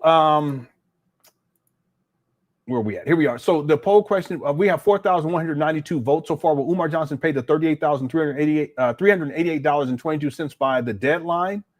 10% said yes, 78% said no, 12% said I don't know. Okay, so make sure you get your vote in. We have over 1,700 likes so far, over 3,600 people watching in the live. Okay, shout out to the Cook Chris Chat's undefeated. He's out there seeking his prey. Yeah, I'm sure he is. You know, he's trying to fill out who he can exploit financially or sexually. He ain't spending no money though to buy anything off of nobody. You know, but if he can get some money off of them, some donations, or he can get in them draws, I don't understand how a man can live like that in general. But if you 50, I don't understand. It's just it's just a waste. It's just a waste, and it's anyway. But that's Umar. He's looking for a prey. That's what he's a predator. Supposed to be black conscious, but he ain't worried about none of that. Thank you, Andrea. Kiara says Ifa Nani Punani. something like that. Nana Pania, the Nani Punani, I don't know, galletas, cookie, something. It's a mix of all those. You know what I'm saying? Especially the galletas. Galletas caliente. That's all we talk about. Galletas caliente. All right. Thanks, Kiara Hart. Ifa Nani. Ifa Nani Punani. That sounds about right. Thank you, Kiara. What's up, Dita? It is all says in Umar's narcissistic mind, the publicity on his Instagram is payment for these vendors. Maybe, but it's weird because it's not like the people who are watching this on his Instagram page. It's not like they're there. It's not like they're gonna. Well, I guess maybe some would show up, but most of them probably don't even live in that area, I would think. So what? Yeah, listen, I think it's just smoke and mirrors. I think Umar wants to try to make it appear as if he's supporting black business, even though he's not actually buying anything. And maybe he did. Okay, I just haven't watched the whole thing. I ain't gonna waste my time watching that whole thing. But the other thing is, it makes it appear as if he's doing some grassroots work. But really, what he's doing, he's just driving in. You know, he drive into this city. He'll talk his talk, right? And then he'll try to find a way to get money out of people, or he'll try to find a way to get some cooch or both. And then he leaves, and that's it. There's no building. There's not, he's not doing anything constructive or anything like that. That's all that comes down to. See? So yeah, probably in his mind, I also think it makes him feel as if, like a narcissist, that he's so important, right? And I'm going to show up, and they're going to want to take pictures with me, and look at, I'm doing all this work. He ain't doing nothing. Okay? Thanks, Diaz, off of super chat. Deborah says his fingernails dirty like his house. Yeah. Kimmy Kim said, and I don't like that. I dirty fingernails. That's just ridiculous. Just wash your hands, and then cut your fingernails. You know what I'm saying? If you cut your fingernails, you're going to eliminate a lot of this anyway, but then still just wash your hands. See, I'm like that. I got to be clean. I took a shower before this live stream. I'm going to take one after. Kimmy Kim says, I feel, well, Lenon, you're saying that we make you feel dirty. I didn't say that. It's just I sit on here, I got these lights, and my head starts sweating and stuff, and it's no big deal. But I'm gonna take it. Well, then you're saying that we're filthy. That's not what I'm saying. Stop! Don't do that. Kimmy Kim says, I feel he's so tone deaf that he's gonna use this notice on the door as an example to panhandle more with zero insight into the perceived implications. It's possible. He has no self-awareness, and he doesn't have business, so he may not even recognize the implications of all this. I'm sure he saw the video that I did yesterday. I'm sure he's watched it. He's probably watching right now live, this live stream. You may be right about this. He may not, and I don't think he cares at this point. I think it's just, let me see how much money I can get out of people and milk this until I can't milk it anymore. You know what, Kimmy Kim? It's actually possible that Umar wants this to happen. What? What do you mean? Yeah, it's possible that Umar wants the city of Wilmington to take ownership of these properties, because then he can come up with an excuse as to how white supremacy, or how the city of Wilmington, they sabotaged and they took the properties, and they took them from me, and I was so close to opening it up, and see, here we go with the false narratives that Umar spins. Y'all think about that for a moment. Umar ain't got no money. Renovations aren't complete, even though he said they were complete in 2023. It's possible Umar says, no, go on and take these shits, because I had no intention to open up the school anyway. And then I can just, tell people that it was sabotaged by the government. And then I can ask for more money. Well, we got to figure out, maybe we can get something smaller, and we can get to. So this is what we're going to do, family. You know how he started doing this shit. This is what we're going to do, family. I need you to get on your PayPal, because we're going to get another school. And then he starts this shit all over again. Zero insight into the perceived implications. Very well said. See? One thing we can say for sure, he'll use it to panhandle one way or the other. However he spends this, he'll use it, to get money out of people. He may even say, the reason why is because Lenon in the Cookie Crush chat. Umar, don't blame me for this. You got to hold yourself accountable. And what kind of man? You got to hold yourself accountable as a man at some point in your life. Thank you, Kimmy Kim. Deborah says he looked like he about to sing wires. Don't do him like that, because Umar, he's had it rough. He did that video on the podcast with the lady. Don't call me a white girl. I can't remember her name right now. And he was talking so reckless. If y'all ain't seen that man, it was so bad. My stream shut down. I kid you. Umar, he was sounding. I'm gonna leave it right there. Thank you, Deborah. Lukiva Avantane says uncolonized sea moss. How did so many of our people fall this low?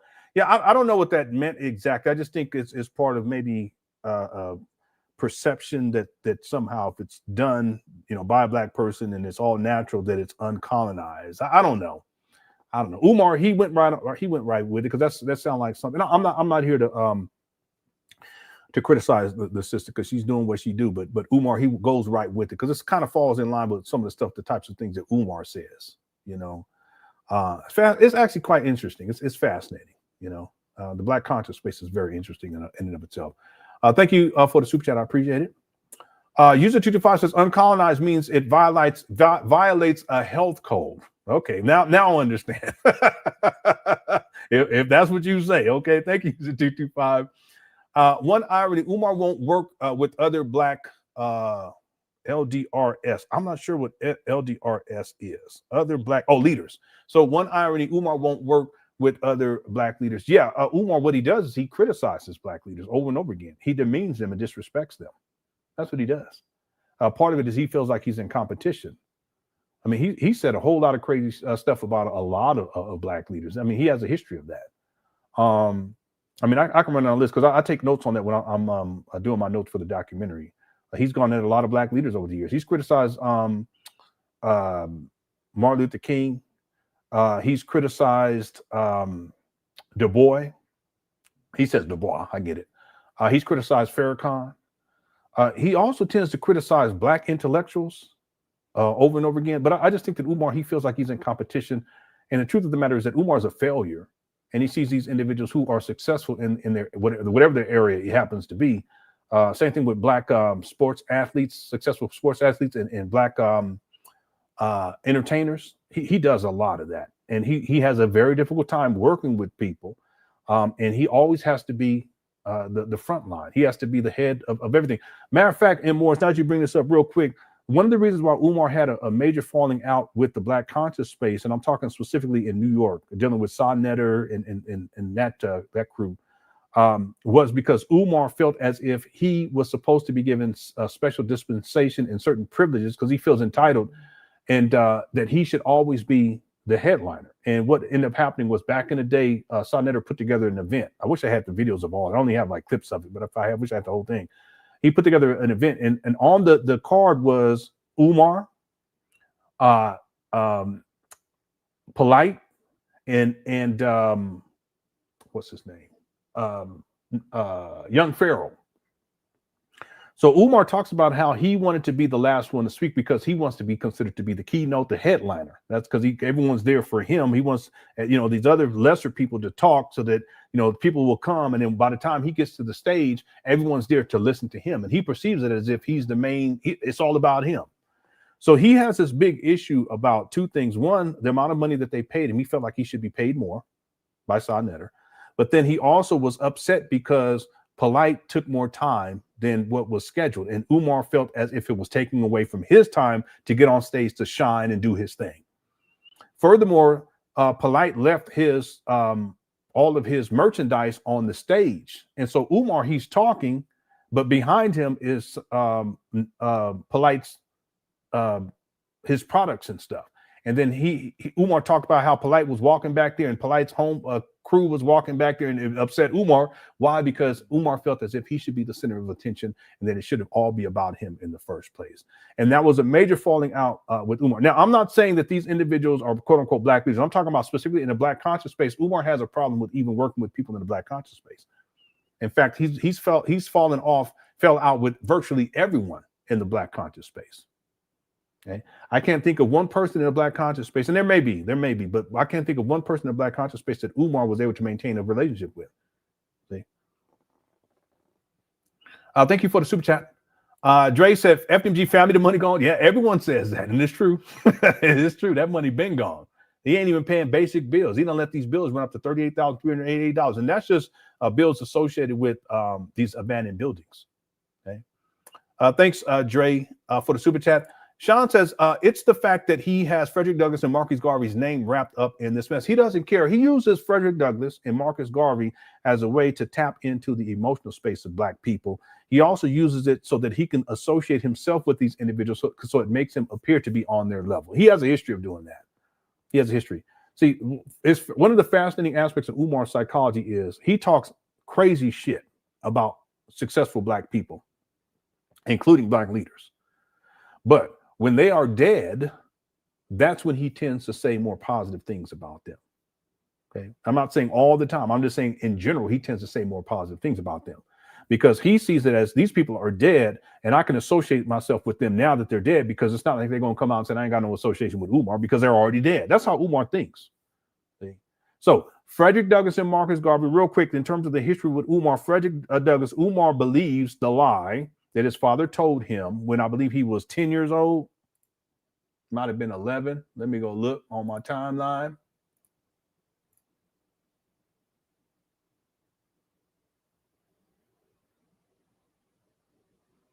This would be, he was 8. I think he was 8 years old. He might have been 7. Yeah, I think he was 8. For some reason, I thought 10, but I think he was he was 11. That's right. He was 11 when he was told that he was related to Frederick Douglass, but his daddy changed his name to Umar from Jermaine Shoemake to Umar ibn Rashad Abdullah Johnson. He changed his name in and around 1982 when Umar was 8. But he was told that he was related to Frederick Douglass when he was 11, which is not true. And so that's why Umar, he still talks about Frederick Douglass in this whole story. He has a whole story where he talks about the lineage and all that stuff. His daddy took a DNA test, and I have the receipt, and it came back conclusive that there's no relationship, there's no genetic relationship, there's no blood relationship whatsoever. But Umar still runs with the lie. So that's why he tangles Frederick Douglass up into this. And then Marcus Garvey, this is largely associated with Umar's days in the UNIA, going back to 2000. He put in his resignation letter in 2005, but he had affiliations on and off again with the UNIA after he graduated from college as an undergraduate, based upon the story that he tells. Okay, so that would be when he's around 23 years old, in around 1997. And so part of what took place when he was in the UNIA is he was trying to seize control and power because he wanted to ultimately rise the ranks to become president general, which is what Marcus Garvey was in the UNIA. So a lot of Umar's movements, especially early on, was he's trying to be something that he's not.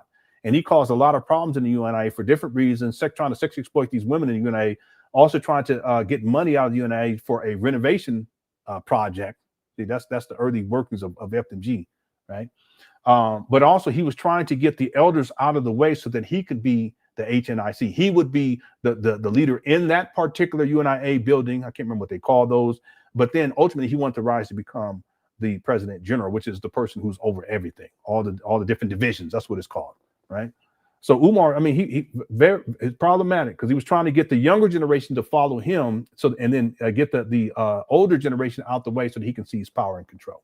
Okay, so that's why this Frederick Douglass and Marcus Garvey is wrapped up in this mess. It goes back a lot longer than what people realize. It's not more recent. This goes back to Umar's childhood, being told the lie that he's related to Frederick Douglass. His dad took a DNA test. There's no DNA evidence. The DNA evidence proves that they're not related. There's no genetic relationship whatsoever. And so that's why it's wrapped up from early childhood, but then it's also wrapped up with Umar in terms of Marcus Garvey once he graduates from Millersville University as an undergraduate in and around 1997, where he starts to be, well, I shouldn't even say that because I've heard him say 1995, 1996, and 1997. Let's go with 1996 when he's 21, where he starts making inroads into the UNIA. Okay. Thank you for the super chat too. I appreciate it. Let's see, when will you have Lene back on? I got new jokes. I'm not sure. We'll see how things go. We'll see how things go. I had her on last week though. It was wild. I have a good time. We'll see what happens this week. If anything happens where she feels like she would like to come back and it makes sense, we'll do it. Okay. Thanks, user 225. Suzanne says, I just want to hear you say Mama's Closet. Okay, I got this one earlier. All right, thank you for the super chat. Andrea, he's out there seeking his prayer. I got this one. Thank you so much, Andrea. Tia says he's drinking uncolonized drinks while they're about to repo his shacks. Yeah, but that's really the point that I want to get to. We're going to get to the video where Umar gives his speech. You guys are going to trip off of that. But that's what I want to speak to is Umar's so disconnected from what's really important in all of this, that his whole life mission has been to what? Open up a school for Black boys. He conceptualized it in 2004. We're talking 20 years. And yet he's out here drinking uncolonized drinks while they're about to repossess, if we want to use that term, okay, his abandoned buildings, what he calls school in Wilmington, Delaware. It just goes to show you where his priorities are and how he's not serious about opening up a school. See, it's already proven, really, it's proven because he should have handled this business in the first place back in 2019, to where he doesn't have $38,000 worth of bills, $38,388.22 worth of bills associated with FDMG. Why not handle it from the beginning so it doesn't get this far out of control? He's not serious about opening up a school. See, real quick, even if he finished renovations tomorrow and he puts in a certificate of, well, there's steps that he's missing, but let's just say he gets the certificate of occupancy and he's ready to open. He's not going to be awarded that because he won't even be able to open because he got $38,388. Listen, the city's they're going to get their money. And Umar, you ain't going to do shit until they get their money. You ain't gonna open up no school inspections when you put in application. They say, "Hey, whoa, wait a minute now. You got they done filed on you for 38. They done served you to $38,388. No, you need to get this resolved before you put in this application, sir." He's not serious. He up here drinking uncolonized drinks while they're about to repo his checks. It's real talk. But that's really the point that I want to make here. It just goes to show you where Umar's mind is at. I don't think he cares. I think in Umar's mind, yeah, let's go. Let them take him, because then I have an excuse why the school don't open. And then I'll turn that into getting money out of people somehow. Okay. Thank you, Tia. Gamer Incorporated. I ain't seen you in a while. Says, on another note, on the video you posted 2 days ago, did anyone else catch at the end? He said he's going to go in their house and kidnap their kids. Yeah. He after single mothers. No man is going to allow that. Real talk. No real man. That's why Umar don't deal with real men. Him talking like that. See? And Umar knows. That's why he don't deal with real men, because if he dealt with real men, the women would be protected. I'm talking about real men, and the children would be protected. Now, let me give you the backstory on that. Where Umar was talking about, I'm gonna give you a little bit of the ritual. You know, 2 weeks or 2 months, whatever he said, before we start classes at FDMG, we're gonna go into to the boys' house, and we're gonna kidnap the kids, and we're gonna take them out to the woods and teach them how to be men. What are you talking about? I don't think anyone has that clip, and I'm gonna tell you why. Because Umar was on this radio show host when it's a woman. He was on her show, and he was talking real reckless. But when he said that, I think I left a comment, and I was like, "Why would you have this guy on here where he's talking about kidnapping kids?" No, I didn't leave a comment. I did a video to talk about it, and then she ended up taking it down. She sent me a message and was like, "Well, I can't believe you're doing this. This is my brand. I'm trying to build." I don't give a shit about all that. You're dealing with someone who's not only is a con man, but he's perverted. He's perverted. You don't talk like talking about you're gonna kidnap the kids and take them out to the woods. I gotta have Umar on record talking about how you gonna cuddle with the kids. So what you talking about? I want to hear that. See, she took it down, but I have it. It was a radio interview. So that's the backstory to him talking like this. And she didn't check him. See, she should have checked him. Right? What do you mean you're gonna kidnap the kids? That's illegal. Thanks, Gamer Incorporated. Malik says he's actually touching women with those nails. Yeah. And a bumpity bump on his lip.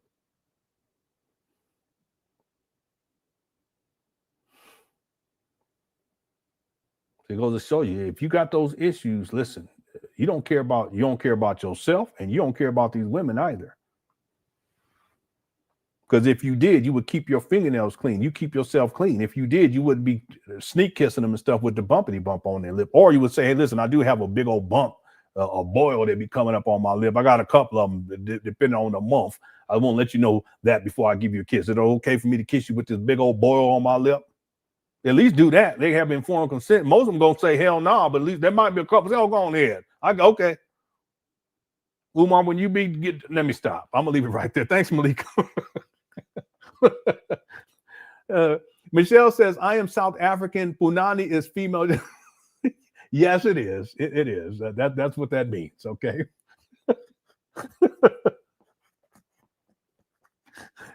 We're going to move on from that. Okay. We know what that means in the United States, because back in the day, they'd say Punani. Right? I remember there was a group called Punani Poets. I kid you not. I said, what in the world? I said, what kind of poetry? All right. Thanks, Michelle, for the super chat. Supreme Soldier says, hey, Lenon, I commented on a video a few days ago on how much it would cost to clean the site. After the research, it came out to $515,000 starting cost to clean and replace the soil. You're right, it's over. And I saw that comment. So what Supreme Soldier is referring to, and he had a whole breakdown too. I'm assuming that you're male. They had a whole breakdown. What they're referring to is the EPA report that was released in 2019. They classified these abandoned buildings as brownfield catalyst sites, and there's mitigation that needs to take place. Things need to be fixed. I'm talking about in terms of the toxicity levels inside of the buildings, on the exterior of the buildings, on the soil, in the soil, etc. Remember, these buildings have been sitting for over 4 years, if memory serves me correctly. J-Moore closes in 2015. Umar acquires them in 2019. So we could say a little over 4 years they were sitting. let's say 4 years that they had been sitting there. And the EPA, the Environmental Protection Agency, which is a government agency, they could not find any record of any type of inspections taking place, any type of remediation. So they classified these buildings as brownfield catalyst sites, which means that there's toxins or toxicity levels that are harmful to human beings inside of the buildings, on the exterior of the buildings, in the soil, under the ground, etc. Brownfield catalyst sites. So what Supreme Soldier did, they did the research to see how much would it cost as a starting cost to remedy this issue so that these buildings would not be classified as a brownfield catalyst site. And there was a whole breakdown, all this stuff that needs to take place, $515,000 as a starting cost. Okay. See, so when people say, well, how do you get these buildings for $400,000, $420,000? Well, this is one of the reasons why. This right here. Remember, Umar tells the story of how these buildings were renovated for, I think he says for $12,000 or $16,000, something like, I can't remember the figure, that these buildings were renovated back in 2000, I want to say 2007, 2000, I don't have it on my timeline, but I want it because it initially, 2012, it initially opened, no, that's the new J. Moore. The Maurice J. Moore Academy opened in 2006. So the renovation of those buildings, they used to be a chemical production facility. That's why the land is actually classified as light industrial. To this day, it's classified as light industrial. And so ultimately, they renovated those buildings into schools back in 2000, I would think 2004, 2005, and turned it into the Moyer Academy by 2006. That's when the Moyer Academy opens. All right. So the Moyer Academy is operating from 2006 into 2010, and they closed down, and then they reopened as New J. Moyer Academy in 2012, and then they closed down again in 2015. All right. And then they sit from 2015, 16, 17, 18 for about 4 years. And Umar acquires them in February of 2019. But them sitting there for those 4 years without anything being done, like nothing's being taken care of, nothing's being maintained. The EPA comes in and they do this report. It's an ROI plan for that, so that in 2019 they classify these abandoned buildings as brownfield catalyst sites. Okay, now this is what Supreme Soldier is alleging here. I haven't done the research, so I'm not saying that this is how much it would cost, but what they're saying is that the starting cost would be around $515,000. It could be more than that, it could be less than that, but thank you for that information. Thank you for Super Chat as well. Veracity Exchange says, I found your channel a few days ago. This is better than Netflix. I've been crying left. Yeah, it is. This Umar Johnson saga. It is. It's something to behold. I've never seen anything like this online ever in my life, and I've been online for a long time. There's nothing like it, and it's always something with this guy. You know, yesterday I wasn't planning on live stream, but then the information comes to me, and I broke the story about how Umar. Listen, right now this guy owes $38,388.22, and he ain't got a job. You donors, you owe this money for nothing too. Not one black boy has been educated. How can you justify this? All this money that Umar has wasted for nothing. I mean, he would have been better served just holding on to the money and just waiting and getting a small, or just do online for a while. You know, do something. But shit, 6.5 years later, collected millions of dollars and nothing to show for it. I mean, this is Netflix. Goodness. Or Hulu. Someone said Black Conscious Hulu. Thanks for Veracity Exchange for the super chat. User YouTube says, has Umar Johnson ever mentioned Louis Farrakhan or vice versa? Umar has mentioned Farrakhan, and he actually he disparaged Farrakhan one time. I had a video. He's like, yeah, we're gonna do a real Million Man March, not a fake one like them other ones. I said, Umar, you tripping. Umar went to the Million Man March too. He takes shots at everybody. He said that speaking of Nation of Islam, he said that, I can't remember his name right now. I can't remember his name. He's a tall brother that he's in the nation, but he said that he was gay. That's what Lene said. I believe it too, because Umar be called everybody gay. Weirdo. Y'all know who I'm talking. Yeah, he is. Umar's very insecure. That's the issue. What is the brother's name? He's tall. I can't remember his name right now. Yeah. His name is Rizza Islam. That's his name. He said Rizza was gay.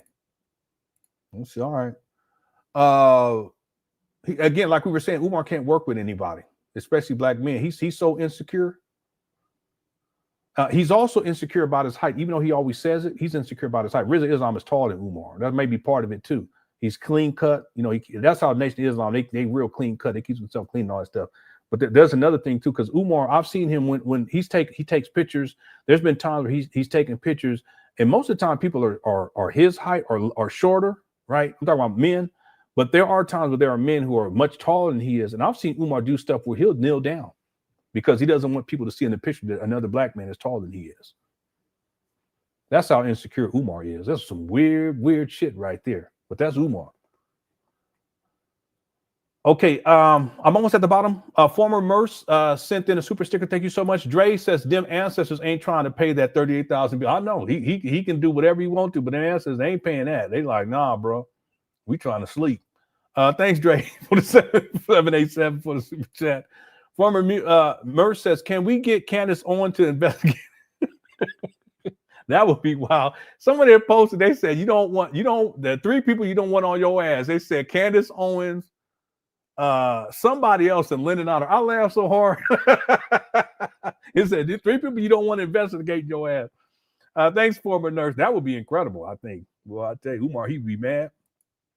AM sent to the super. Thank you so much. And thank you all so much for all of the support. I do appreciate it. We're going to get to the video where Umar's talking now. My wife just getting in. They was shopping.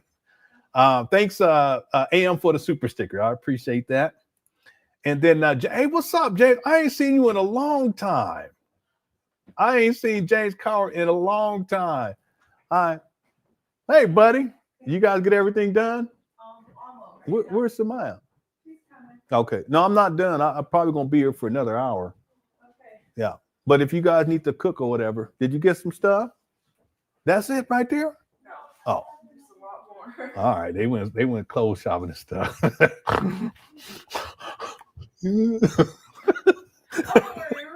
No, I'm just playing.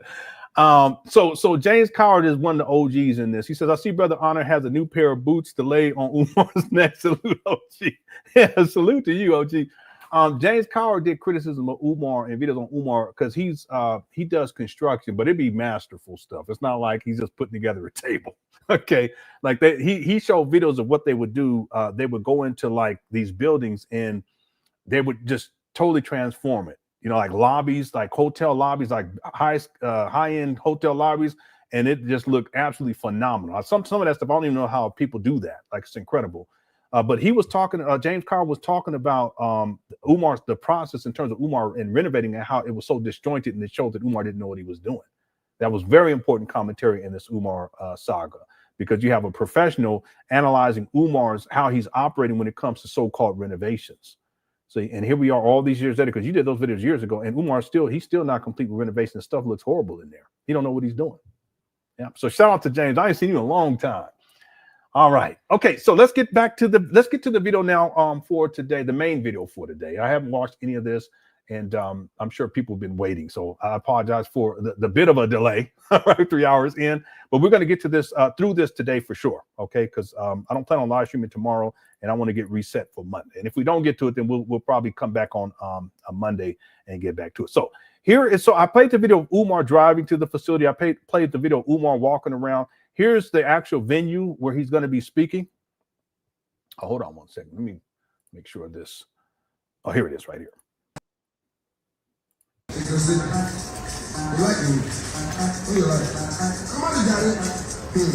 Yeah, I don't know what this rainbow is about, Umar. I have to. Yeah, let me skip through. Let me take the music off too. It just shows different people who are there. All right, and then here's I think this is the beginning part right here. People, and they've of course embraced me and the efforts that we try to bring to Newark. I guess they're going to come up and speak, please. Yeah, come up and say a couple words. I voted for, so they should. Queen Mother.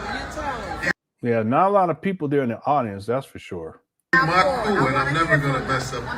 But they got a rainbow thing all the way down the thing. Okay, love hugs later. Cool. Speech, and only 3 minutes apiece. What's up, Bernie? You take this. I was trying. There they go, Umar. Come on, let me give the mic to our council president. Okay. You always say, good afternoon, everyone. Good afternoon. I want them to hear me all the way on Bradford Place because I got Masani and Patrice. Let me tell y'all.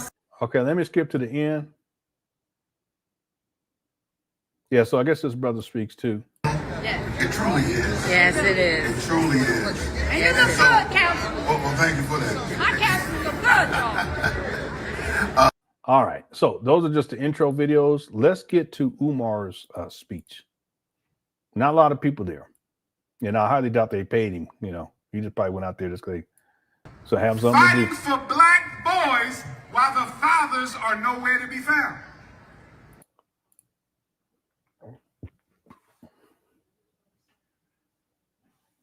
Look who's talking. See how much of a hypocrite? He'll talk mad shit about black fathers, black men, all stuff, and he ain't even in his children's life. Y'all see this?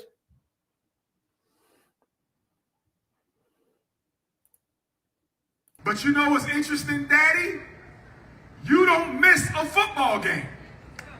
You know what's interesting, Daddy? You don't miss a track meet. You know what's interesting, Dad? You don't miss a summer league basketball game. Look who's but talking. You always seem to be missing at the suspension reinstatement hearing. You're always missing at the IEP meeting. You're always missing at the evaluation team meeting. Our boys could not be caught up in the school to prison pipeline if it was not for the negligence of black men. Wow, the audacity of this guy. Yeah, Joshua, he projected. He's a deadbeat. He got at least 3 baby mamas, but you see how he'll go in and talk all this shit about the black men, and y'all ain't. I know you ain't talking about me. I'll tell you that right now, homeboy. As much as I've failed in life, and y'all know it. Okay, I own all my shit. I've been here from the beginning, even in the struggling times. Thank the Lord, we're doing a lot better today. Thank the Lord. See, but Umar, he will criticize, and Umar, he ain't raised not one child. He done impregnated at least 3 women. At least 3. I propose he got more out there. And y'all, baby mama want to come forward, you welcome. We'll take care of you too. 51. We take care of you. But Umar got everything to say about you black men. I know he ain't talking about me. I'll tell you that right now. Yeah, he is. He disturbed. See all this right here, all this support right here. Anyone want to come forward to speak your truth about Umar? We got you. Hey, Cook Crush, I got you. Yeah, Didi, can you believe this guy? Deadbeat. he is. Umar ain't got no shame. He don't care. Yeah, Erica, boy, that would be it right there. I sure do. Me and my wife, we've been together. This be 25 years next spring. She my best friend too, I'll tell you. She be looking good too. That's what I thought she was going, but no, she had all these babies. She still be looking good. I'll be like, damn. Activate my sack and everything. You know what I'm saying? Maybe I'm saying too much. Okay. Right. Let's get back to it. Here we go. It is on us black men. We should always be present and available to go with the mothers of our children, especially the boys. She might can handle the girls on her own. Okay, there's more people there now. Yeah, there's more people there. I want to give them credit, but they looking at him like what? They're like, okay. A bottle of water if I can. Uh-oh. Oh, thank he done lost his voice from yelling. you. Y'all gave me the little Tyler bottle. I love you.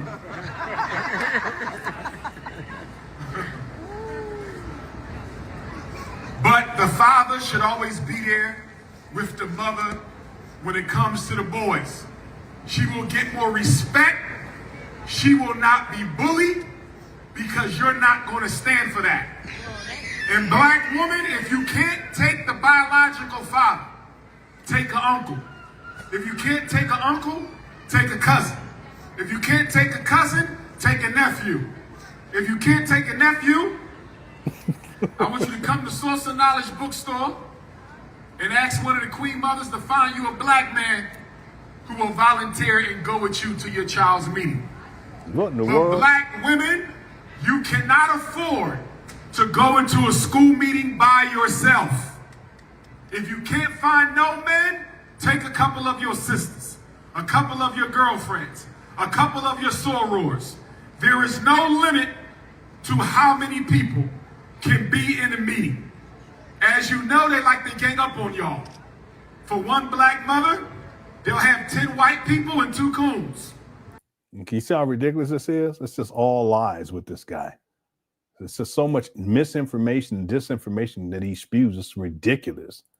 What's up, Lene? Lene says his memory is slipping, and do you think it's due to stress or psychosis? Have you seen it, especially with his accusations and paranoia? Yeah, I've seen it. Yeah, I've followed this guy long enough. And I say follow, I've studied this guy, I've researched this guy long enough. He has some serious mental health issues. And yeah, his memory is an issue. It is. He can memorize, he can remember dates really well, certain facts dealing with Black conscious, but in terms of, as an example, Umar, when he in 2023, when he says that renovations are done, isn't that something that you would think he would remember that he said that? I mean, it's a lie, but wouldn't you think he would remember that? Well, then why is it that in 2025 he says that he's still renovating? Well, he forgot about the lie that he told in 2023. Why did he tell that lie in 2023? Because he needed to get money out of people. He knew that people would get excited, and he was looking like a straight smoked out Pookie in that video. Matter of fact, that's one of the worst times. You look at Umar. I should pull it up. He was looking like a straight Pookie that had been binging and was fiending and been sleeping in cardboard boxes for 2 months outside. But he sure got up on there talking about renovations were done. Well, he forgets about that. Part of it, I'm telling you, when we talk about Umar and psychosis, there's also such thing as drug psychosis. When people they take substances and they get psychotic. And they'll say stuff and do stuff that they don't remember. They don't remember what they said and what they did. Well, this is an example of it right here. So I think his memory, is impacted on different levels. You know, I think the paranoia impacts him, the depression that he deals with a lot. I can tell. But in particular, the substance abuse issue, I think there's a lot that Umar has said that he simply can't remember himself saying. I'm sure the things that he's done, he can't even remember that he did. See? So yeah, his memory is failing, and this is his lifestyle. You know, living like this for such a long time, it does impact your body in different ways and impacts your mind. See?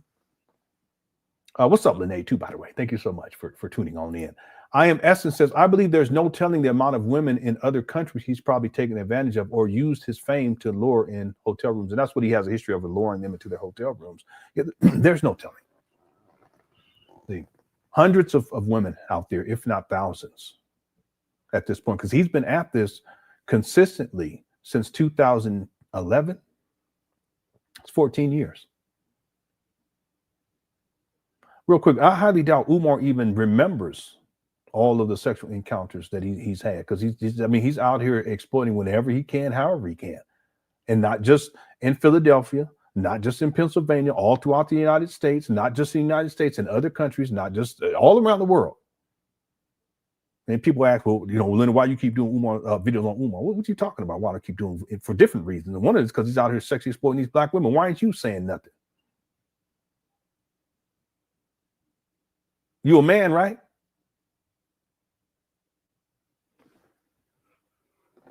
Anyway, thanks, I Am Essence. James says, you missed all your kids' life. Yeah, Umar has not been present at all. See, Umar tells this story. I remember he said, this is what I mean by this guy, he's such a liar. He says, I spent more time with you than your mama did, talking about his oldest daughter. But how is that possible when the mama's the one that raised her? Umar, he was, by the time she was, I think he said 6, he was inconsistent. By the time she was 10, that was it. And she said, she verified that. She said, listen, by the time I was 10, he wasn't even around anymore.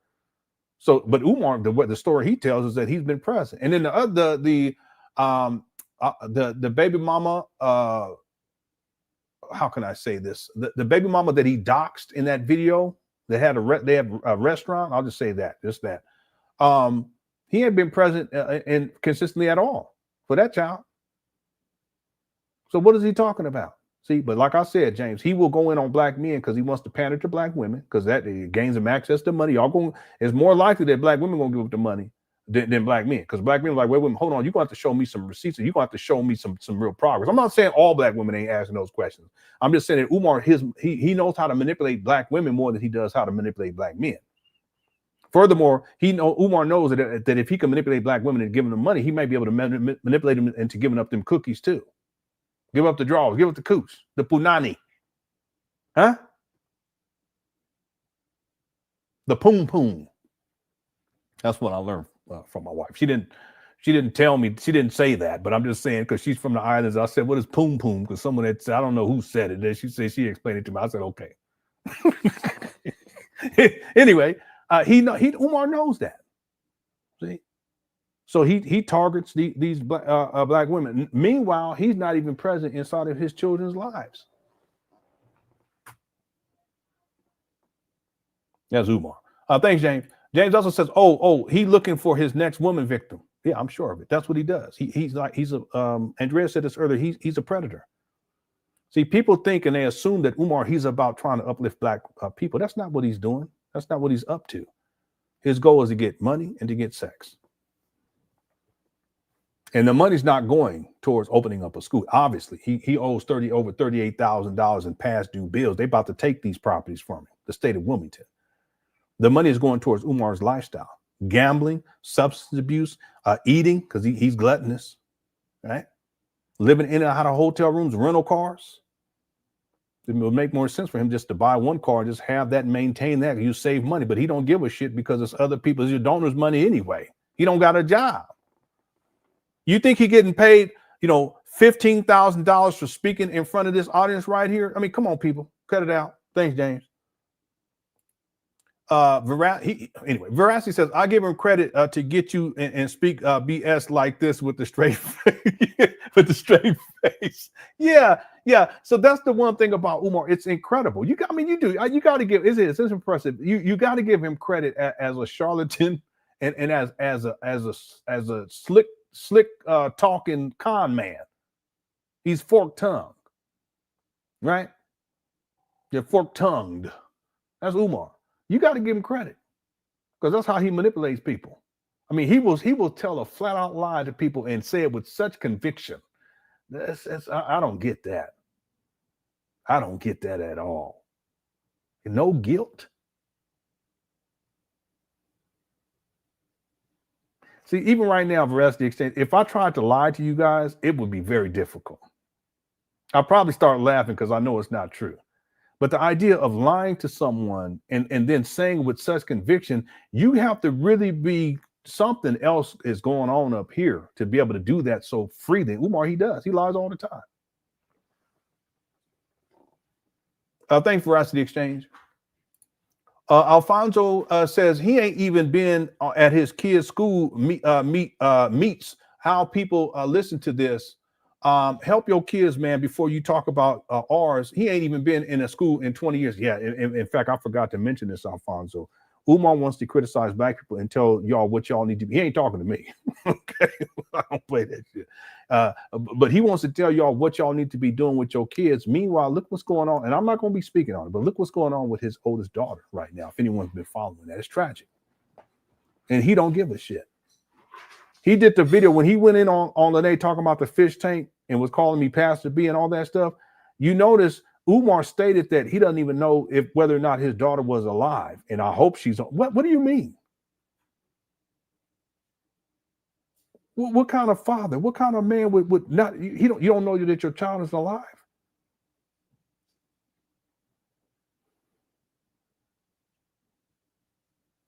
Yeah, did he go to any of his children meetings for the school and all that stuff? No. Did he do any of the things that he expects black men to do and black fathers to do for their children? No.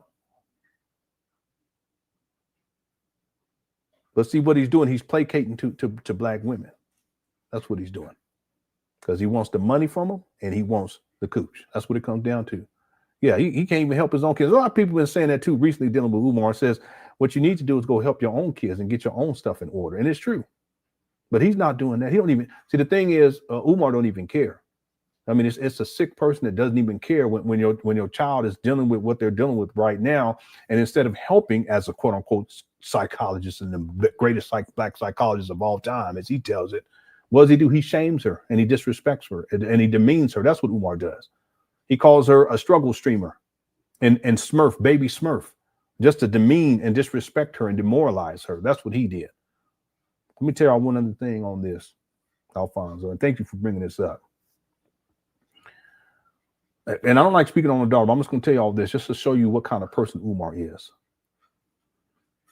His daughter was asked, because she was admitted to a mental health facility, and she was asked, was that the first time? And she said yes. And what the context was, after Umar went in on his daughter, that's when the mentals got even more difficult, and I could understand why.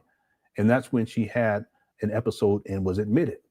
It's directly related to Umar, her own father's comments online. That's the kind of person we're talking about here, Alfonso. What kind of man? What kind of husband? What kind of, well, now you know, even a husband. What kind of father? Even real talk. What kind of baby daddy? No care whatsoever.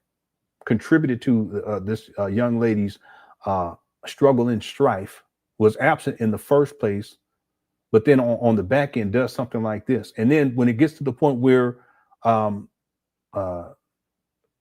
people don't know if she's alive or not, Umar's like, oh, I don't even know if she's alive or not. And then he talks about her for a couple of seconds and moves on.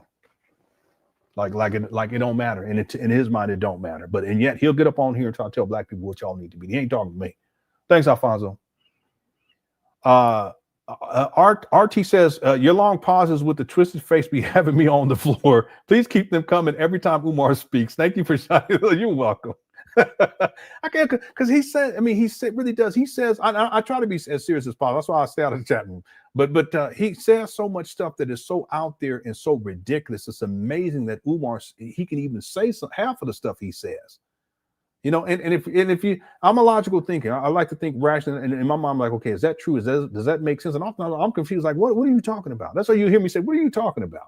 Because it doesn't even make any sense, you know. But that's Umar. He says so much stuff, so much information. I mean, he was talking in the video that we covered this past week. He was talking as if he was a gynecologist. I said, what are you talking about?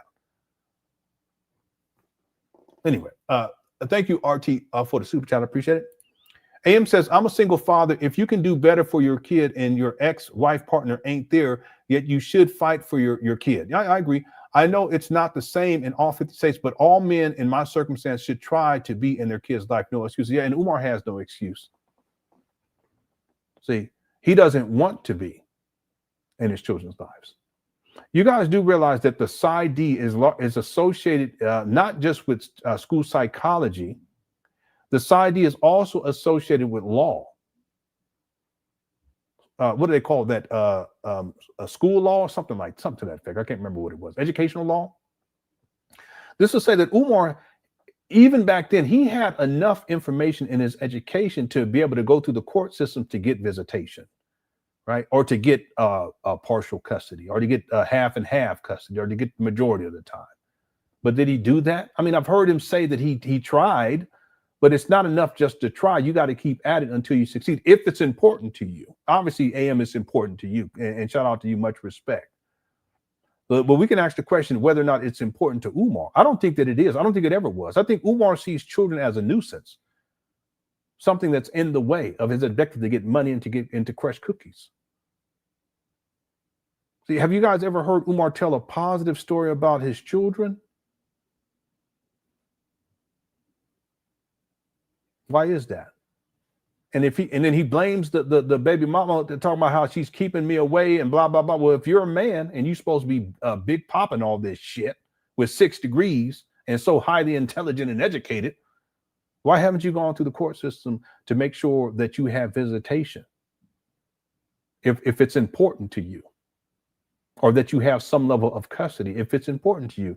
See, the issue is that it's never been important to Umar, and it's not important to Umar in 2025. I mean, this guy doesn't even have his own home. If he had custody, where would the children go? In mama closet? These poor babies be inside the mama closet. Up at FDMG standing around and shit inside a rental car. See, that goes to show you that Umar doesn't care, because if he cared, he would have his life in order enough so that he can have a place for his children to come and be a part of his life, and he can be a part of theirs. He doesn't even have that. He's a functional idiot. I'm so sick of this guy. So shout out to you, right? And much respect. Umar out here just I mean, he really is. He's making us look bad. Well, I ain't gonna say that because that's him. Okay, for real men, we handle business. Real fathers, we do what we have to do to be involved in our children's life. Period. Ain't no question about that. Ain't no excuses either. You either gonna do it or you're not. Respect, sir. And thank you for the super chat. Miranda says, "Hi, the Cooker said, I'm late this evening. Do you think that he has knows about the notices placed on the bandos yet? This is just a mess all around." I think he does now. I don't think he did yesterday, because he watches these videos. He knows now. See? But you see, he's not concerned about addressing this right now because he's busy. He's in Newark, New Jersey right now, and he's probably trying to crush some cookies while he's out there.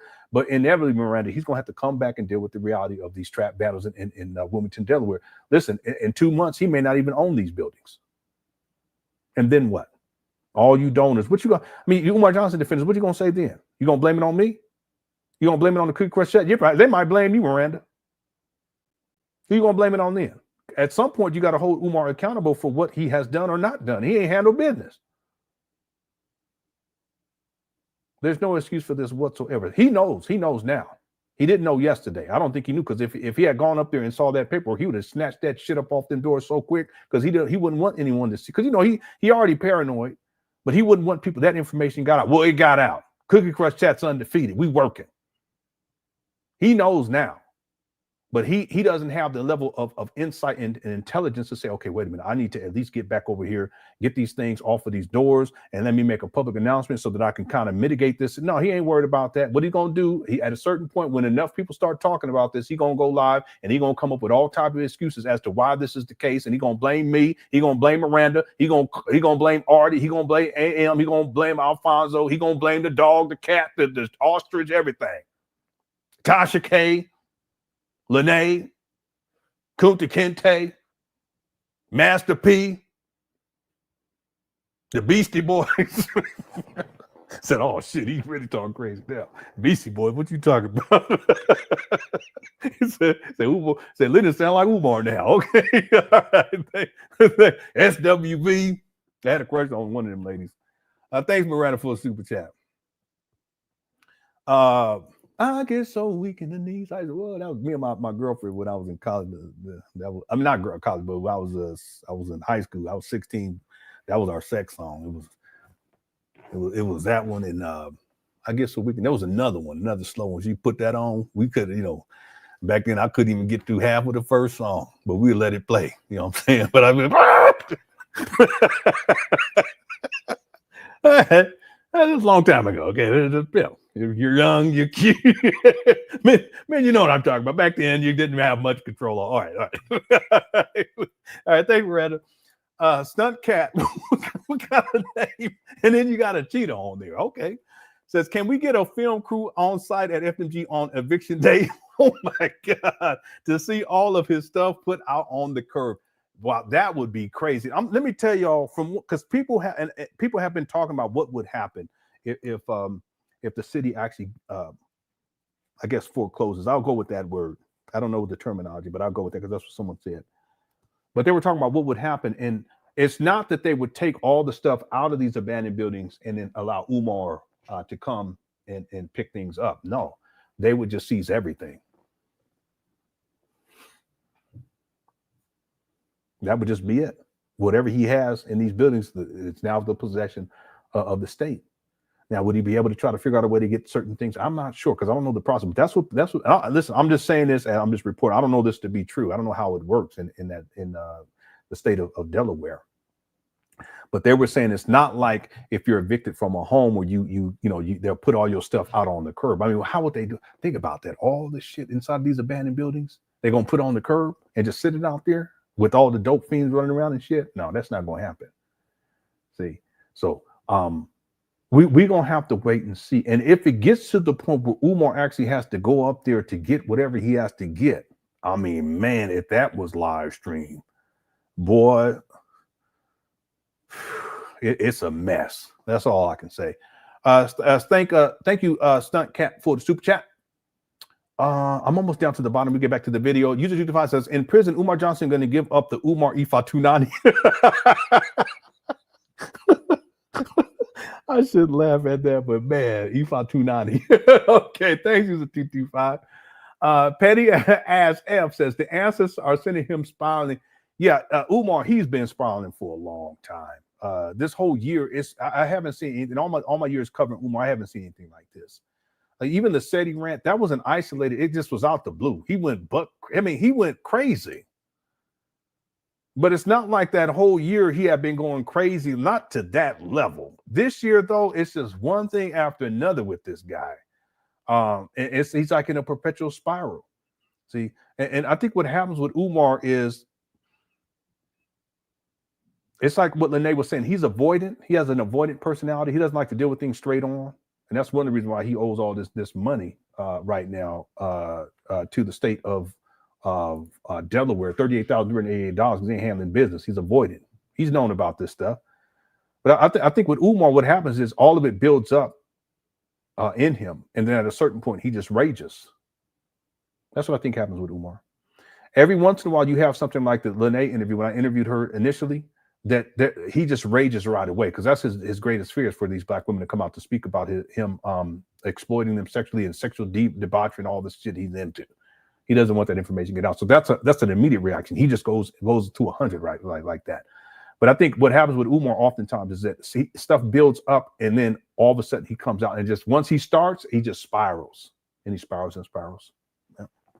Thanks, Petty, for the super chat. James, what's up? Says check your last two emails. Okay, I'll head over there in just a moment. Thank you so much, and thanks for everything that you sent me. I appreciate it. I got quite a few emails that came through while I'm actually live streaming. Thanks, James. LL says, has this always been the play, or did it turn into this after he realized how much it takes to open a school, change the black community / change the black community? There are people who speculate that Umar, his intentions was to open up a school in the first place. My research shows that that's not the case. I go based upon the research and the receipts. If you guys go back to Umar Johnson's update video from 2014, I believe it was from May or June of 2014, when he's talking about the St. Paul's College. If you guys listen very carefully, he already had an exit strategy back then. He wasn't serious because he wouldn't have an exit strategy already while you're trying to raise money to purchase St. Paul's College. He already had an exit strategy. See, if in 2010, I have the receipt, if he states that the school's going to open September 11, 2013, how can we say that he was serious about opening up a school? Here we are at 2025. See, back in 2010, Umar, he didn't have a board of directors. He didn't have funding. He didn't have any of that stuff. Okay, there are people who said that they sent him money in 2009, 2008, 2007. Okay, I understand that. He didn't have a board of directors. He didn't have anyone working with him to get this project up and running. And so that in 2010, when he says the school's going to open September 11, 2013, that by the time we get to September 11, 2013, that the school actually opens. He's not serious about opening up a school. He doesn't even know what he's doing. And he still doesn't know what he's doing. So my research shows that Umar, he never intended on opening up a school. What it was that he had a dream. He's a dreamer. He had a fantasy that he's going to open up a school, but it had more to do with his ego than anything else. He has this thing. If you guys go back and look at the movie Lean on Me, Principal Joe Clark, Umar, he idolized that shit. That became his archetype for life as a child.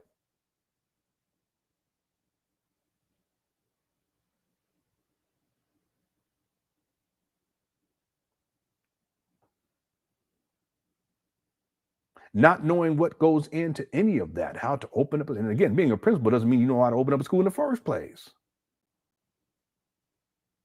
It's administrative. Delegate responsibilities, but to open a school from the quote unquote ground up, no. See, you can't be, this is how I look at it, just logically.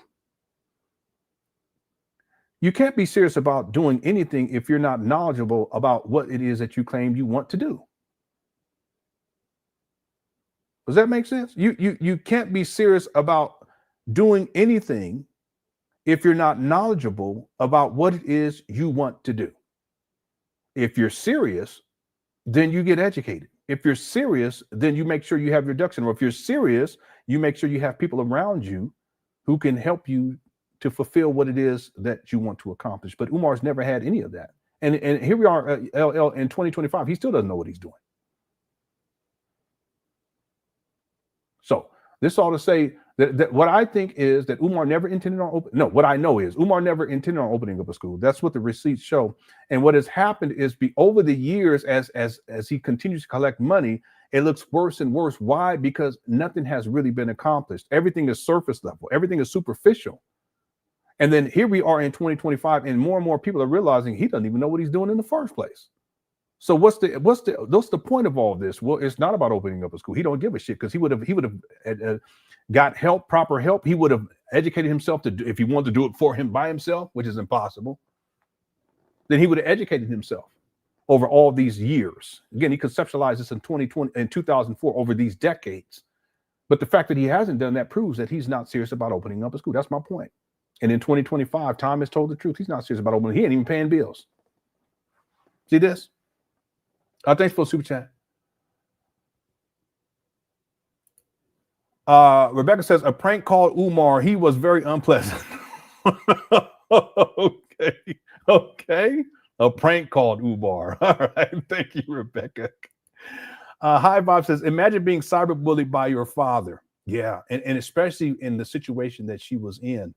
And she's really struggling. She's had some very serious issues. I don't want to speak on it because I've been very hesitant about that, because I'm a father myself, and I have concerns, serious concerns. Wow, that's incredible, because I'm more concerned about her than her own father is. But that goes to show you what type of person Umar is. Yeah, he did. He cyberbullied his own daughter. Damn. Thanks, High Vibe. That's sad. Miranda says, Lord Lenon, I don't want to be put in the book. You're already in the book in there. What are you talking about? You on page 3. he got a half a chapter on you. What you talking about? I don't want to be put in the book of Negroes like you said yesterday, though. I believe you will be on the cover. I'm on the cover. Yeah.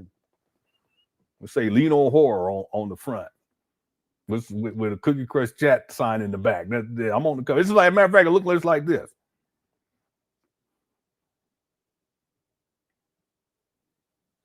That's how I look. But don't worry, Miranda, you're already in it. Okay, you're on page 3. All right. Thank you, Miranda, for super chat. The little gaming channel says, the lady said Umar is sneaky and he likes to slip the rubber off. He's a trifling dog. She said she used a dental. I didn't know about that part.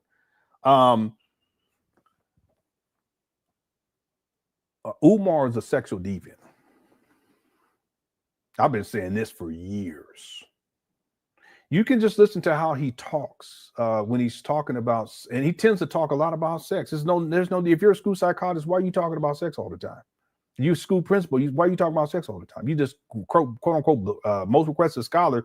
What scholar talks about sex like? And then the way he talks about it's not normal human functional. You know what I'm saying? It's not like that. Listen, we all adults. I know one thing.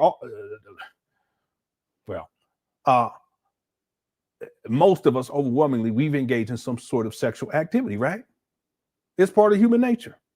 Okay, but that's one thing. Umar, he's on some P. Diddy type, freak off type. Because you listen to how he talk about it, you can tell something ain't right with this guy.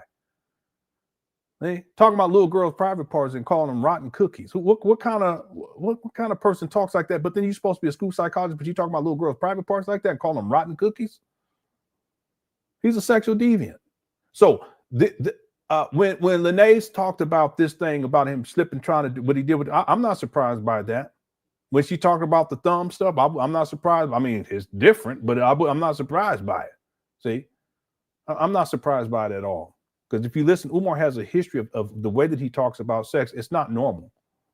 See, and again, people are into different things. I get it. Okay, But to get online and be verbalizing this stuff, and you're supposed to be this school psychologist and all this other stuff, something has to be wrong up here for you to even think that somehow you should be verbalizing that freaky shit.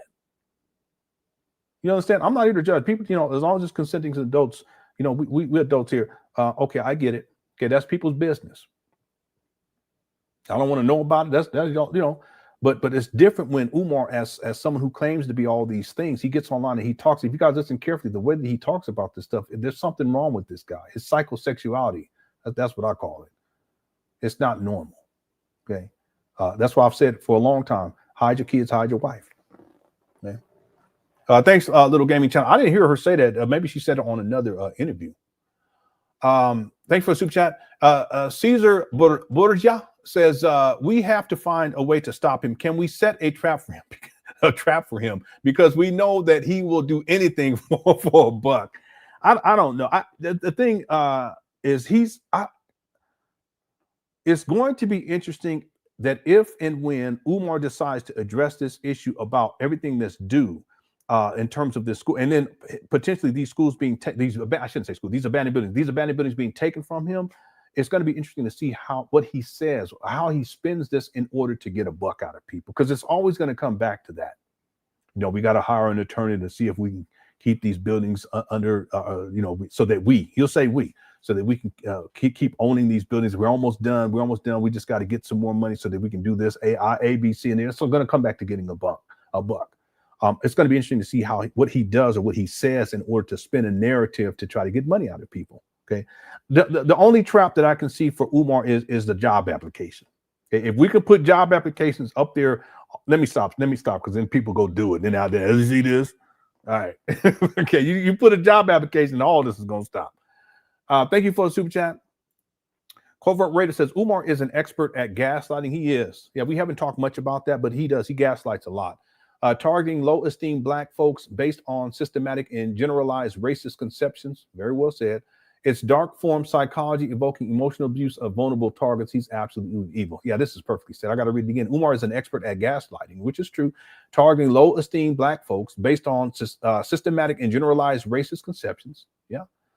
It's dark form psychology. There's people who've talked about that Umar, part of him going to get all this, the degrees and stuff in psychology, that part of it, the irony of it is that he's used it against Black people. So it becomes a form of dark psychology. Yeah. Evoking emotional abuse of vulnerable targets. He's absolutely evil. Yeah. And I've said that I don't use the term evil all that much, but Umar is. The thing is that like I said, what we've talked about, it's just scratching the tip of the iceberg. And there's things that I know about Umar based upon conversations that I've had with women that have dealt with him, in particular women that have dealt with him sexually. Dude's evil.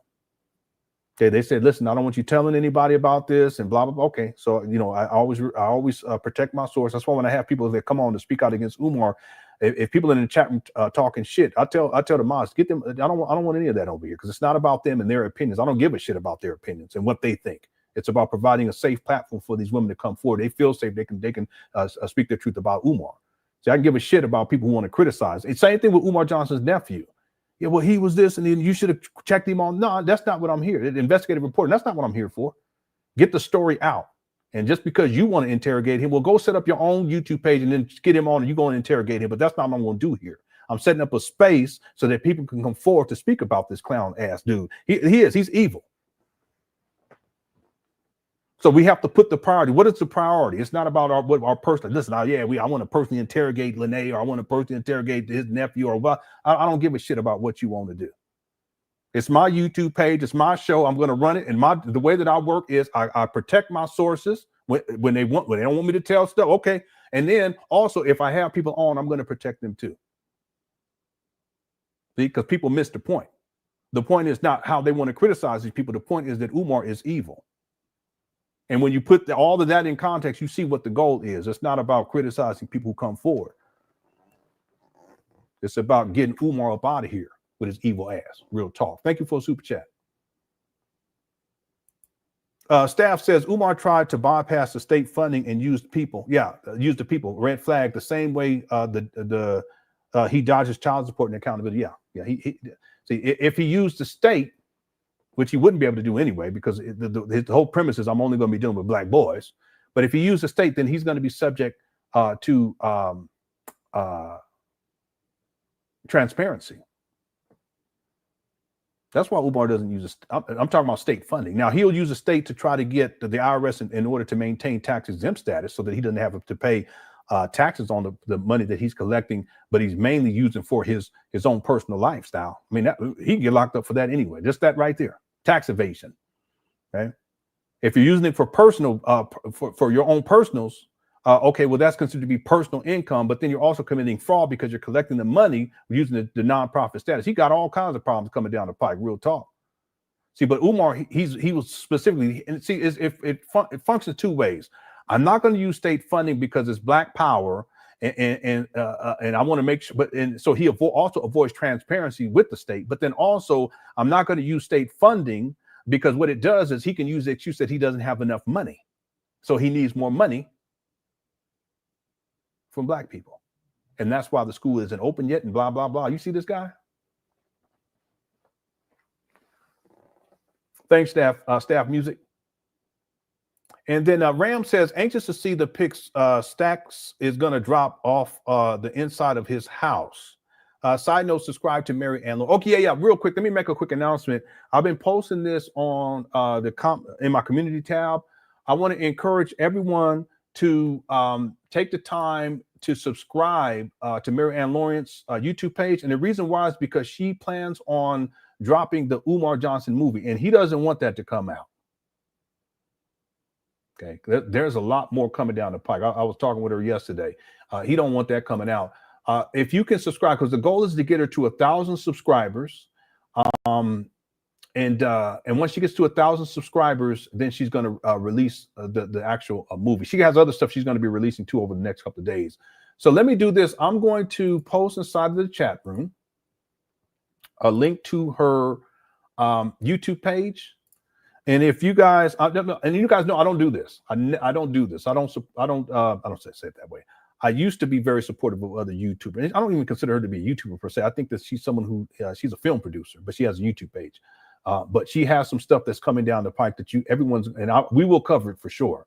But you guys know I don't promote other people's YouTube page, at least not like I used to, because I've been burned on that a lot in the past. But I'm going to do this. I'm going to post right here her YouTube page, and I want to encourage everyone to subscribe. Okay. Now she just has a couple of things up there now, but she's going to be building this up over time, and then she's going to drop the movie on Umar. Right now she's at 378 subscribers. Let's see if we can get to 400 before we close out this live stream. Okay. And I'm going to be promoting her more and more as we progress so that we can get her up to 1,000 subscribers. Okay. Because I want the movie to drop. Okay. And again, once it drops, we will cover it. All right. Thanks, Ram, for the super chat. I appreciate it. And then the little gaming channel says, Lenon, I've been watching you for a while. Isn't the land around the school toxic? Yeah, there's an EPA report. They classified these abandoned buildings as brownfield catalyst sites. And so if you guys look up EPA Brandywine District, and that's the district that these abandoned buildings are in, Umar's abandoned buildings. EPA, here it is, EPA Brandywine District area-wide plan. There's actually two of these. The one that I reference is this one. It was, the draft date was March 26th of 2019. Okay, so they were doing this survey prior to Umar actually acquiring these abandoned buildings. Then after he acquires these abandoned buildings, the draft date for this version of it was basically a month and a couple of weeks after he acquired these abandoned buildings in February of 2019. I'll post a link right here, the little gaming channel. When you have some time, take some time to read through it. It's 85 pages. You don't have to read through everything. If you can kind of read like through the first part of it, and then and really you don't have to. You probably only have to read maybe the first 4 pages, because you'll see it pop up the Moyer School property, and they classified it as a brownfield catalyst site. And so, yeah, there's some serious issues that need to be mitigated, and Umar hasn't talked about it. He hasn't addressed it, and it's going to be an expensive undertaking to get that mitigated. You know, he says that he just needs to. He thinks that somehow all he has to do is get a certificate of occupancy. There's a whole lot more that needs to take place. Okay, a whole lot more. Okay, this school will not be opening. Thank you, the little gaming channel, for the super chat. Arrogant People says, "What's up?" Says the tax bill was $300,000. I sent the vid receipt. No, from my memory, I thought it got up to 140, something like that. if you have a receipt that shows that it got up to 300,000, which I don't think it did, if you can email it to me, I'll appreciate it. Okay. And I'll cover it. But I remember we were covering that live. Okay. I thought it was like 140. I thought it was 160 actually, but I'll go with 140. But if it was more than that, then that would be even more devastating with this Umar Johnson school scam. Thanks, Arrogant People, for the super chat. And you know my email, just email it to me. Ona Alisa Kyom says, someone mentioned that the frozen bank accounts may be related to the notice from the state of Pennsylvania about his nonprofit status. Possible. Yeah, that's possible too, because I would assume that those bank accounts are in Philadelphia, because Umar stated that he had the bank account, his own personal bank account, since he was a teenager. See how my mind works. So I would assume that it's in Pennsylvania. Umar's only had residence in Pennsylvania, whether that's at Chambersburg, and then of course North Philly, as he says, born and raised. Prairie Ground was when he spent most of the, anyway. So yeah, that's possible too. Who knows? Who knows?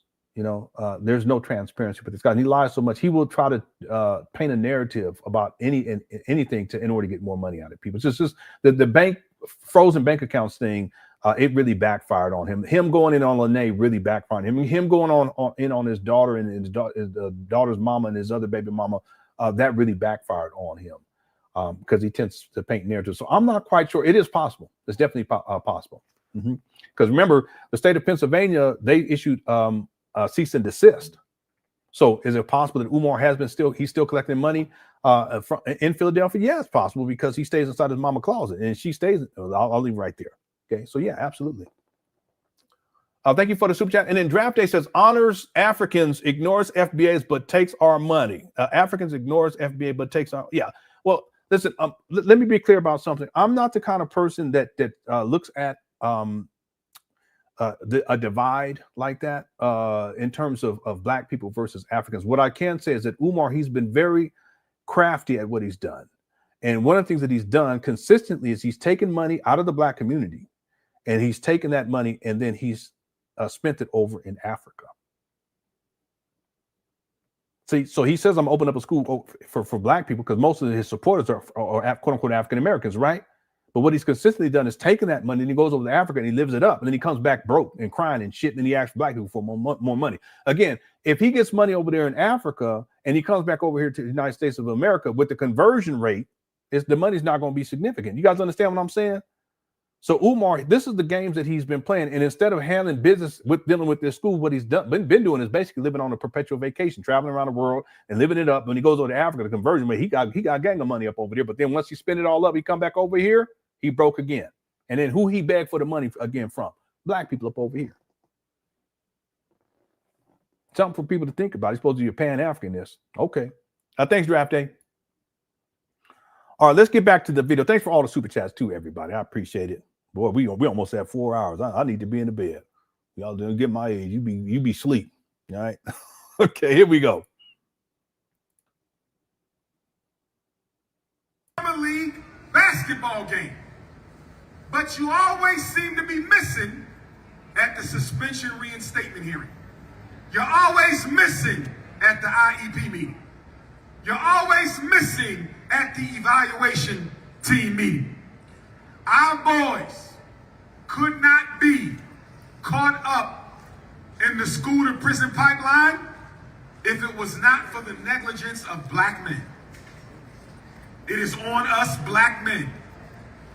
We should always be present and available to go with the mothers of our children, especially the boys. She might can handle the girls on her own. A bottle of water if I can. It's right down there, Doctor. Oh, thank you. Y'all gave me the little toddler bottle. I love you. Oh, we already did this part. Let me go for Black woman, if you can't take the biological father, take an uncle. If you can't always have somebody on standby. When you go into the meeting, if they got 7 people, you need to text somebody and say, bring 10. They got 10 people, you need to text somebody and say, bring 15. You should have as many as they have. The reason they bring so many people to your meeting is to gang up on you and to bully you. So Look who's don't talking. go to meetings by yourself. And if that means you got to postpone it, you postpone it. Well, Dr. Umar, they told me I had to meet today. There's no such thing. Can I say that one more time? There's no such thing as it got to be today. No, it don't. It don't never have to be today. They want it to be today, but it don't have to be today. And you have to stop letting them bully you. Let me ask you a question.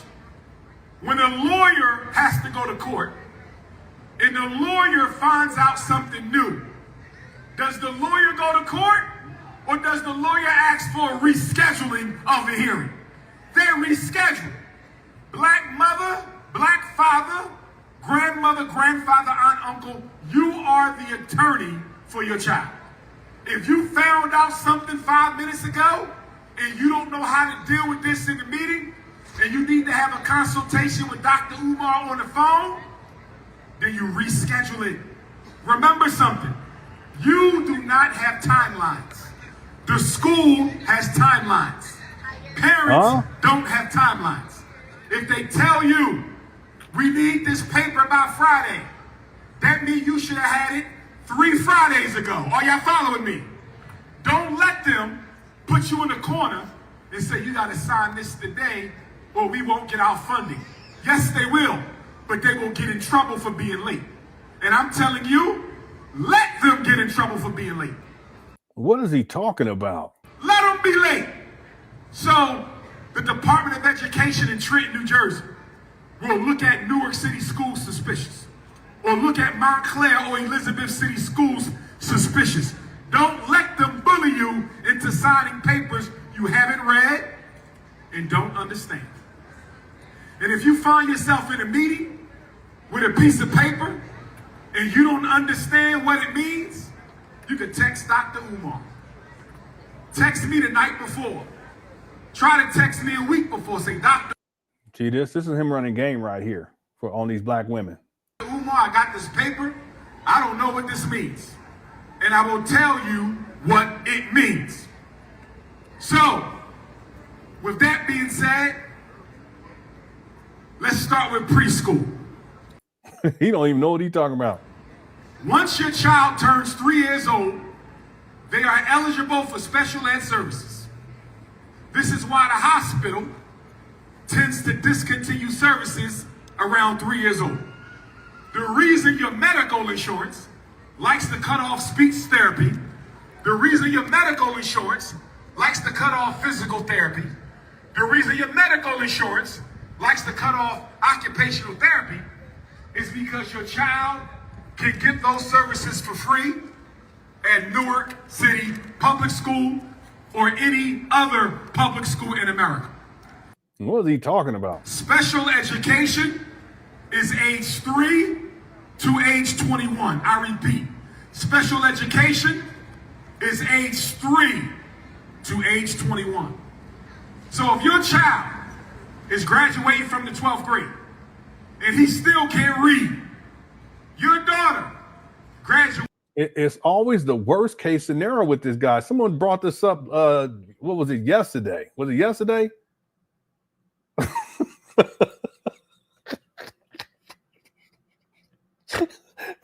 Well, I ain't never heard that like this. Ginger Spice says, here's a big bundle of outrageous sin.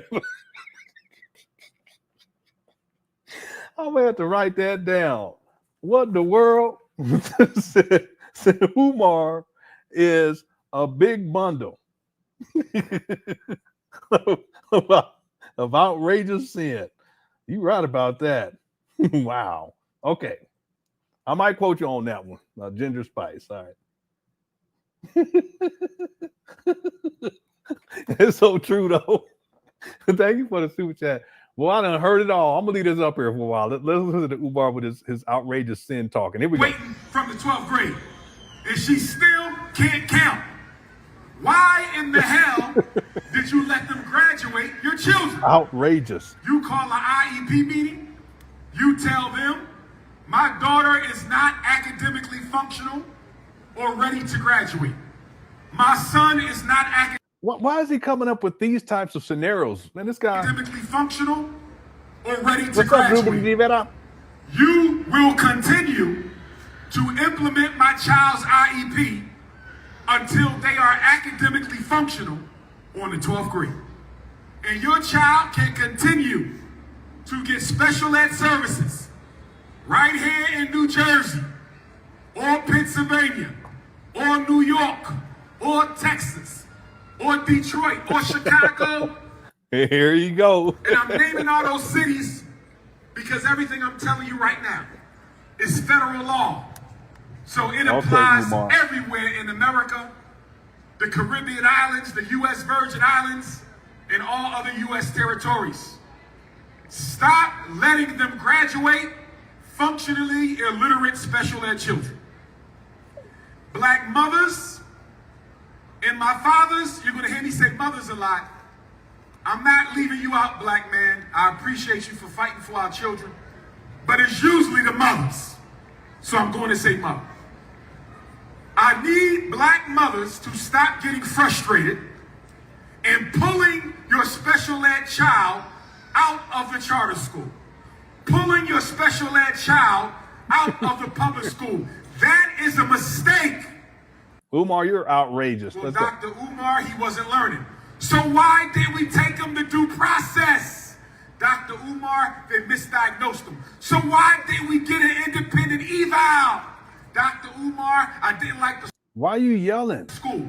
So why did we call an IEP meeting and ask for a private school? Stop taking special ed kids out of school. Leave them in, call me, and you fight. Special ed children have more rights than regular children. Let me say it again. Special ed children have more rights than regular children. Special ed children get more money than regular children. So if they got more rights than regular children, if they get more money than regular children, why did you pull them out? Once you pull them out, it's no longer the school's fault, it's yours now. Once you pull them out, it's no longer the IEP team's fault, it's your fault now. You don't take special ed children out of school. You leave them in, you call me, and we fight. Now, who are you, Umar? Let's talk about autism. There you go. One thing I like about New Jersey, in addition to the beautiful women. See that? Here we go. Here we go. Outrageous sin. Cut it out. Stop. I just got out my second scandal. Stop.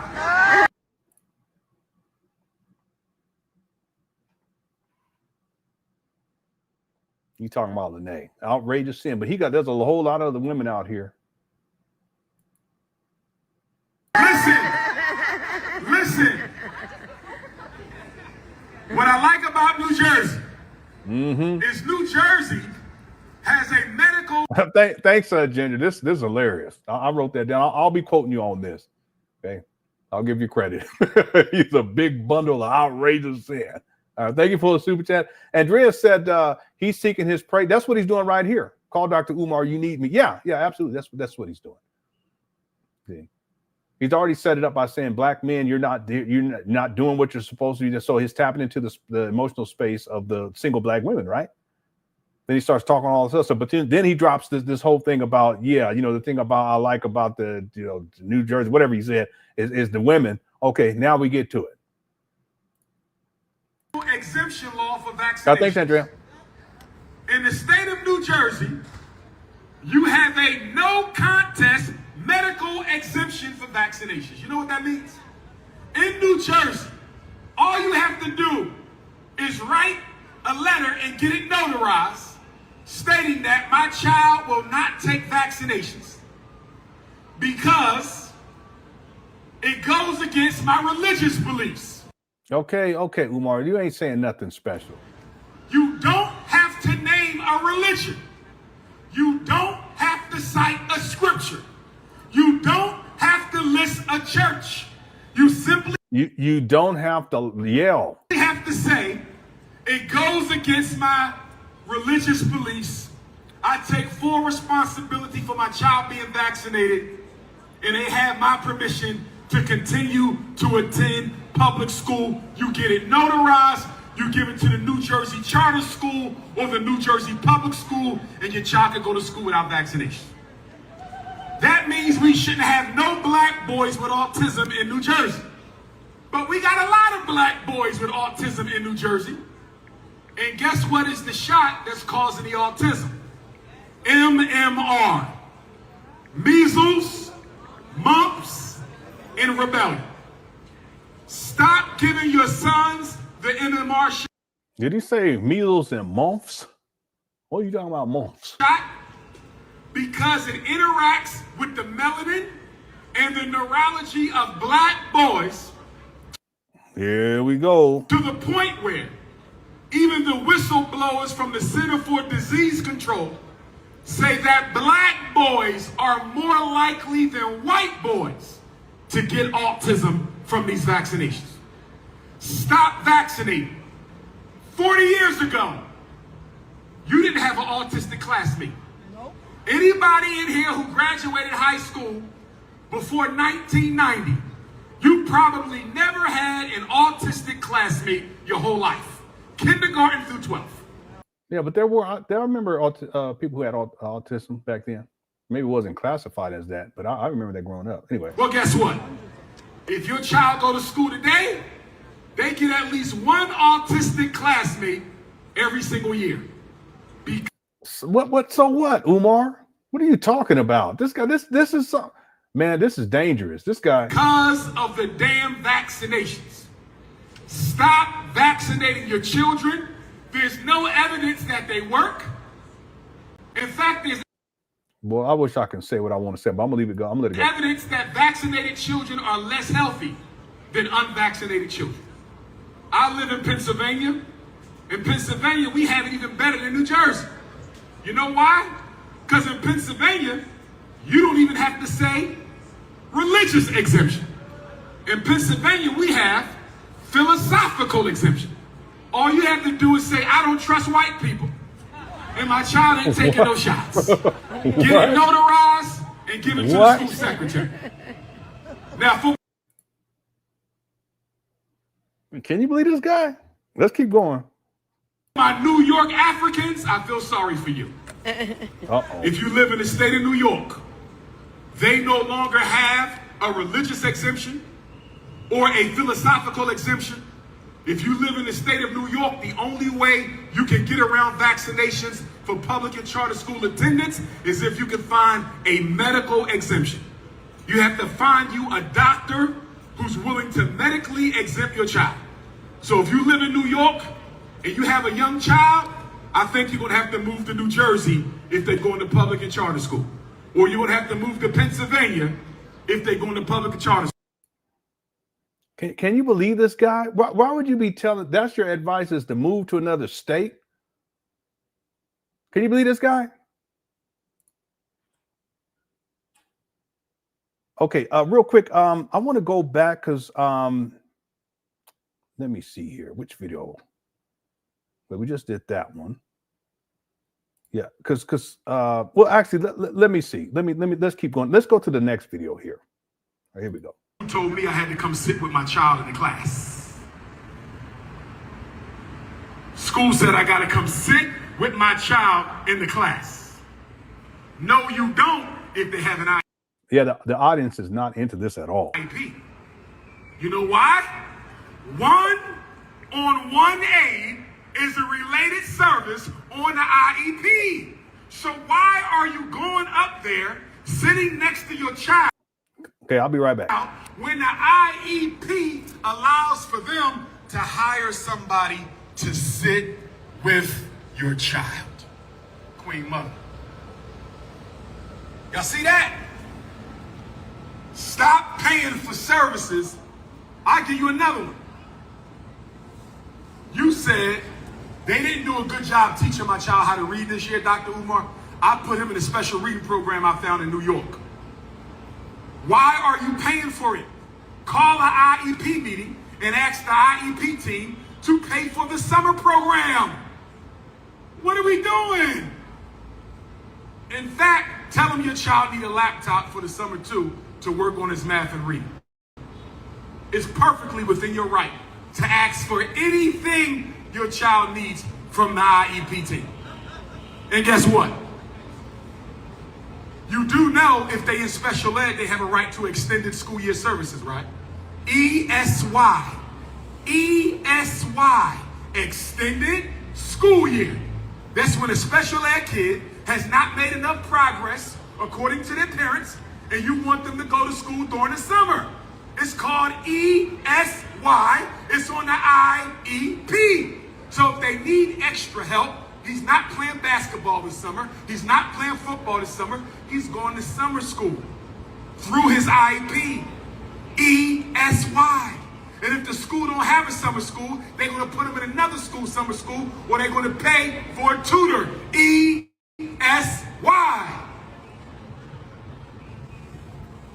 And if your child gets evaluated and you don't agree with the evaluation, you have a right to what? Second opinion. You always have a right to a second opinion. What is a second opinion called? Independent educational evaluation. Second opinion. Yeah, I should mention too, Umar's not a school psychologist and he hasn't worked in the field since 2011. So a lot of what he's talking about, he's talking as if it's updated information, but it's actually antiquated information. That's one of the reasons why he's so dangerous. Okay, he hasn't worked in the field for about 14 years. Dr. Umar, they said he was retarded. I don't agree. Write a letter. See, even the terminology that he's using, retarded. Dear Mr. Schwarzenkoff, my son Randy is a 4th grader and we hate black kids charter school in Newark, New Jersey. Y'all evaluated my son. Y'all said my son was intellectually disabled. I don't believe my son is intellectually disabled. I have a federal and a state right to a second opinion, and I am requesting an independent educational evaluation at public school expense. You find the psychologist, they pay for the eval. Let me say it again. You find the psychologist, they pay for the eval. Let me say it one more time. This is your right. You find the psychologist, they pay for the eval. I'm giving you your rights. White people use their rights. Black people don't.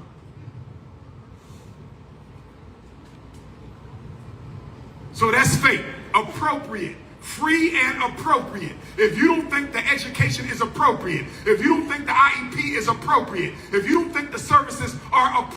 Why you keep lying? I'm about to skip through because I want to get to that one part. He started talking, giving excuses. Y'all want me to skip through? Hit the 1. If you want me to keep playing, hit the 2. Appropriate. Call an IEP meeting and demand a change. And if they don't want to make a change, you get in contact with Trenton Department of Special Ed for the state of New Jersey, and you file a due process complaint against Newark City Public Schools, Trenton City Public Schools, Jersey City Public Schools, Montclair, Patterson Public Schools, and you fill out the complaint.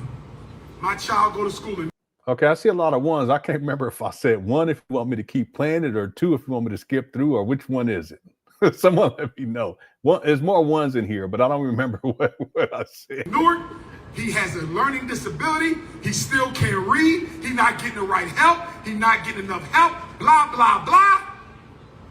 And I want him to go to a private school. APS, approved private. Okay, 1 is to skip. Okay, so let's skip through a little bit here. Okay, it's getting late. Private school, APS.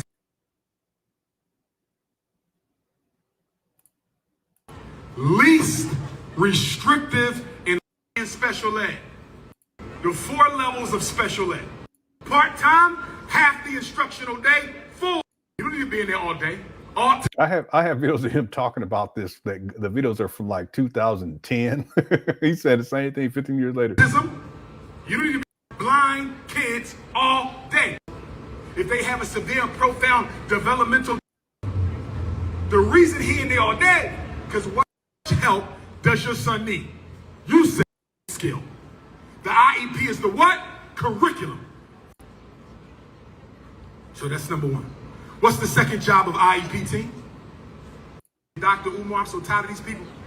I want my son on homebound. I want him to stay home. And I want the special ed teacher to come to my house and work with my son in the house. That's called homebound instruction, and you have a right to it.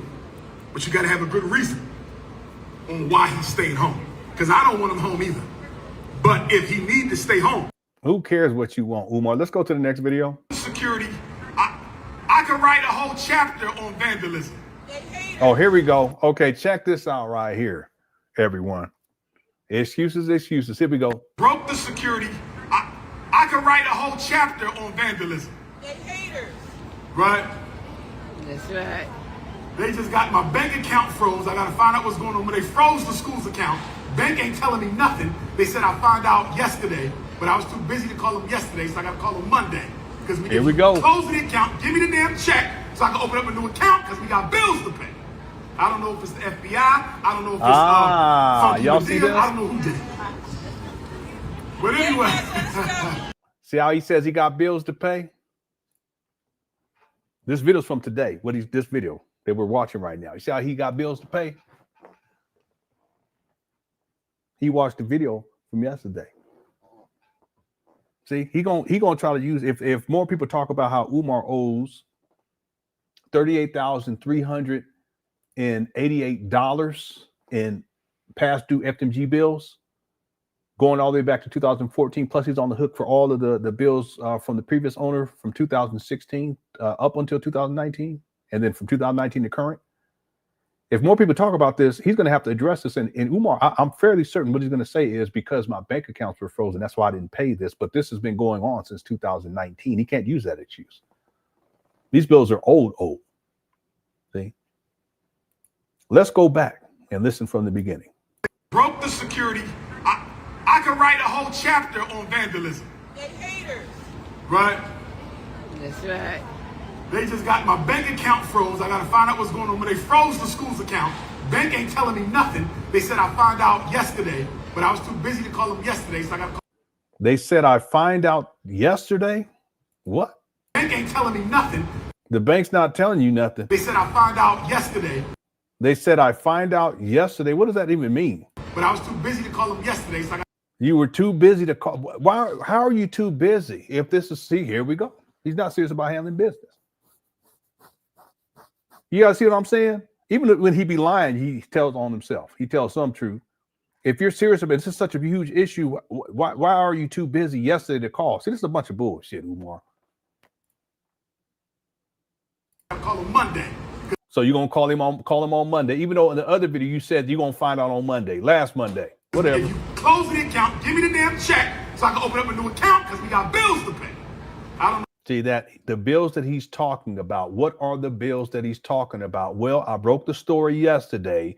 The bills that Umar is talking about is this munition. It was filed August 5th of 2025. There's a case number, and there's two of these, one for each side of the street, these abandoned buildings in Wilmington, Delaware. And on this one, he owes $17,810.77. But if you add the other one in, which is he owes $20,577.45. Ultimately, what Umar is facing is $38,388.22. These are the bills that he's talking about.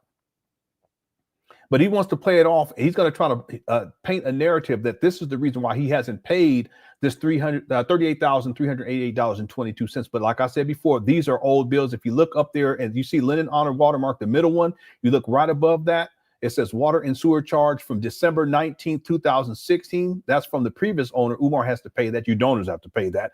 And December 30th, 2024 through May 29th of 2025. And this all adds up to $17,810. And then, of course, I've talked about the other one that adds ultimately it's $20,577. You put both of that together, $38,388.22. So he watched the video from yesterday. That's why he's saying what he's saying today. By the way, if you guys look on here in the top paragraph, it says explicitly that if Umar does not pay this, that the city of Wilmington, it's at the bottom of the first paragraph. The city of Wilmington may proceed to sell the property herein mentioned or described for the purpose of collecting the judgment for the taxes or assessment herein stated. Hey, Here's the writ of motion. You see up there, it's the city of Wilmington versus Frederick Douglass Marcus Garvey RBG International Leadership Academy, Inc. Okay, that's Umar Johnson. Let's keep going. It's the FBI. I don't know if it's so I can open up a new account because we got bills to pay. It don't even make any sense. You ain't got no other money nowhere else. Anyway. Broke the security. I could write a whole chapter on vandalism. They haters. Right? See the cult follower? They repeat the same thing. They're haters. No, that's not intellectual. That's not critical thinking either. No disrespect. That's right. They just got my bank account froze. I got to find out what's going on. When they froze the school's account, bank ain't telling me nothing. They said I found out yesterday, but I was too busy to call them yesterday, so I got to call them Monday. Because if you close the account, give me the damn check so I can open up a new account because we got bills to pay. He all over the place. And then on Monday, and then what they said was, and if we do this, blah, blah, blah. You see this guy? Pathological liar. I know, Domo. He's just a pathological liar. I don't know if it's the FBI. I don't know if it's Funky Medea. I don't know who did it. Yeah, let me ask you. You're based on what Umar said, it's either FBI or it's you. Okay. He also said somehow I was involved. I don't know. Whatever. But anyway, stay focused. We must stay focused. Either way, they got to give us our money back. You know what I'm saying? So whatever they. The thing is, I've been with that same bank since I was 14 years old. It's the only bank. I've been with them since I got my working papers. Why are you yelling? This is so stupid. These people don't want to hear all this. You see, ain't nobody clapping or nothing. And just like that, without a reason, they froze. So no, there's a reason, Umar. You just ain't if they in fact are frozen because you lie so much. There's a reason. My lawyer said if you don't get an answer Monday, we got to go after them because you should have got a check within 4 days of them shutting the account down. Yeah, but you the one that said you didn't call them. What are you talking about? Hit the one. Still ain't got our money yet. And my money is in my account, school money in the school account. See that? So we find out Monday. You already said you was going to find out last Monday. Umar, here we go. It's always something with this guy. Y'all can listen to YouTube if y'all want. Anyway. Yeah, they were listening right now, Umar. And this will get more views than you get. Anyway, let's go. Bank ain't telling me no drugs to get a driver's license. You don't need drugs to get a... What you talking Why about? is your child taking crack? What are you talking about? How do you go to talking about crack? And my money is in my account, school money in the school account. See that? So we find out Monday. Y'all can listen to YouTube if y'all want. Anyway. I didn't know more about me than me. Anyway. Umar, you're a con man. But you see how what you need to do, Umar, is to come clean to the people and explain to them that you owe $38,388.22 and why it is that you owe this amount of money. You also need to explain to the people where the money went. You can say that the bank accounts were frozen, but you haven't provided any evidence to that. You're a pathological liar. We do not take anything that you say at face value. Where are your receipts, sir? I'll provide receipts. That's why I know more about you, Umar, than your own cult followers do. I mean, there's people that be saying stuff and they be telling me stuff like they know shit that I don't know. I want people, if you know stuff that I don't know about Umar, please let me know. But don't get up on here trying to tell. Let me stop. Now I sound like Umar. The point is, Umar, I know more about you than your own cult followers do. And that's telling in and of itself. So who should they believe? Their cult follower who is a pathological or a liar, or someone who's done the research and have all the receipts to back up what they say about you, Umar? You're a con artist. You're a con man. You say that your bank accounts were frozen, but you don't provide any receipt. You don't even explain that if they are frozen, why they are frozen. But then you said that you're supposed to find out on Monday, but you said that you were going to find out this past Monday, right? You also said that somehow it's their fault, but you're the one who didn't call yesterday, which would have been Friday, because you was too busy. Too busy doing what? Eating Cheetos in your mama closet? What you too busy for, Umar? You ain't got no job on a Friday. What you got going on Friday? You can't pick up the phone. You on social media all the time. You was posting on social media. Maybe instead of social on the people on social media, why shouldn't you? You could have just got on the phone. Hit the one. That makes sense. You know, it's bad when you start tweaking like Umar.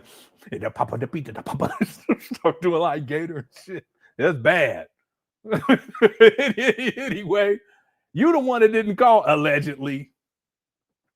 Let's keep going. Umar, you the trip. Cookie Crush chat. When will this end? My goodness gracious. Here we go. Yeah. I know, Mama. So, okay, medication. We're going to skip through. If you ain't Ritalin is crack. Adderall is crack. Cycler is Umar going to start rubbing on his nose, watching, and sniffing and blinking. crack. Metadate is crack. Can somebody tell me You better not sneeze. why you putting your child on drugs to learn about Abraham Lincoln? See him? Why is your child taking drugs to learn the Star Spangled Banner? Umar, what are you talking about? You don't need drugs to get a driver's license. You don't need drugs to get a college degree. You don't need drugs to work. But your baby, 5, 6, and 7, needs medication to get an education. You know why they need drugs? Because white women don't want to be bothered with black boys. That's why they need drugs. Here you go. Ain't nothing wrong with your son. He's a normal, healthy African child. Nothing wrong. The problem is he's being educated by a narcissistic, psychopathological, I don't give a damn, white woman from the suburbs who's a Look who's talking about being a narcissist. And see how he paints all these white teachers this way? That ain't right. only teaching in Newark to pay her mortgage. Your son is not the problem, his teacher is. Let me say Umar, where's your mortgage or your rent? Okay, you living in your mama closet on Section 8. Cut it out. it again. Your son is not the problem, his teacher is. Now, I'm gonna help the snow bunnies out just a little bit. Here you go. I'm gonna help the snow bunnies out just a little bit. Some of y'all. Yeah, let me close out this poll. We broke the record again on the polls. We about to break the record for super chats. The poll question: Will Umar Johnson pay the $38,388.22 by the deadline? Okay, which is either the 25th or the 28th. I think it's the 25th. That's a typo on my part. I apologize. 10% said yes, 78% said no, and 12% said I don't know. So as we wind this down, I'm going to go ahead and close this poll out. I want to thank everyone for tuning on in. Also, I want to update. And thanks everyone who voted on the poll. I want to update. We did reach 500 subscribers on Mary Ann's YouTube page. So I want to thank everyone who went over to subscribe. We're at 506. So I'll be promoting this. Our goal is to get to 1,000. And when she gets to 1,000, she will be releasing the Umar Johnson movie. And Umar doesn't want that to take place. Okay, there's a whole lot of other stuff that's been going on behind the scenes. I have to talk to her before I actually mentioned it because she hasn't given me permission. And I forgot to ask, but I'll ask. And update you guys on all that. But what I want to encourage everyone, rarely do I promote other people's YouTube page. Like I said, I used to do it a lot in the past, but I've gotten burnt on that time and time again, and I learned my lesson. Mary Ann Laurent, and I had her on as an interview guest. Matter of fact, I plan on editing down her interview and then reposting it, and then I have a call to action for people to subscribe. She put together a whole film for Umar, and it was crazy. The stuff that she went through dealing with Umar, even after the film was completed, and even more recently. I'll just say that. It's going to blow you guys' mind. Here's her YouTube page. If there's anyone here who hasn't subscribed, I just want to recommend it. She doesn't have many videos on here, but she's going to be uploading stuff moving forward. And once she gets to 1,000, she's going to release the movie. And then once it is released, we will cover it for sure here on my YouTube page. Okay, so here's Mary Ann Lawrence information. If you haven't subscribed, go and head on over there. Again, we have 506 subscribers and 524. Okay, so more people just subscribe, and our goal is to get to 1,000. I'll be promoting it more and more as we move forward. Did I close out the poll? I'll close out the poll now. Thanks to everyone who voted. We got to 5,600 votes. My goodness. And the final tally, will Umar pay the $38,382, $88.22? 10% said yes, 78% said no, 12% said I don't know. I'm going to say 78%. I'm going to say no with the 78%. All right.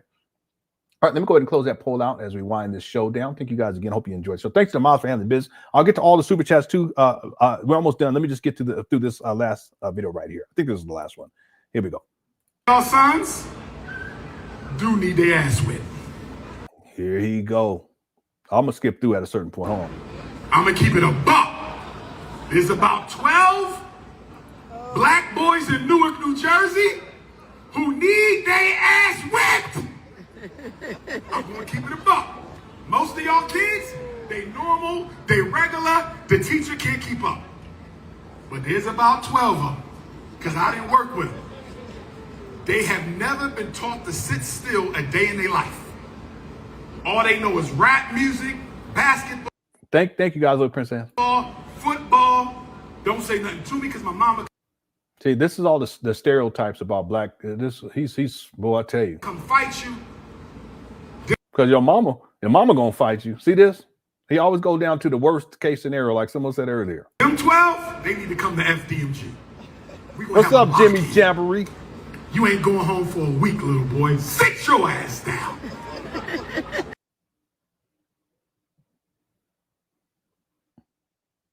What?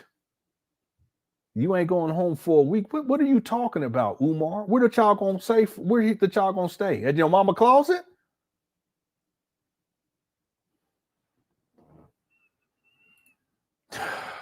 That's all I can say. Child, honey. What was the other one? I always can remember two of them. Child, honey, and there was another one. I always forget one whenever I say the. Anyway, let's keep going. Now, I want to close with this. What's up, Vince? When I was school hunting. Shout out to Vince. Here we go. 2017, 2016, 2015. See, he's saying this shit because of what we reported yesterday about that 2016. He saw the video yesterday. Umar, you ain't fooling nobody, homeboy. See, I look at Umar. You guys remember the micro? I'm talking about a good microscope where you can put like some water out of a pond in there and then zoom in. You see the little organisms moving around and shit, but you can't see them normally. Well, that's Umar. You under the microscope, homeboy. So that's why because you don't want to say that's about 2016. So you got to say 2017, even though I have you on record since 2014 looking for schools, homeboy. You under the microscope. The C microscope. I said the C microscope. You notice he don't say 2016. He starts 2017. Uh-huh. You were looking for schools way before that. I can pull up receipt after receipt, homeboy. You were looking for schools in 2016, 2015. And in 2014, you already had an exit strategy for the St. Paul. He said, we're going to keep looking for schools. And then you would go to different places and say, like Chicago, say, listen, I'm looking for a school here. This is way back. What you talk about, Umar?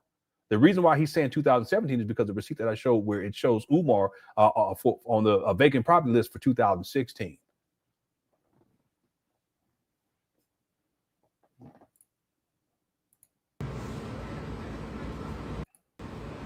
When I was school hunting in 2017, 2016, 2015, I looked at a school in Newark, New Jersey. It was being rented by a European Jew. Here we go. I was going to rent the school. Our school was almost in Newark. Y'all don't know this, but you know now. And then the European Jew, no disrespect to the Jewish people, that he looked me up and found out who I was and said, we cannot rent to you. I'm saying all that to say that when we open up the Marcus Garvey Elementary School of the FDMG Academy, there you go. As soon as it's ready, we're going to start looking for the next school location. Are y'all following me?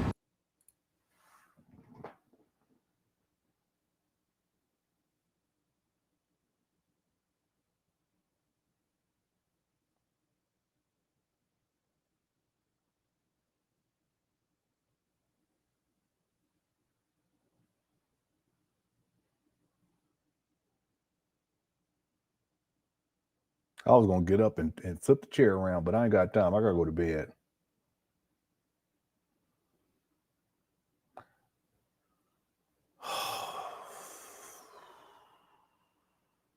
He's probably going to say, it's possible, he's probably going to say, I'm looking for a school out here. The thing I want to mention, Cookie Crush chat, is you notice Umar, he's not saying anything about the $38,388 that he owes to the city of Wilmington. And if you don't have that money, how you going to, quote unquote, open up another school? You don't even have money for operating expenses for these trap banners. You don't even have money to finish renovations up over here at these trap banners in Wilmington, Delaware. So what you talking about, Umar? It's the same shit over and over again with this guy. This ain't nothing new. It ain't nothing new with this guy. See, he ain't handling business. He should be talking about that money that he owes. I'm gonna get to all the super chats to close out the show. We almost done with this video. We'll be I'll wrap it up with the super chats. I apologize, but I got to get to this. Here we go. So for those of y'all who listen, you can make them sounds as much as you want to. It's not gonna make a lie the truth, okay? do real estate in New Jersey, I don't care if it's Newark, Trenton. Didn't I just tell y'all? Hit the one. I just told you guys this shit. How many times I got to tell you? No, I just told you guys this is what he was going to do, right? Hit the one. He under the microscope. Perfectly predictable. I just told people, y'all on the cookie crush. I ain't trying to be mean. I'm just trying to, and maybe I am being a little mean. I just told y'all this is what he was going to say. And here he goes saying it. Hit the one. I need some credit. I wasn't even supposed to be live streaming today. We're going 4 hours and 30 minutes. My wife just ordered food. I might have to stay up a little longer so I can eat. I don't need to be eating this late, especially with my belly getting like it is. Why don't y'all tell me? Y'all supposed to be down with me and all that, but you don't say shit. When I get up and look like I'm pregnant a little bit, y'all ain't gonna say nothing? I'm trying to tell you, that's one of the side effects of watching these Umar videos. You start talking like Umar and shit. You know, you be rubbing on your nose.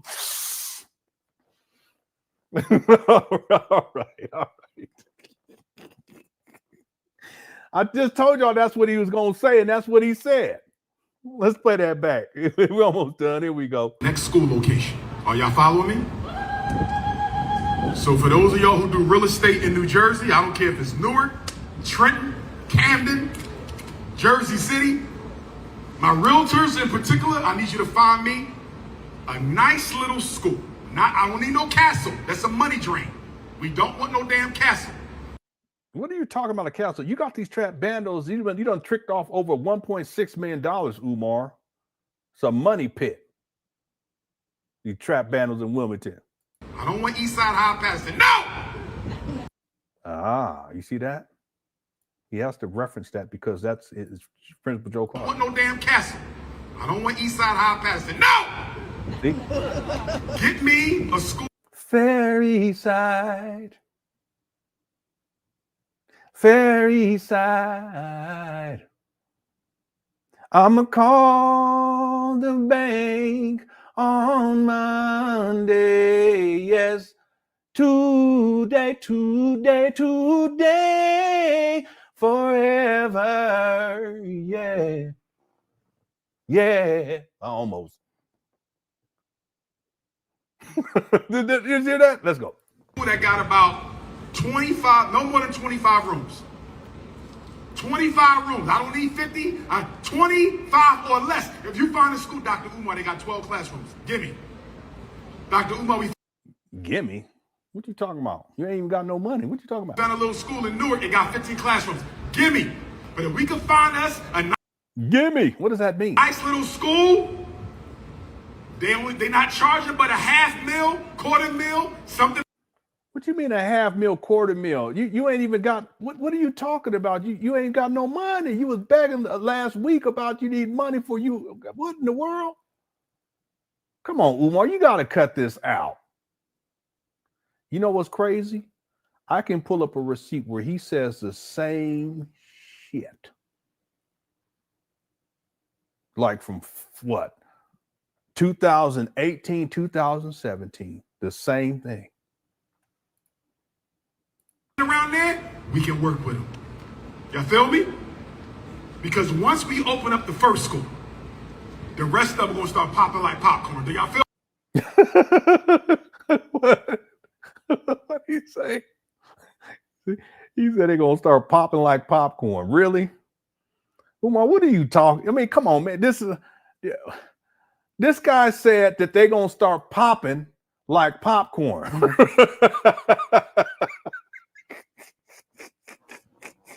This nigga, oops.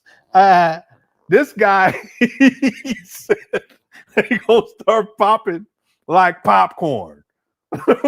What are you talking about? What do you mean it's going to start popping like popcorn? What in the world? Oh no. Yeah, it make me want some popcorn now, real talk. Say he won $250,000, he ain't even got 38,000. Real talk. That's about, yeah, real talk. He start going like this. Umar, if you don't stop. Popcorn bandos, family. That sounds like a song. Popcorn, poo. What? Popcorn. He hungry. That's why he said that, because he was getting hungry, evidently. What's up, Vince? Shout out to Vince again. I ain't seen you to bet it.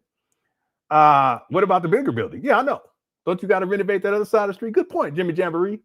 Umar don't like you because I'll be seeing your comments on King Kong Consciousness. You and East B. Yeah, what about the other side of the street, Umar? You gonna be popping all these popping in all these other popcorn schools? What you need to do is let me stop.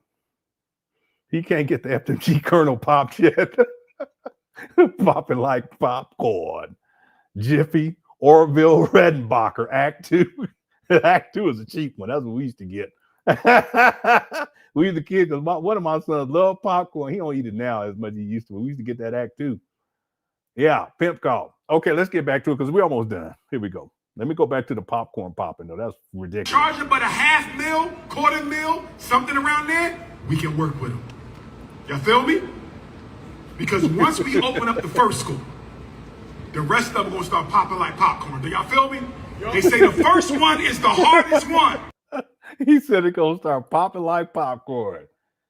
My goodness gracious. Gimme. But if we can find us a nice little school, they're not charging but a $500,000, $250,000, something around there, we can work with them.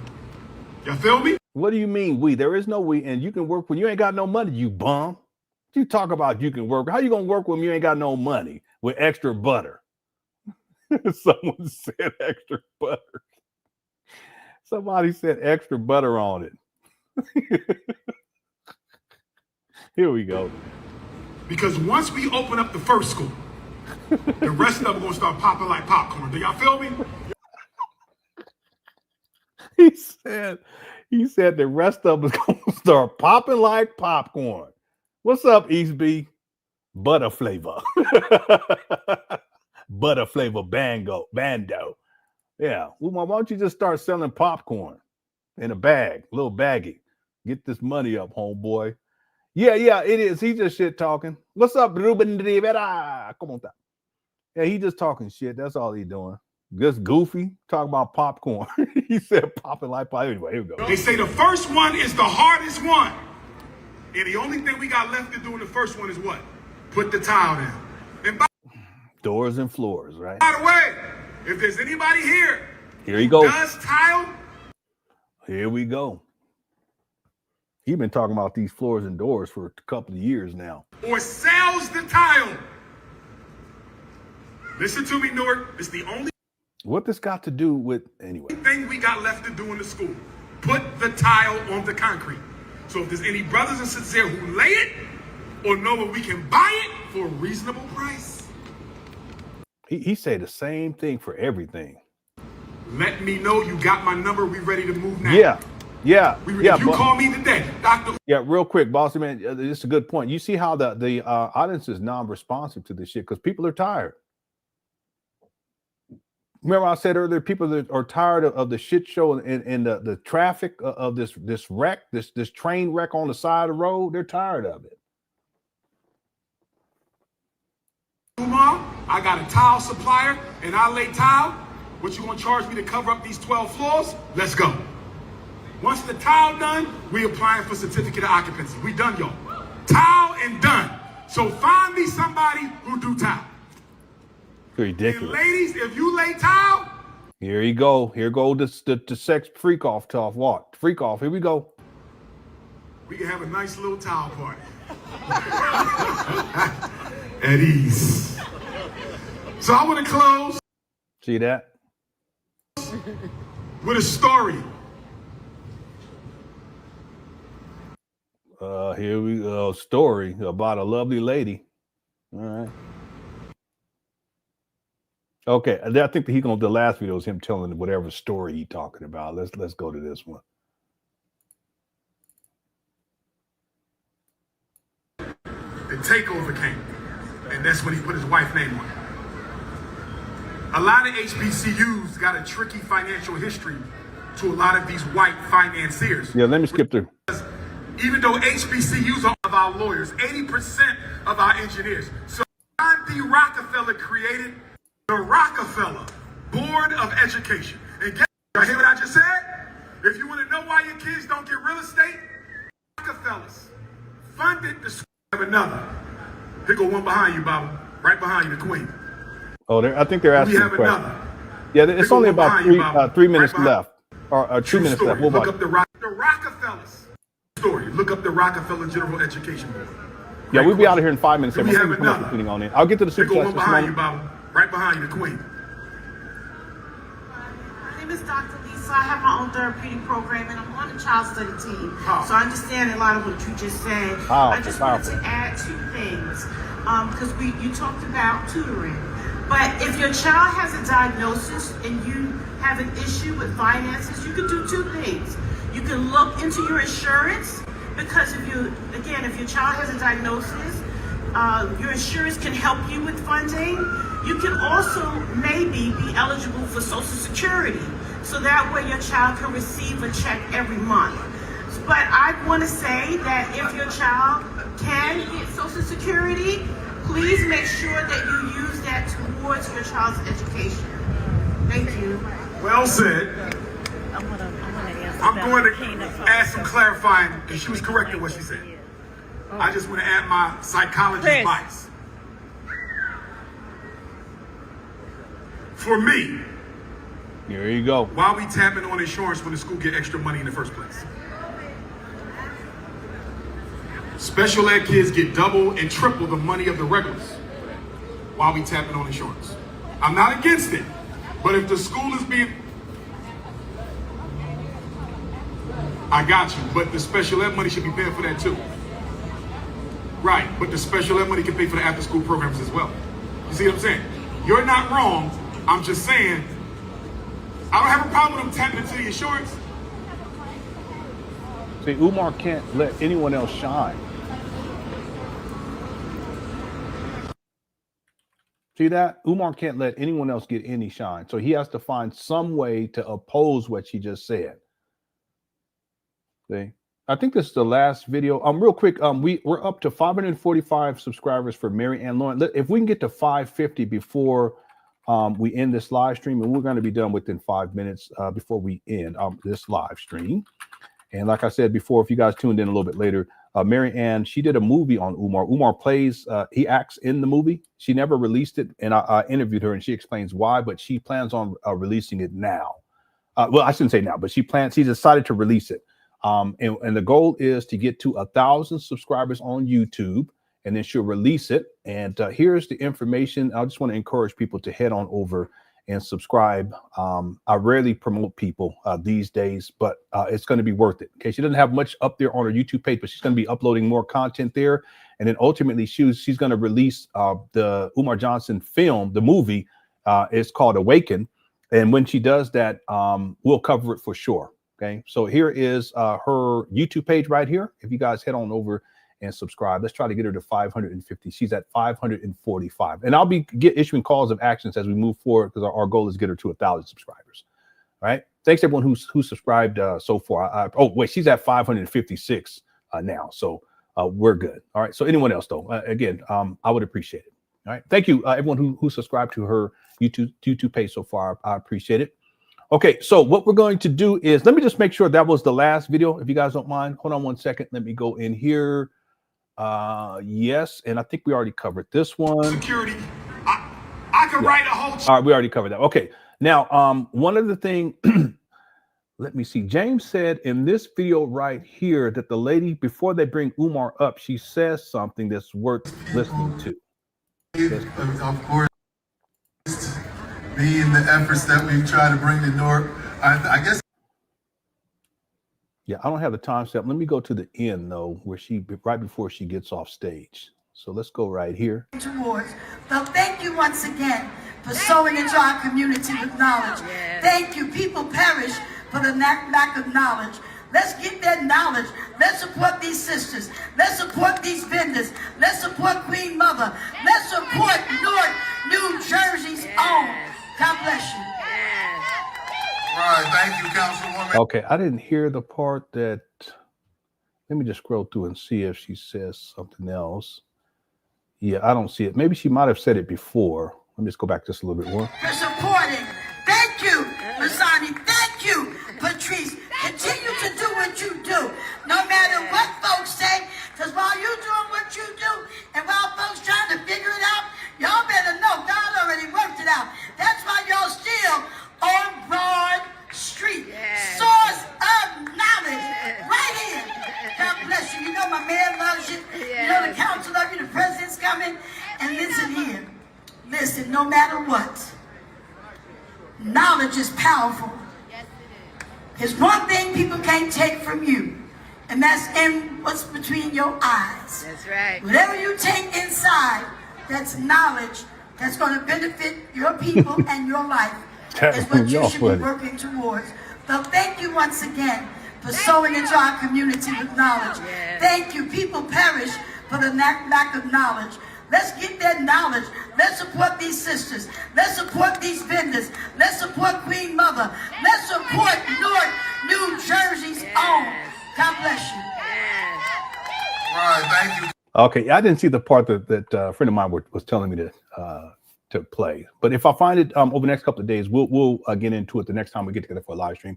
Okay, if you guys don't mind, I'd like to get to these super chats, and I'll have to go through them quick because I got to go to bed. I want to thank everyone for tuning on. I normally don't live stream on the weekend. I live stream yesterday, I live stream today. I won't be live streaming tomorrow unless something really, really major happens.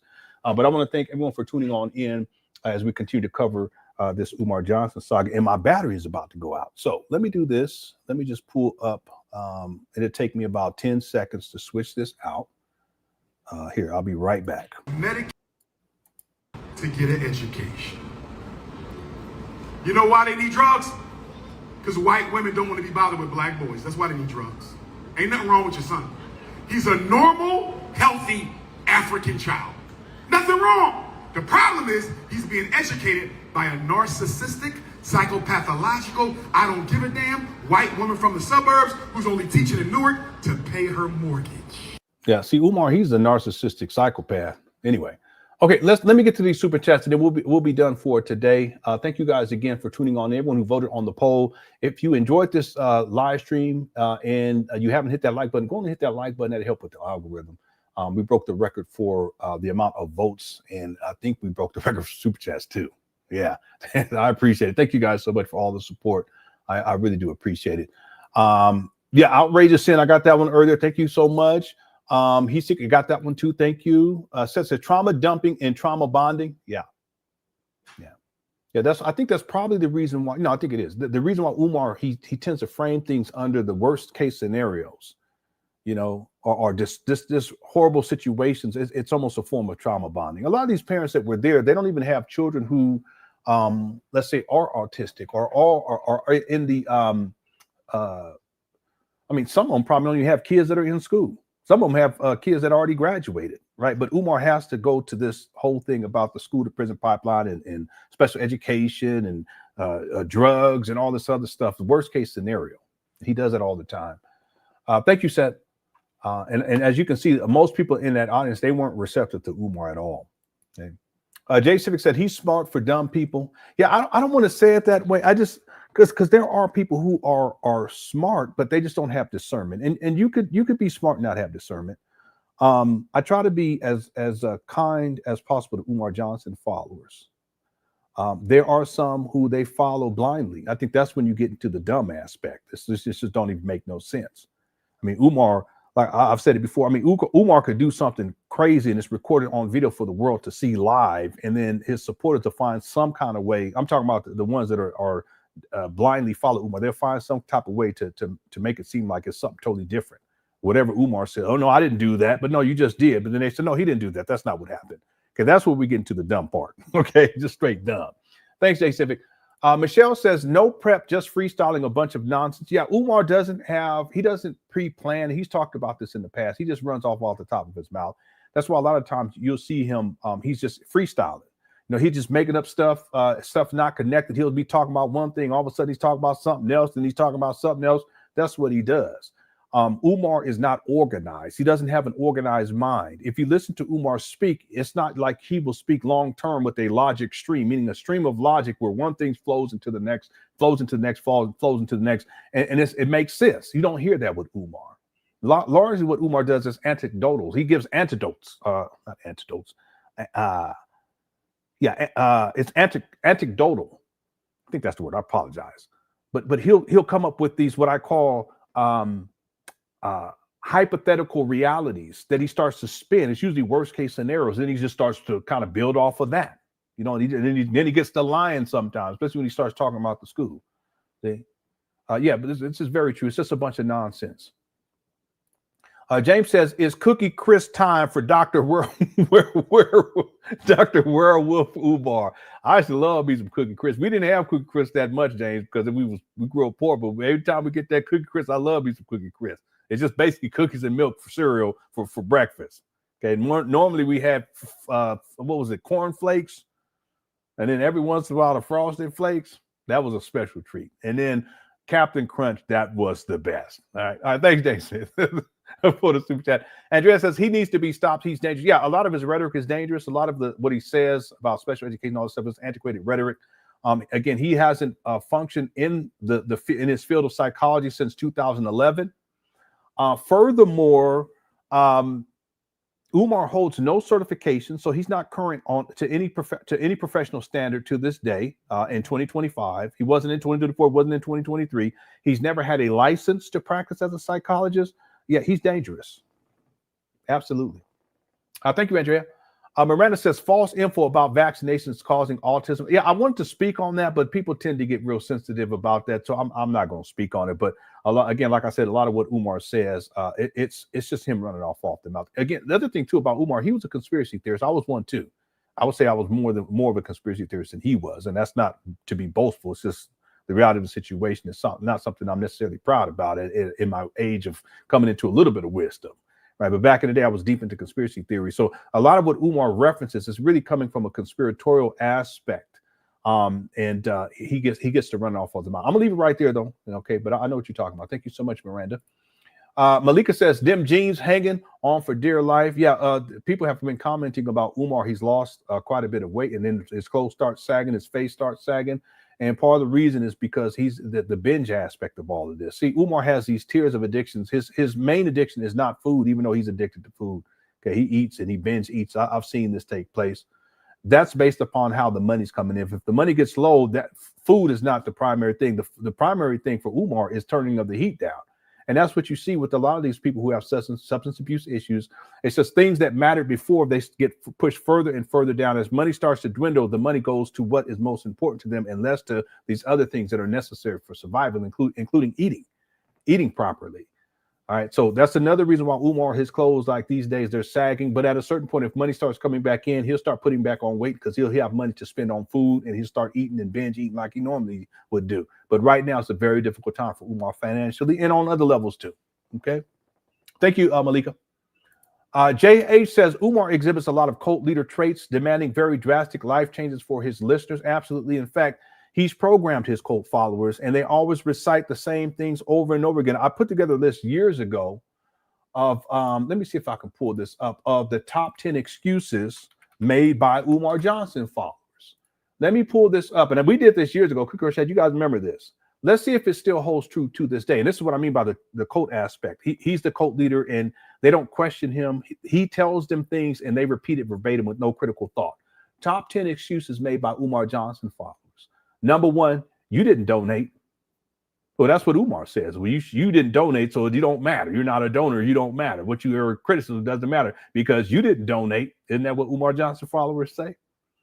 Some even I would propose that even someone that ain't donated, they say the same shit. Number two, what are you doing for the black community?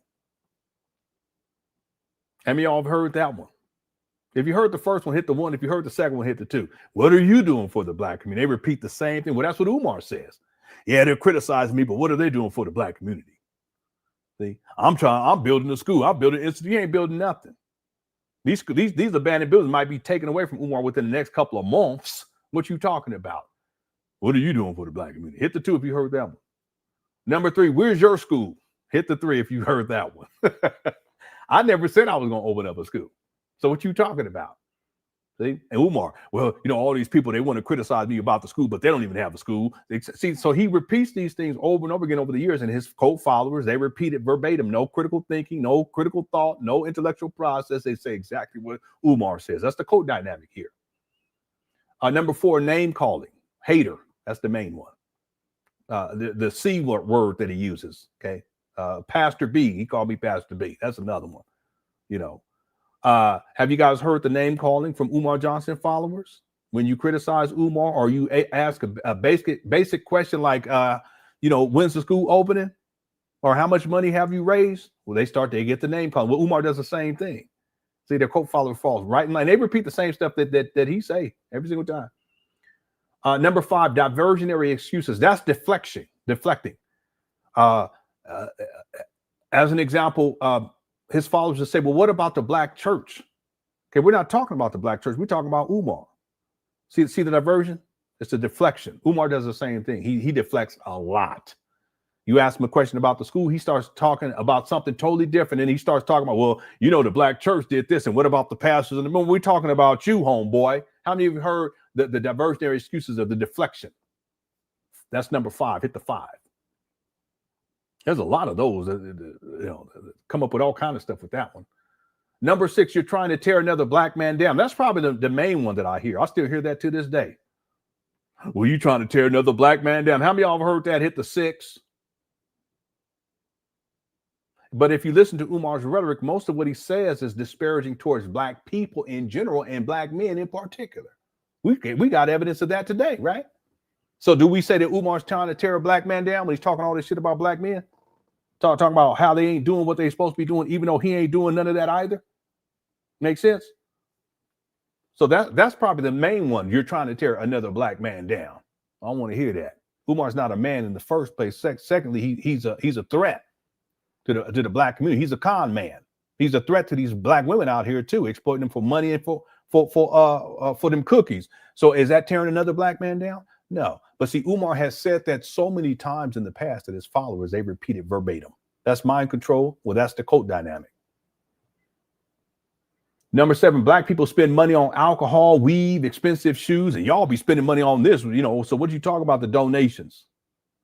That's number seven, but that's tied to that. That's also a deflection. Okay. But that's number seven. How many of y'all heard that? Hit the seven. Umar says that all the time. His followers say the same thing, not because they thought of it, but because their cult leader said it. Number eight, he doesn't have enough money to build a school. Well, how much money has he raised, Umar Johnson, cult follower? I don't know. Well, then how can you say that he doesn't have enough money to raise a school?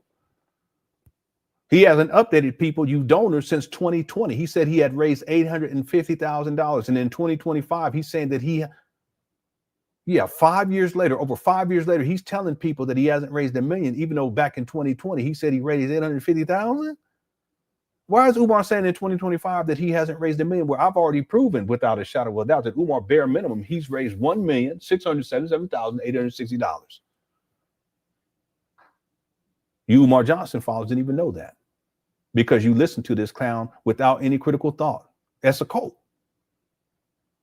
So if you say he doesn't have enough money to build a school, that's why the school's not open, and I ask you, well, how much money has he raised? And you say, I don't know.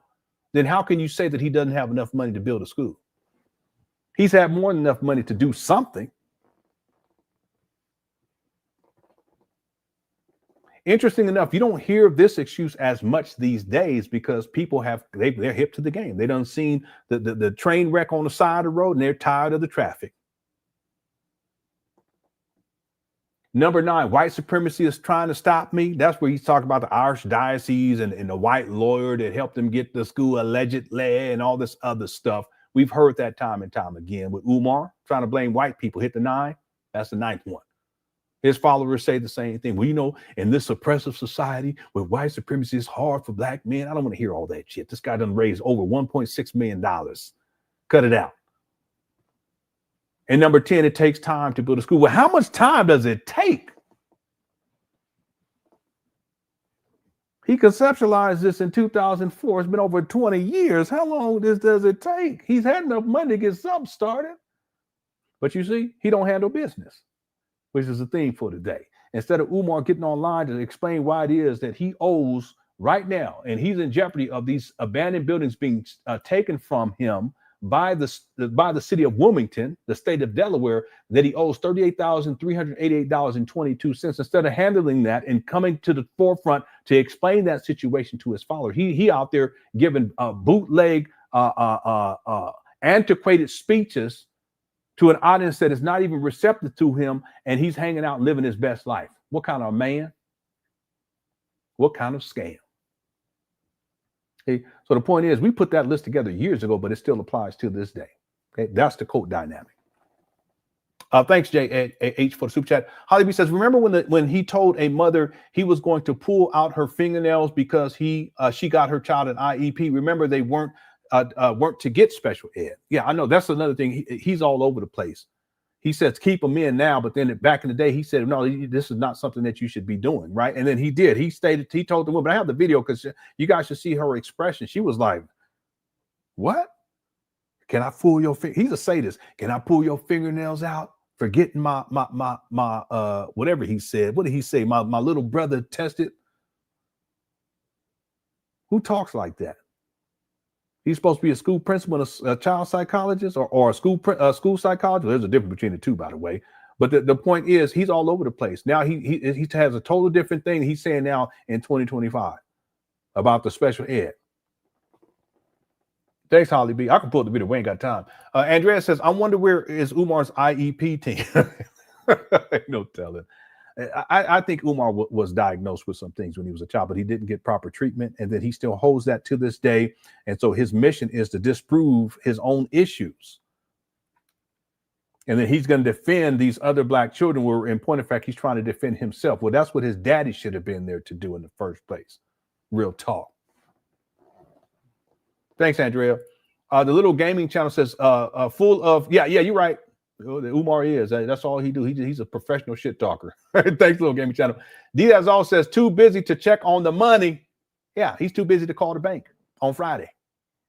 So he's going to wait till Monday. And then let's see on Monday if Umar has an announcement, or if in an upcoming video that he has an announcement with this lie as he continues to perpetuate, or if he comes up with another excuse. We'll see. Too busy. He's too busy.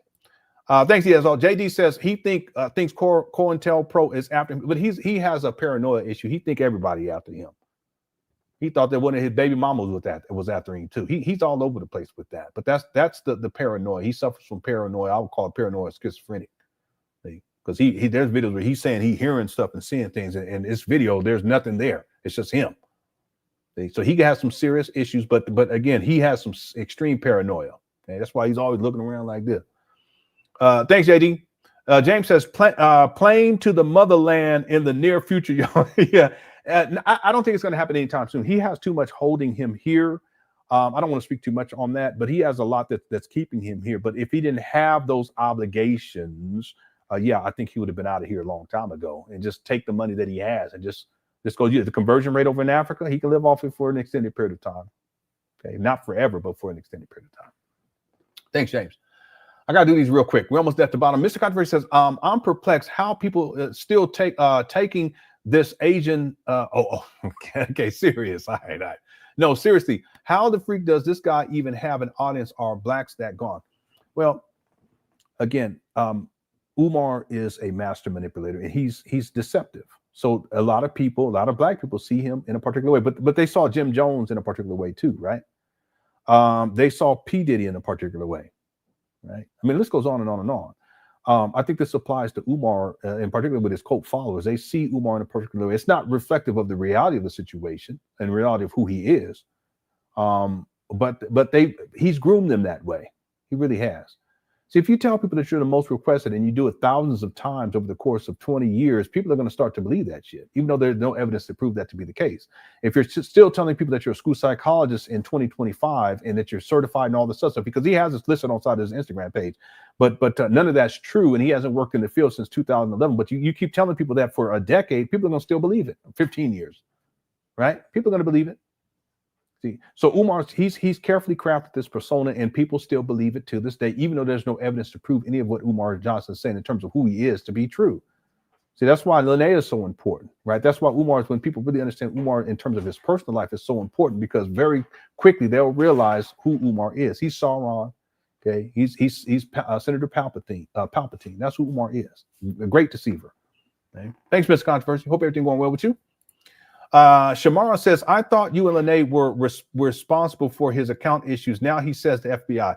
Yeah, that's a good point. I didn't even think about that. He will find someone to blame.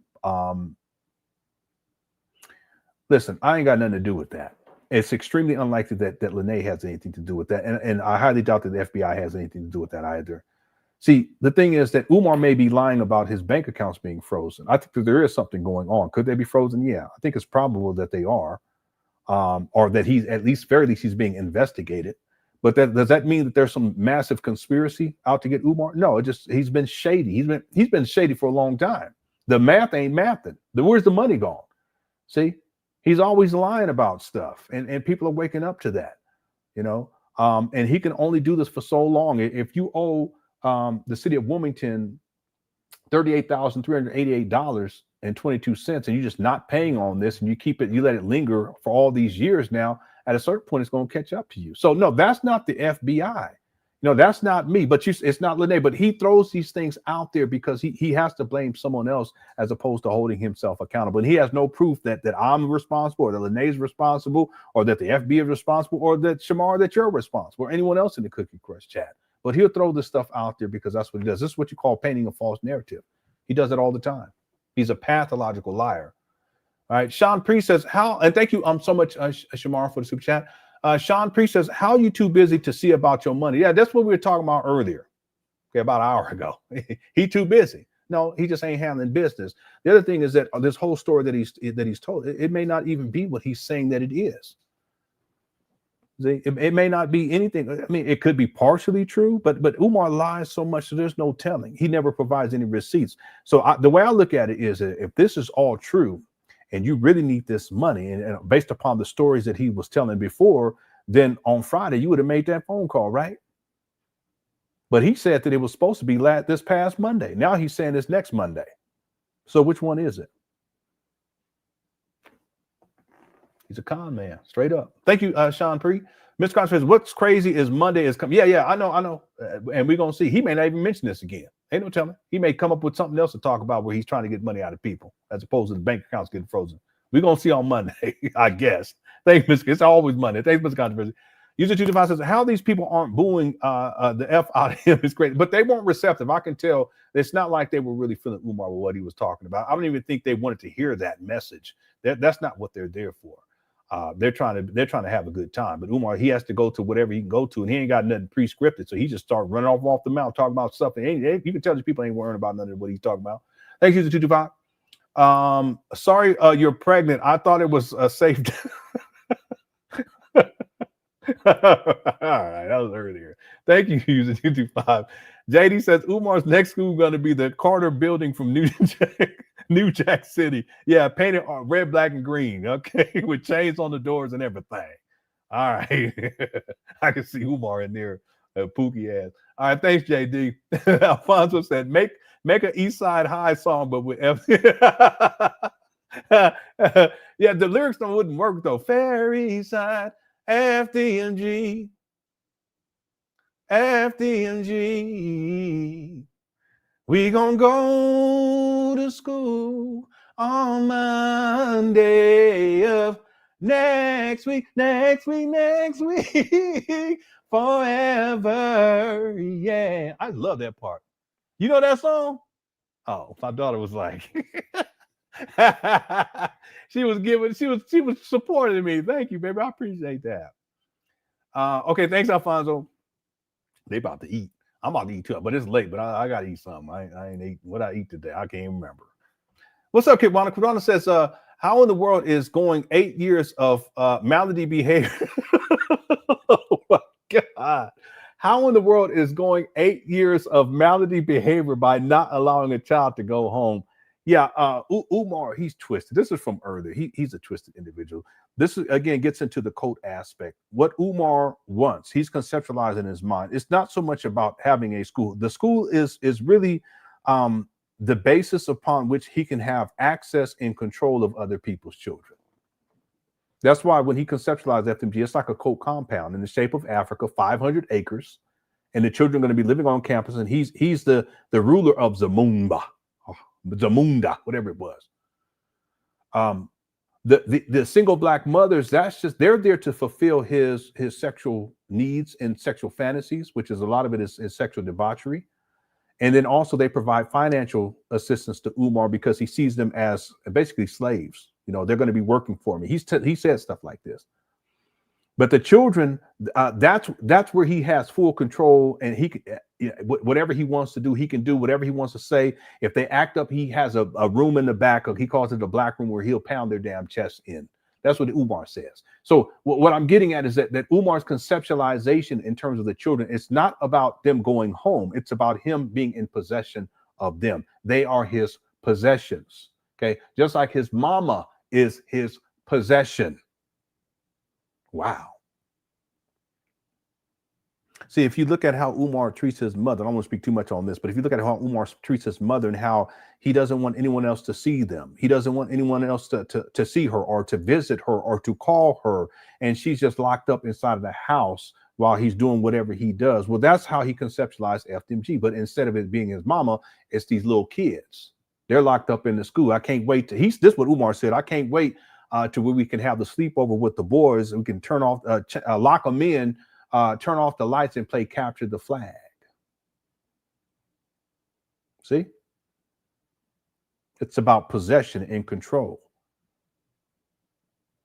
I'm going to cuddle with the boys.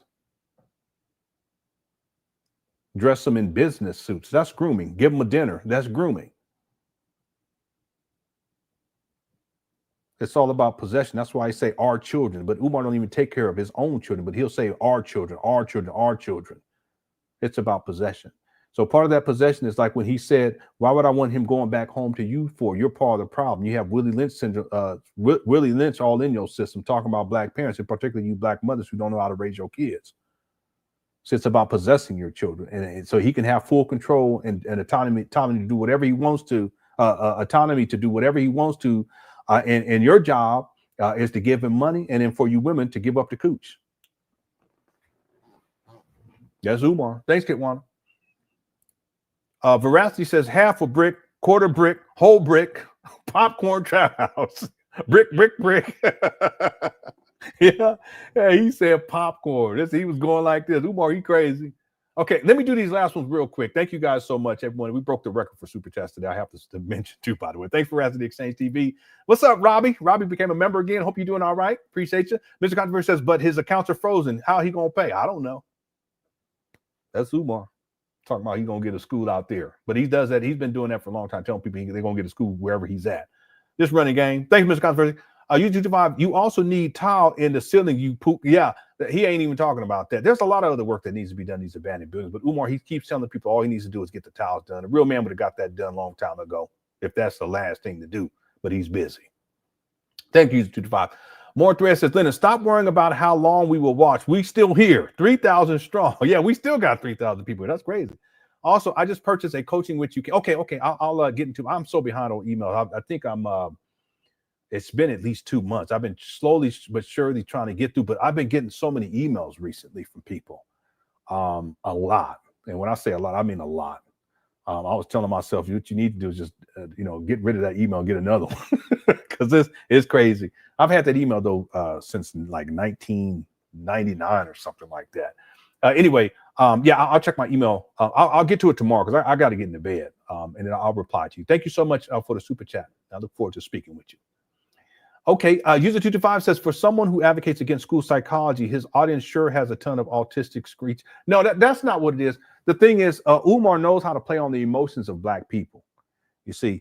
And there are some people who were in the audience that that's what they were doing. They're trying to support Umar, I guess, vocally. But most of those people, you can tell they weren't interested in what Umar was talking about. They're sitting back there. They're basically passive. It's not like they're engaged at all. But that's because Umar, like Lene says, he doesn't know how to read the room. His message really, in that scenario, his message should have been much more positive and upbeat, as opposed to giving these worst case scenarios and all of these negative racial stereotypes about Black people.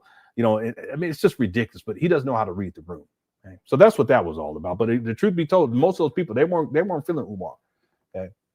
Thank you to 225. Eastby, what's up, Eastby? Say, keep up the good work. Thank you so much. I appreciate you.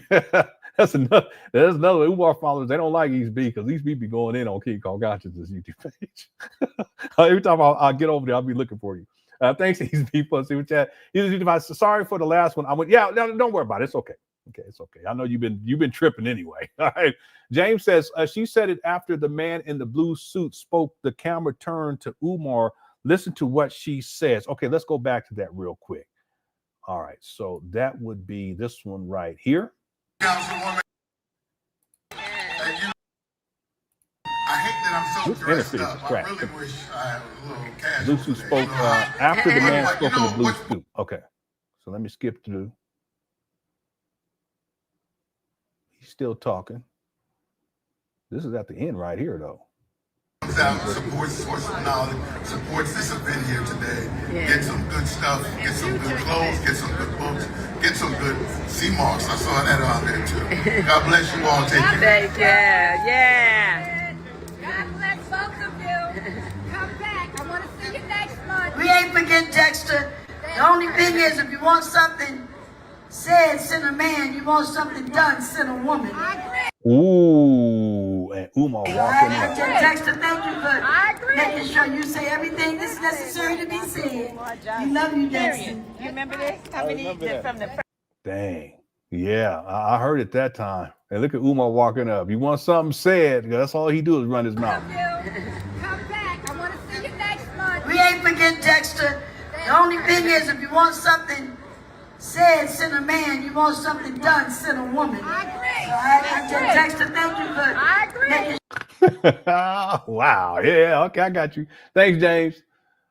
Jay Civic says, I apologize for saying people are dumb, but it pisses me off that people are taking advantage of people. We got to work together for human betterment. Yeah, I totally agree. And they don't need to apologize. It's just some terminology I try not to use because I don't want to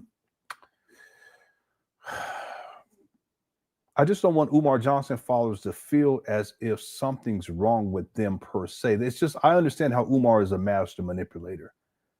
And this is not to say that there aren't Umar Johnson followers that we're in. You can tell clearly there's something wrong with them because there are some of those. I've actually have to deal with some of those types in the past, but most of them aren't like, I don't think most of them are like that. I think most of his followers are fringe followers. They're on the fringe. Then he has people who follow him consistently.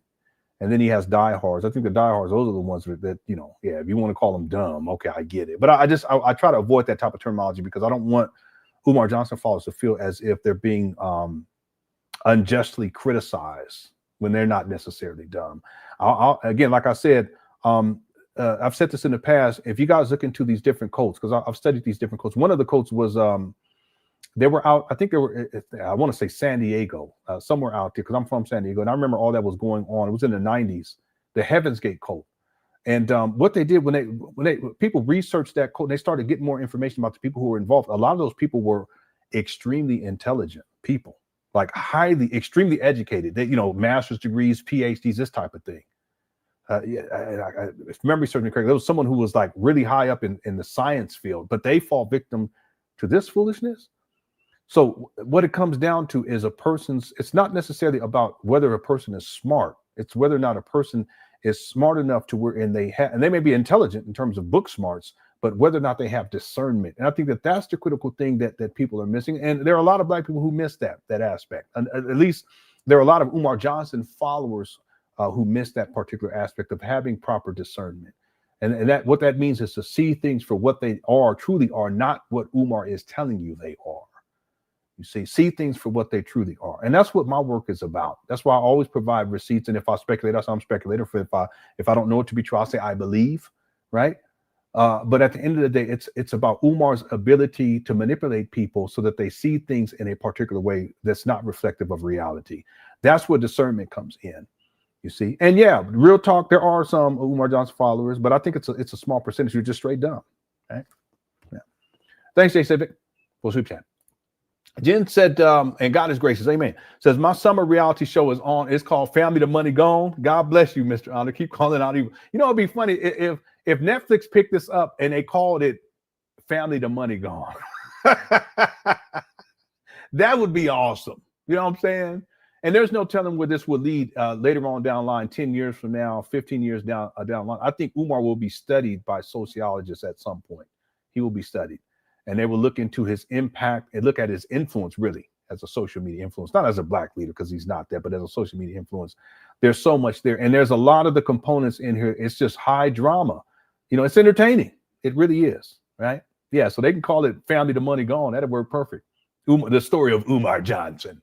Family the Money Gone, the story of Umar Johnson, featuring the Cookie Crush.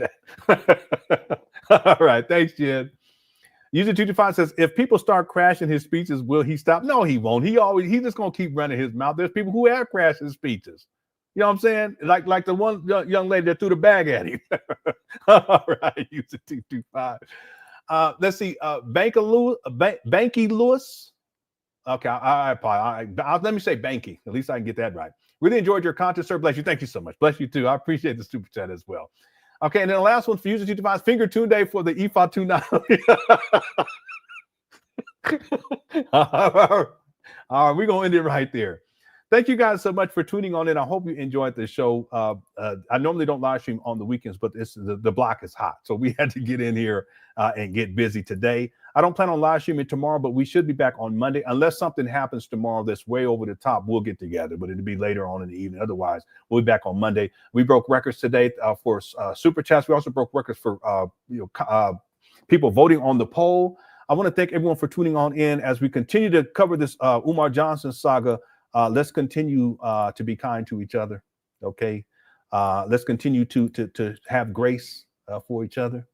And let's continue to celebrate success as Umar continues to fail time and time again. I want to thank the mods, too, for handling business. I really do appreciate y'all. Everyone who sent in super chats, thank you guys so much for the support. I do not take it for granted. In fact, I'm very appreciative for all of the support. And also thanks to everyone for tuning on in. I'm going to go ahead and close. I was just going to close out without an outro, but I'm going to go ahead and go for you because I told people earlier we're going to close out with the old time classic from the old time great, and the song is called, ladies and gentlemen, Snow Bunny Love. Here we go. Oh my gosh, so you're fancy, huh? Yeah, Black community activist. Yes, yeah, if y'all enjoyed the show, hit that like button if you haven't hit it. Thank you. All right. She's my snow bunny queen. In the winter lights, so she's my sweet dust of cream. Touch to my nose, this lover's got is so raw. Make you goose, stepping out of control. Bunny love, it's me and you tonight. Snow bunny, moving on the bar. Everything's so right. Now let me turn this down. I'll give some shout outs to close out. Laurie, thanks for tuning on in. Chandri, Big Side, Veracity, thank you for tuning on in. Appreciate you. Thanks, E. Yeah.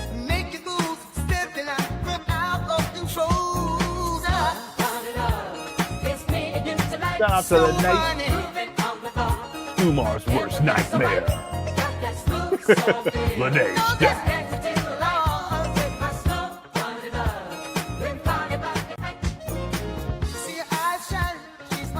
That's Miguel Hoxton right there.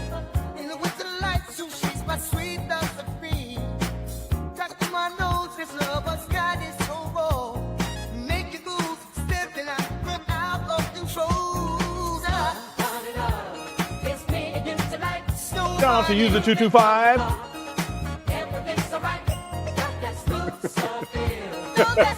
Umar dances. Thanks, everybody. Shout out to Information Man. I'm gonna check your live stream out tomorrow. Yeah, I will check it out. I'll take it. Thank you so much. Crush.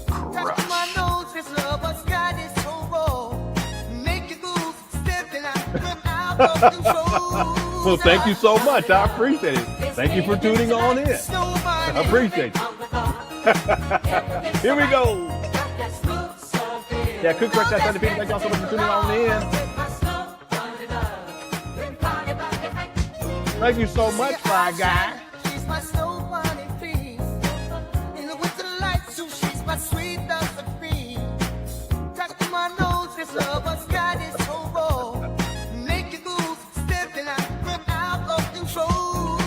Yeah, I did editing. There is some AI in here, but I didn't do that part. I just edited my sections in. Thanks to Kilo for tuning on in. Woke holes in the building through Black Mario. Thank you for tuning on in. Thanks, Misty. Hope you guys enjoyed the show. And if you enjoyed the show, you haven't hit the like button, go on and hit it because that'll help with the algorithm and that'll increase the numbers and the reach. And the numbers have been off the charts. So I want to thank everyone so much. I do not take any of this for granted. Okay, I appreciate each and every one, include you Umar Johnson followers. Okay, you want to call me corny? That's okay. Just make sure you hit that like button. All right. Okay, y'all, please enjoy the rest of your evening. We'll be back probably on Monday, for sure on Monday, but probably not tomorrow unless something else happens that's significant. Shout out to Jimmy Jamboree, one of the OGs and all this. Appreciate you, bro. Enjoy the rest of your evening. And as always, listen, I love y'all. I love y'all. Cookie Crush chat. I love y'all. You are undefeated. All right. Y'all take care. Peace.